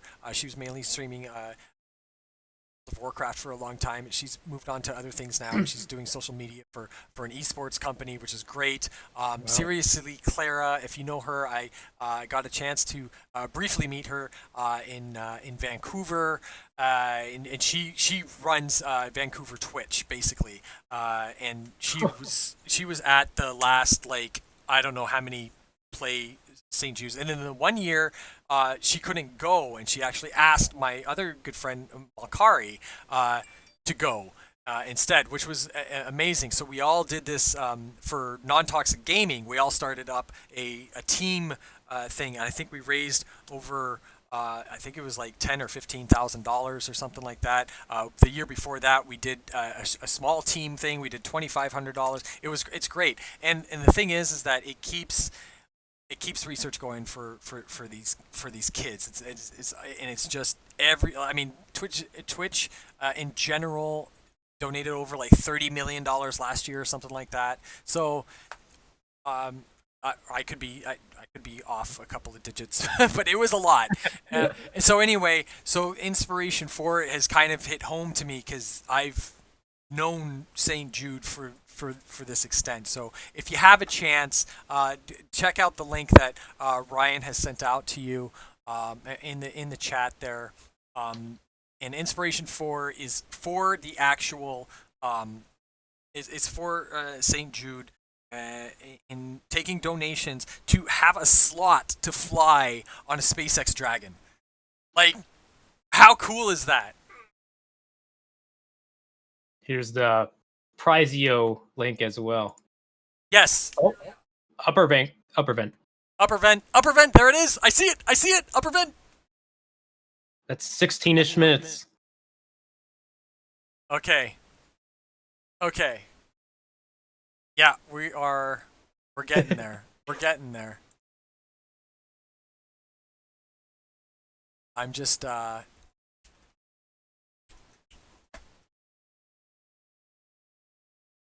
I had to refresh. I had to refresh on my own system. Funny how the internet works like that. Honestly. Okay.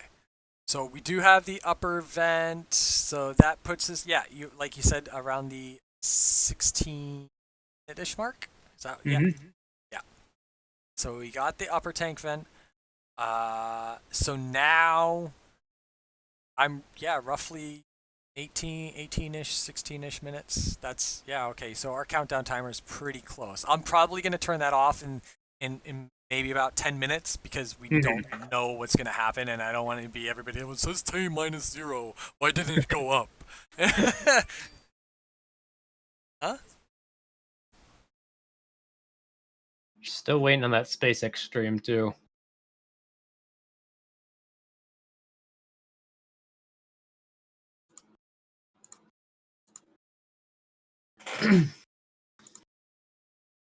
Well, all right. I'm surprised SpaceX hasn't put out a link yet. Yeah, I've been refreshing that like every minute. Watch them not. Yeah, right. Little There's a lot of other feeds. They'll be like, oh, we've got so much coverage going on there. We don't even need to do anything. People love us. No, I know. No, that's true. Crystal is just saying if they say it, they will, and they do. That is true. That's true. If it's one thing I've known Elon not to be, that is a lie. It's not. He doesn't put out anything and doesn't do it. I mean, look at the sexy shorts, for crying out loud. Right. I mean, that just says everything right there. Nobody believed it. It was just like, oh yeah, right. And then not even 24 hours later, like, here you go, sexy shorts for $69.420. Now we have a skirt vent for sure. Skirt vent is venting. There it is. There it is. There it is. This. I like this. So just again, everybody, the T- countdown clock is just a suggestion. This is again just a guideline. And again, if you're just joining in, thank you very much for joining Ghost Space Launch's live stream of Starship SN9 flight test or test flight of up to around 10 kilometers. We've got lots of venting, lots of activity going on. Things are happening. It's happening. It's happening. God, oh my god, oh my god. There's a small vent from the LOX tank on the front, but not tri-vent just yet. No. We should be seeing the tri-vent pretty soon. soon. Yeah, we will definitely see the tri.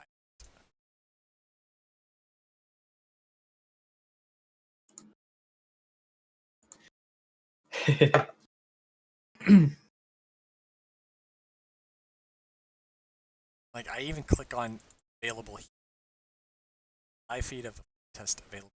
I click on here. It's like, come on, that's going to turn into a link. I know it's going to turn into a link. Okay, so right now it's a waiting game, ladies and gentlemen. Again, who knows what's going to happen in 14 minutes? It could go, could have another hold. This is prototype testing. Don't never expect anything unless it's in the air. That's Yep. Until it leaves the pad. Yeah, until it leaves the pad, nothing is certain, and that even goes just for nominal rocket launches. I mean, nothing is 100% until it's in the air and clears the tower. That's it. Well, not even clears the tower. And then when those engines go off and it just starts to lift, that's it. They're just like, okay, yep, we're launching. Oh, I guess we're doing it today. I guess we're doing it today. That's it. But all of this is looking, it's looking great. It's looking standard. I mean, there, other than a truck making his way over to Starship and wondering why is the beach closed? Why is the road closed? What am I doing here? Hey, what are those two rockets? I'm gonna sit here and take some pictures and selfies.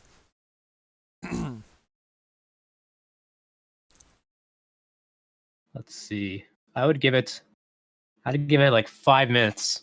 And we'll probably see tri-venting by then. 5-ish minutes? I think so. 5-ish minutes. Because tri-vent to launch is about 12 minutes. Yeah, so we should see it like in next little bit. That's a good estimate. Yes, I'm gonna say the next little bit. 5-ish minutes. You're gonna say 5? You know what? I'm gonna go 4.5. 4.5 minutes. Oh. What? Yeah, I do have to be difficult. Well, there is, yeah. Oh my god. And then yeah, go ahead. The guy that does the spreadsheets for NASA spaceflight that gave this countdown picture. Yeah. He said 2:22 local. Oh wow. So that would be 10 spot minutes. on. Yeah, that'd be like spot on to where we're at. Beautiful. But I'm gonna take that T minus down. Since we're closing in about 5 minutes. Yeah, pretty soon here. Again, the T minus is just a suggestion. It's pretty close to what our estimates have been and what we know of activity out on the Texas tank farm in Boca Chica. Texas. I don't know. I said that backwards, but you get what I'm saying. And to tri-vent. Tri-vent? It's kind of getting blocked by a big cloud right now, but I think I see venting from the back. I see one. I see one. I think I see. I don't see a full tri-vent, but I see one. And to you 16 people watching this stream right now, you are beautiful people. Oh, yep, that's tri-vent.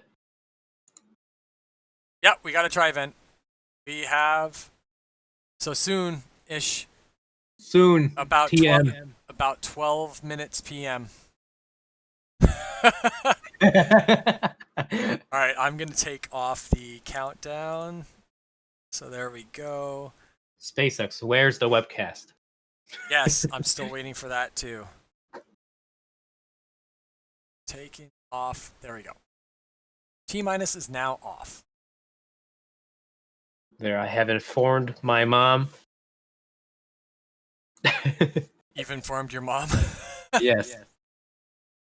Get ready for shouting. Oh, no, she's at work, but she likes to watch it anyway. Oh, okay. That's so cool. Let's see. SpaceX, please. We're cutting it so close. Hopefully know. You got that browser source ready. I've got. Yeah. I'm waiting for it to. I've got my copy and paste ready. Everything's cropped and ready to go. I just need that link. That's it. All we need is the link. That's it. Mitching. Everything else is set.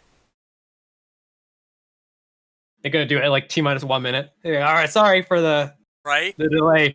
Right.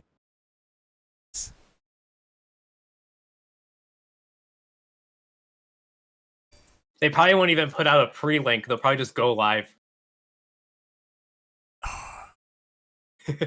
Don't tell me that now. Now I gotta go searching for them. No, because usually their live links are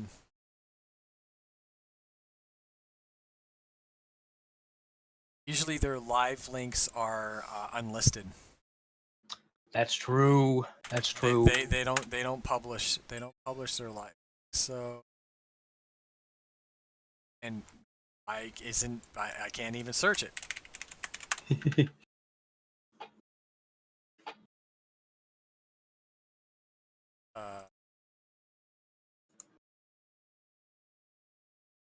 Yeah, no, nothing is up on the channel. Watch SN8. Sounds like 225 in 10 seconds is the current predicted launch time. 2:25 in 10 seconds. So then Yep. SpaceX technically would be going live in about 3-ish minutes. Yes. Yeah, that was the last time they stated 5 minutes before. So this time they haven't really stated when. It just said they say a few minutes prior to liftoff. So that could be 3 minutes. Oh yeah, it does just say a few minutes. Yeah, just as a few minutes prior to liftoff. That won't stop me from refreshing. Nope. Stop me from hitting F5. F5 all the way, baby.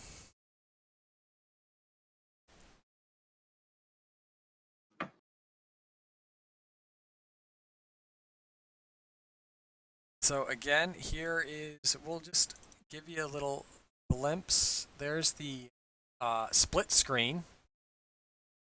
I think we're just going to go full screen on Full SpaceX. Yeah, full SpaceX on the when that comes up. I think that'll be good. I let Gene know that too.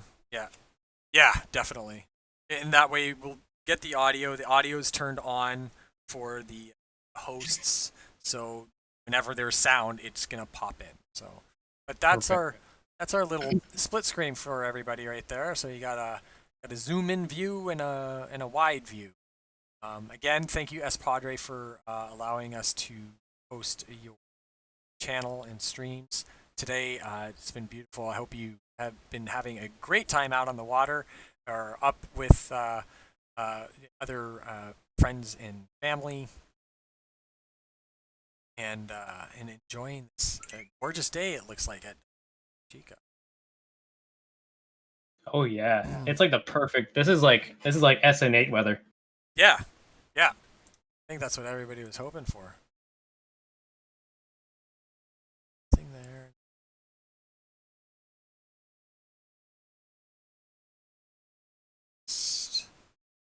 All right, so we are about six-ish minutes is the estimated liftoff time. Still lots of fueling going on. Hasn't been any wayward morons out there. And Ryan, thanks again for doing this with me. This has definitely been a trip, actually. Oh yeah, probably a lot more enjoyable bouncing stuff off of another person. Yes, it is. It definitely is, because doing live stream solo it's like pulling teeth. Especially when you're just watching one thing. What? Yeah, and it's just like, we're still twiddling our thumbs, waiting. Please ask questions in chat. Let me answer questions. Mm-hmm. But everyone's just kind of lurking. They just have it like a picture on in the background. Yeah.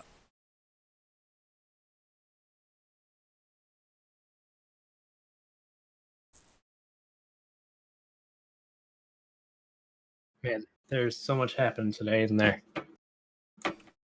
Oh, there's so many updates that I've been getting in emails from press releases that I've been getting today. I'm just like, ignore.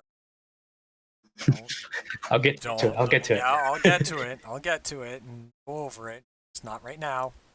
So we should be within 5 minutes. Yes.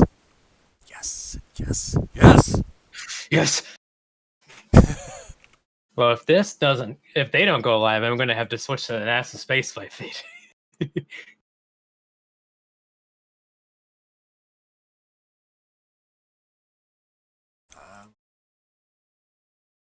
Mm-hmm. Very They will. shortly. They will. They have to. Yeah. Bad PR. Oh, it would be. I would throw them on if they do I am never going to a launch again. that. You know what? I'm gonna cover you publicly.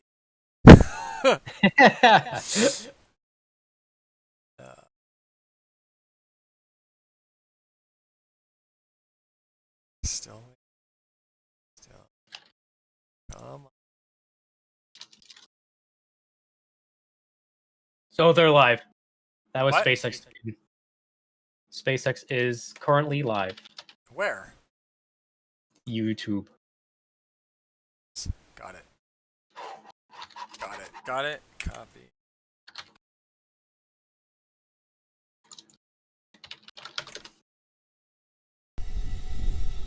All right, there we go. And we've got sound.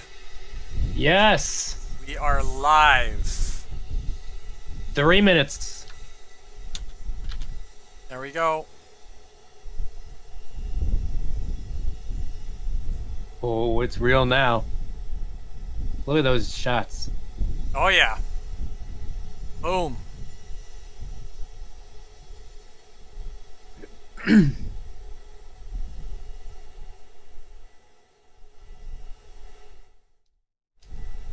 Oh, that is on.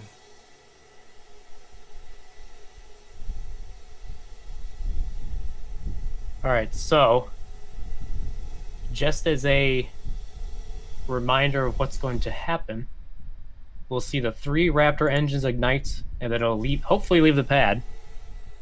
And then as it climbs up, it'll shut off an engine. I don't know when they'll shut them off, but in sequence, 1 to 2 to 3. Yeah. And then for the last engine, they'll kick the bottom out before shutting it off. T-minus 2 minutes. Continue 2 to minutes. count down on the flight of Starship serial number 9. It's the vehicle on the right of your screen, currently venting. On the left is Starship serial number 10, which is also Hopefully being he checked takes out the for words a out of my similar mouth. flight later this month. He didn't. For the last engine, they'll I'm just hit waiting before shutting it off. T-minus And then Okay. it will belly flop down using those flaps that you see, the 2 on the top and 2 on the bottom, to stay stable all the way down. And then at the last second, it'll ignite 2 engines, flip over, and land on the landing pad on the right side of your screen.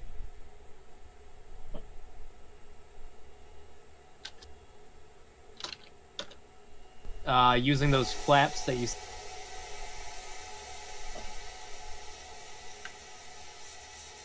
Okay. T-minus 1 minute to the launch of Starship serial number 9. 1 minute. Propellant loading is complete. Next event is retract of the quick disconnect from the flight vehicle.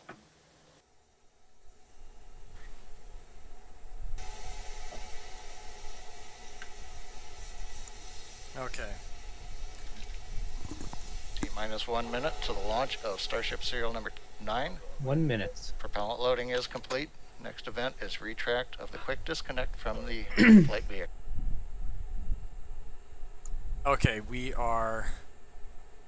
Okay, I just wanted to double check that you can actually hear the feed, and you can. I was worried Perfect. about that for a moment. 15 seconds.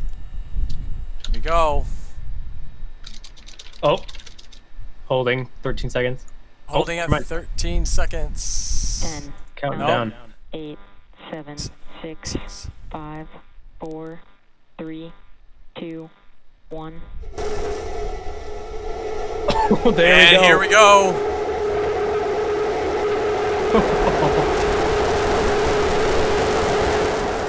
Wow! Listen to that. Finally, look at that.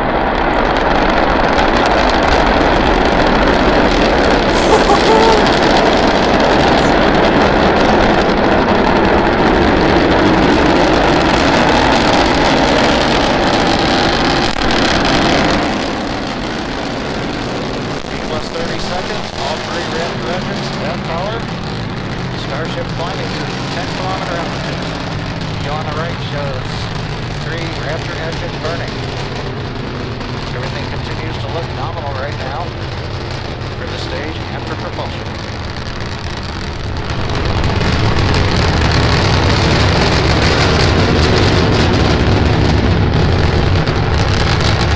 Look at that.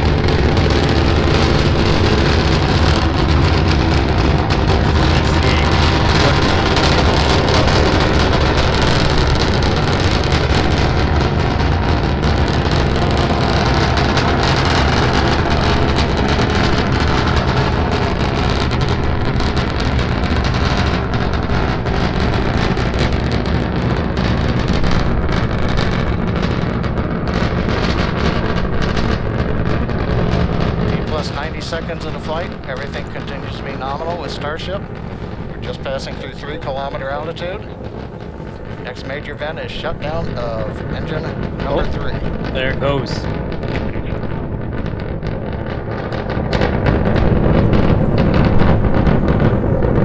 That is amazing. It looks like they lost that live feed there from inside the engine bay.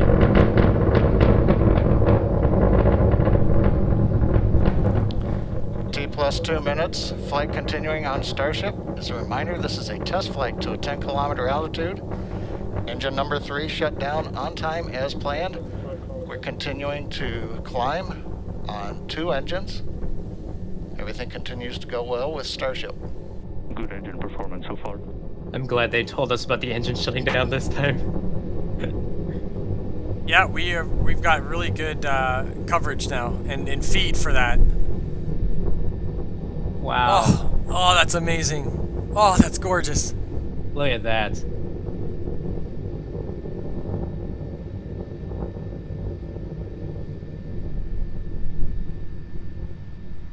So you can see the liquid oxygen vents coming out the bottom as it ascends.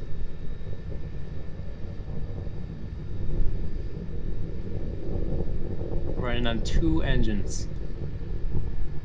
And still going.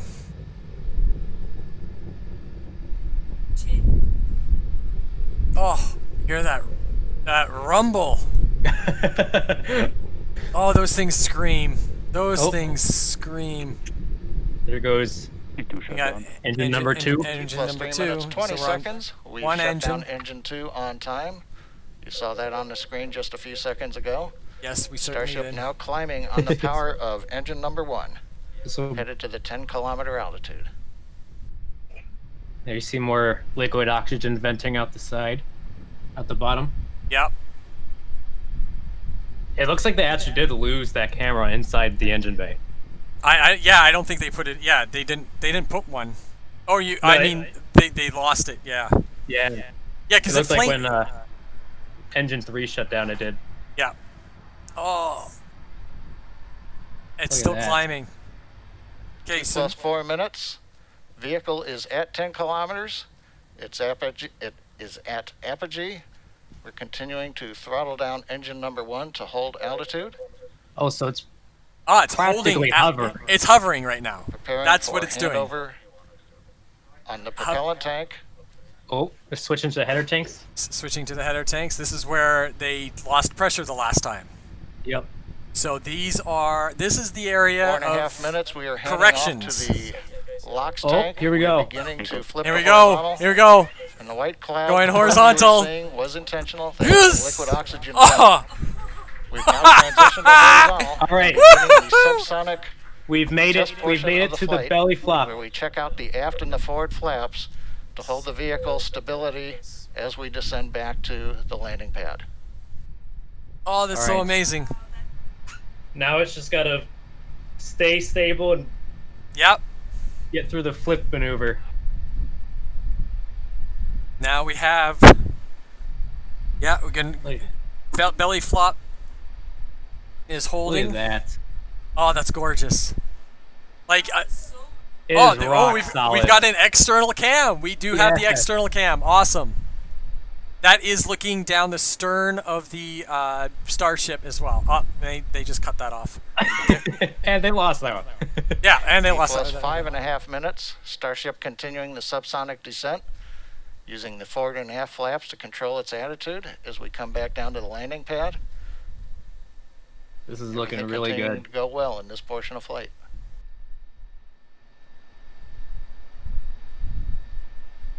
And they lost that one. Oh, look at that. Continuing the subsonic. Oh, that's great. It's Landing coming curve. down nice. Oh, they're chilling in the engines Chilling in the engines. for landing. This is where they lost 6 minutes, pressure 10 in their seconds header into tanks. flight. We're down Right. beneath 1.5 kilometers. We're preparing to restart 2 engines. Look at flip those the top vehicle flaps. vertical, Restart and then transition is to coming one up. engine for the landing burn. Oh, Yep. Oh. 1. Get the other one. 2. 2, Hold. only one. Oh my god. Oh no, we got 1. Oh! Wow. Whoa! That belly flop. Oh my goodness. Oh, yeah, it feels like they started up a little late Oh, there. so That let's get camera second up. engine. That second engine did not. That second turn on. engine. No. It tried to. Oh, Rolling to anomaly net and opening 3.911 at this time. We will start sweeping for fires. Oh my goodness. oh. Oh As you can see wow. from the scene, we had And we again got- another great flight up to the 10-kilometer apogee. We Replay. demonstrated the ability to transition just the caught engines it. to the landing propellant tanks. The subsonic reentry looked very good and stable, Here like we we go. saw again last That looked December. So we've got a lot of beautiful. good data on flap control. It hit And the again, we've it's just got to work yeah, on right that there. landing a little Oh, bit. But we'll find out from the team as they go through the data.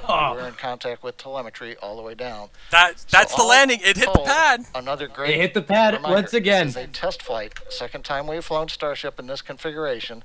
We've got a lot of good data. That and was the primary close. objective to demonstrate control of the vehicle in the subsonic reentry looked to be very good, and we will take a lot out of that. And with that, we're going to wrap up today's webcast. Thanks for logging on and watching, and we'll be Wow. back with another Starship in the near future. Wow. Oh my goodness.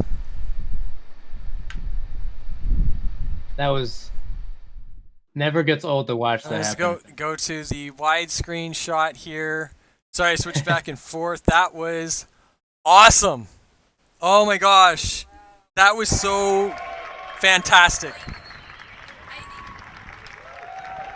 Oh, that engine just did not start up. I wonder if they lost pressure again. I wonder, what's going on here? I'm hearing something. What are you hearing? It's quite Uh, windy here. It's tied down well though. Oh, okay. Never mind. This is. I actually wasn't expecting it to be this windy. Hopefully you can actually hear what I'm saying. Okay, great. Was it the cheering? Hold on So- here. Yeah. This is I think the most inspiring thing that I've ever seen. And I'd just like to Where thank is- the SpaceX team and the suppliers no, and no. the people of Boca Chica. There we go. Oh, sorry. That was the replay that SpaceX was putting on for the the old announcement, the show, the reveal. Oh, yeah, you're right. That's what that was from, and SpaceX had switched on over to the audio for some silly reason was still playing on it. Okay. But that's fixed now. So there we go. That is, wow. That was freaking intense. That was amazing. We almost had that second engine did not light up. So it lit up for like a second. And it still came down. Yeah, you're right. I think it still came down too fast, even with the second engine. I don't think it would have been. I think with the second engine, if the second engine ignited completely, I think it would have been fine. You think they would have been able to slow it down before? Yeah. Yeah.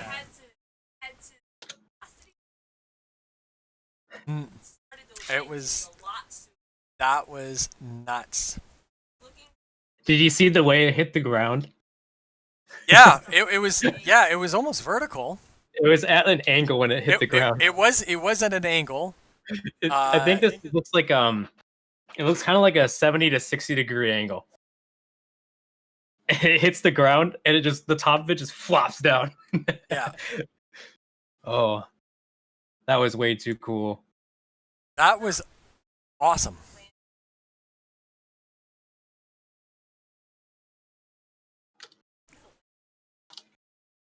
Well, yeah, they are trying. And Crystal's just saying is that they're trying to land it like a Falcon, and they are trying to land it like a Falcon. Very similar. Hmm. No, but those engines blow the Merlins away, Yeah. right? So the amount of thrust that two of them are giving for the ratio to the amount of fuel that has been already used in there would be enough for them to actually slow it down, even where they're at. Now, mind you, I still think that you're right, Ryan. The 10 kilometers might have thrown them off a little bit. But it might, maybe not, right? I'm not too sure. But that second engine did not fire up, and that was a big. That was the one thing that they have to look into. Hmm. And Crystal's saying that it seems like they need to start the engine sooner. Yeah. I wonder. No, because I don't think. I want to say maybe if they ignited them earlier, came down on 2 engines, and then shut down one of the engines. But I don't think one engine is enough to even put a negative velocity on it. Right. Everything seemed a lot cleaner this time. Mm-hmm. I think the launch itself was gorgeous, just like the first one. But the belly flop and the re-entry or the floating back down to Earth was a lot. It seemed smoother, and even the transition towards the end seemed a lot smoother, even though they had that one engine up. I think maybe you're right. I think if they did have that second Raptor that kicked in, it would have been a lot closer. I still think they would have came. I still think they're in a little bit too hot though. Yeah. Also, Yes. we lost the dislike. Did we? There's now no more dislikes. Ah! There's no more dislikes. Somebody took their dislike. Thank you. Made up for it. Thank you for the troll. We made up for it somehow. We made up for it somehow. Well, there you go, everybody.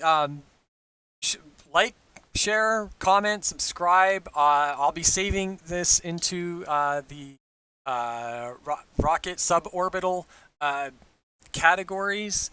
I don't know. This has been interesting. This has been great.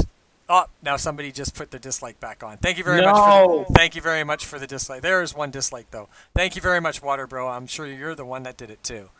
So. Yeah. Oh. So there's always going to be a troll.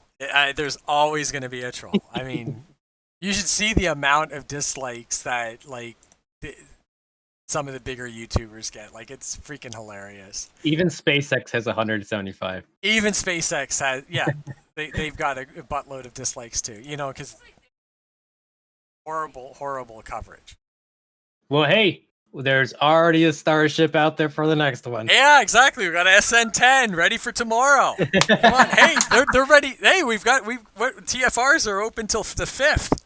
FA, come on. This other one.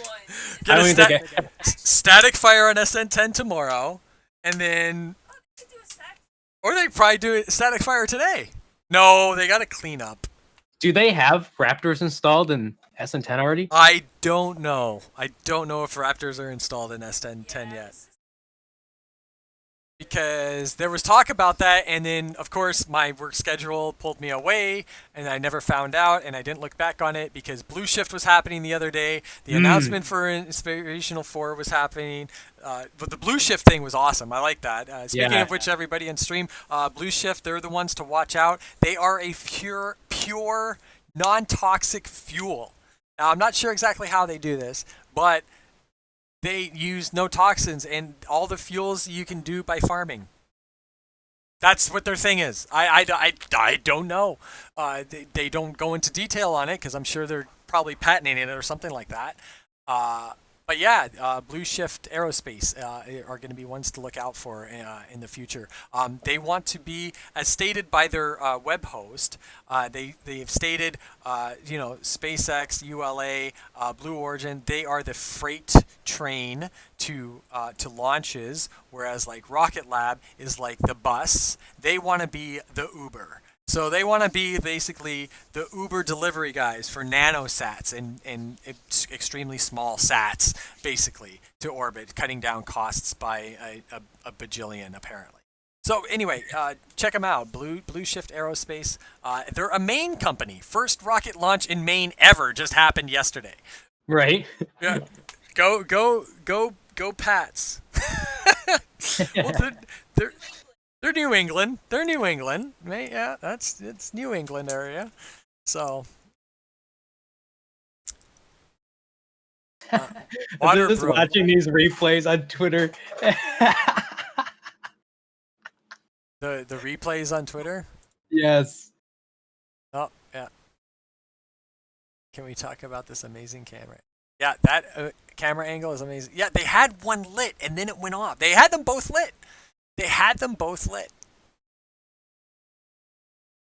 Oh, wow.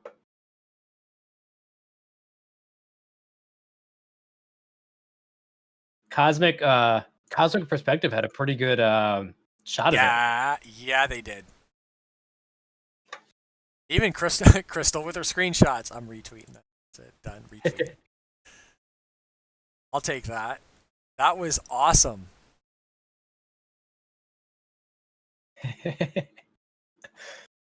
Oh. Yeah, so currently what's next? Well, we're going to call that a successful failure. I'm sure they got loads more of what was going on. Something definitely happened to one of the Raptors. That you can't even deny that because we saw them both light up and then one went out. So there's something that happened there. Hopefully they were able to get the data on that and look into it. That was definitely definitely a take back. The angle of it, I think they either overshot something with one Raptor or they just couldn't reorientate it to the best of its angle. But yeah, other than that, this was pretty amazing. I don't see anybody heading out there just yet.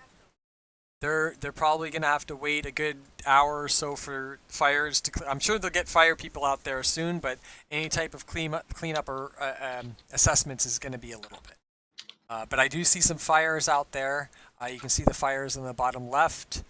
It was a coolish day there, so I'm sure they're going to get on it. I don't see any suppression systems. Are there any suppression systems going off right now? I can't see it at that angle.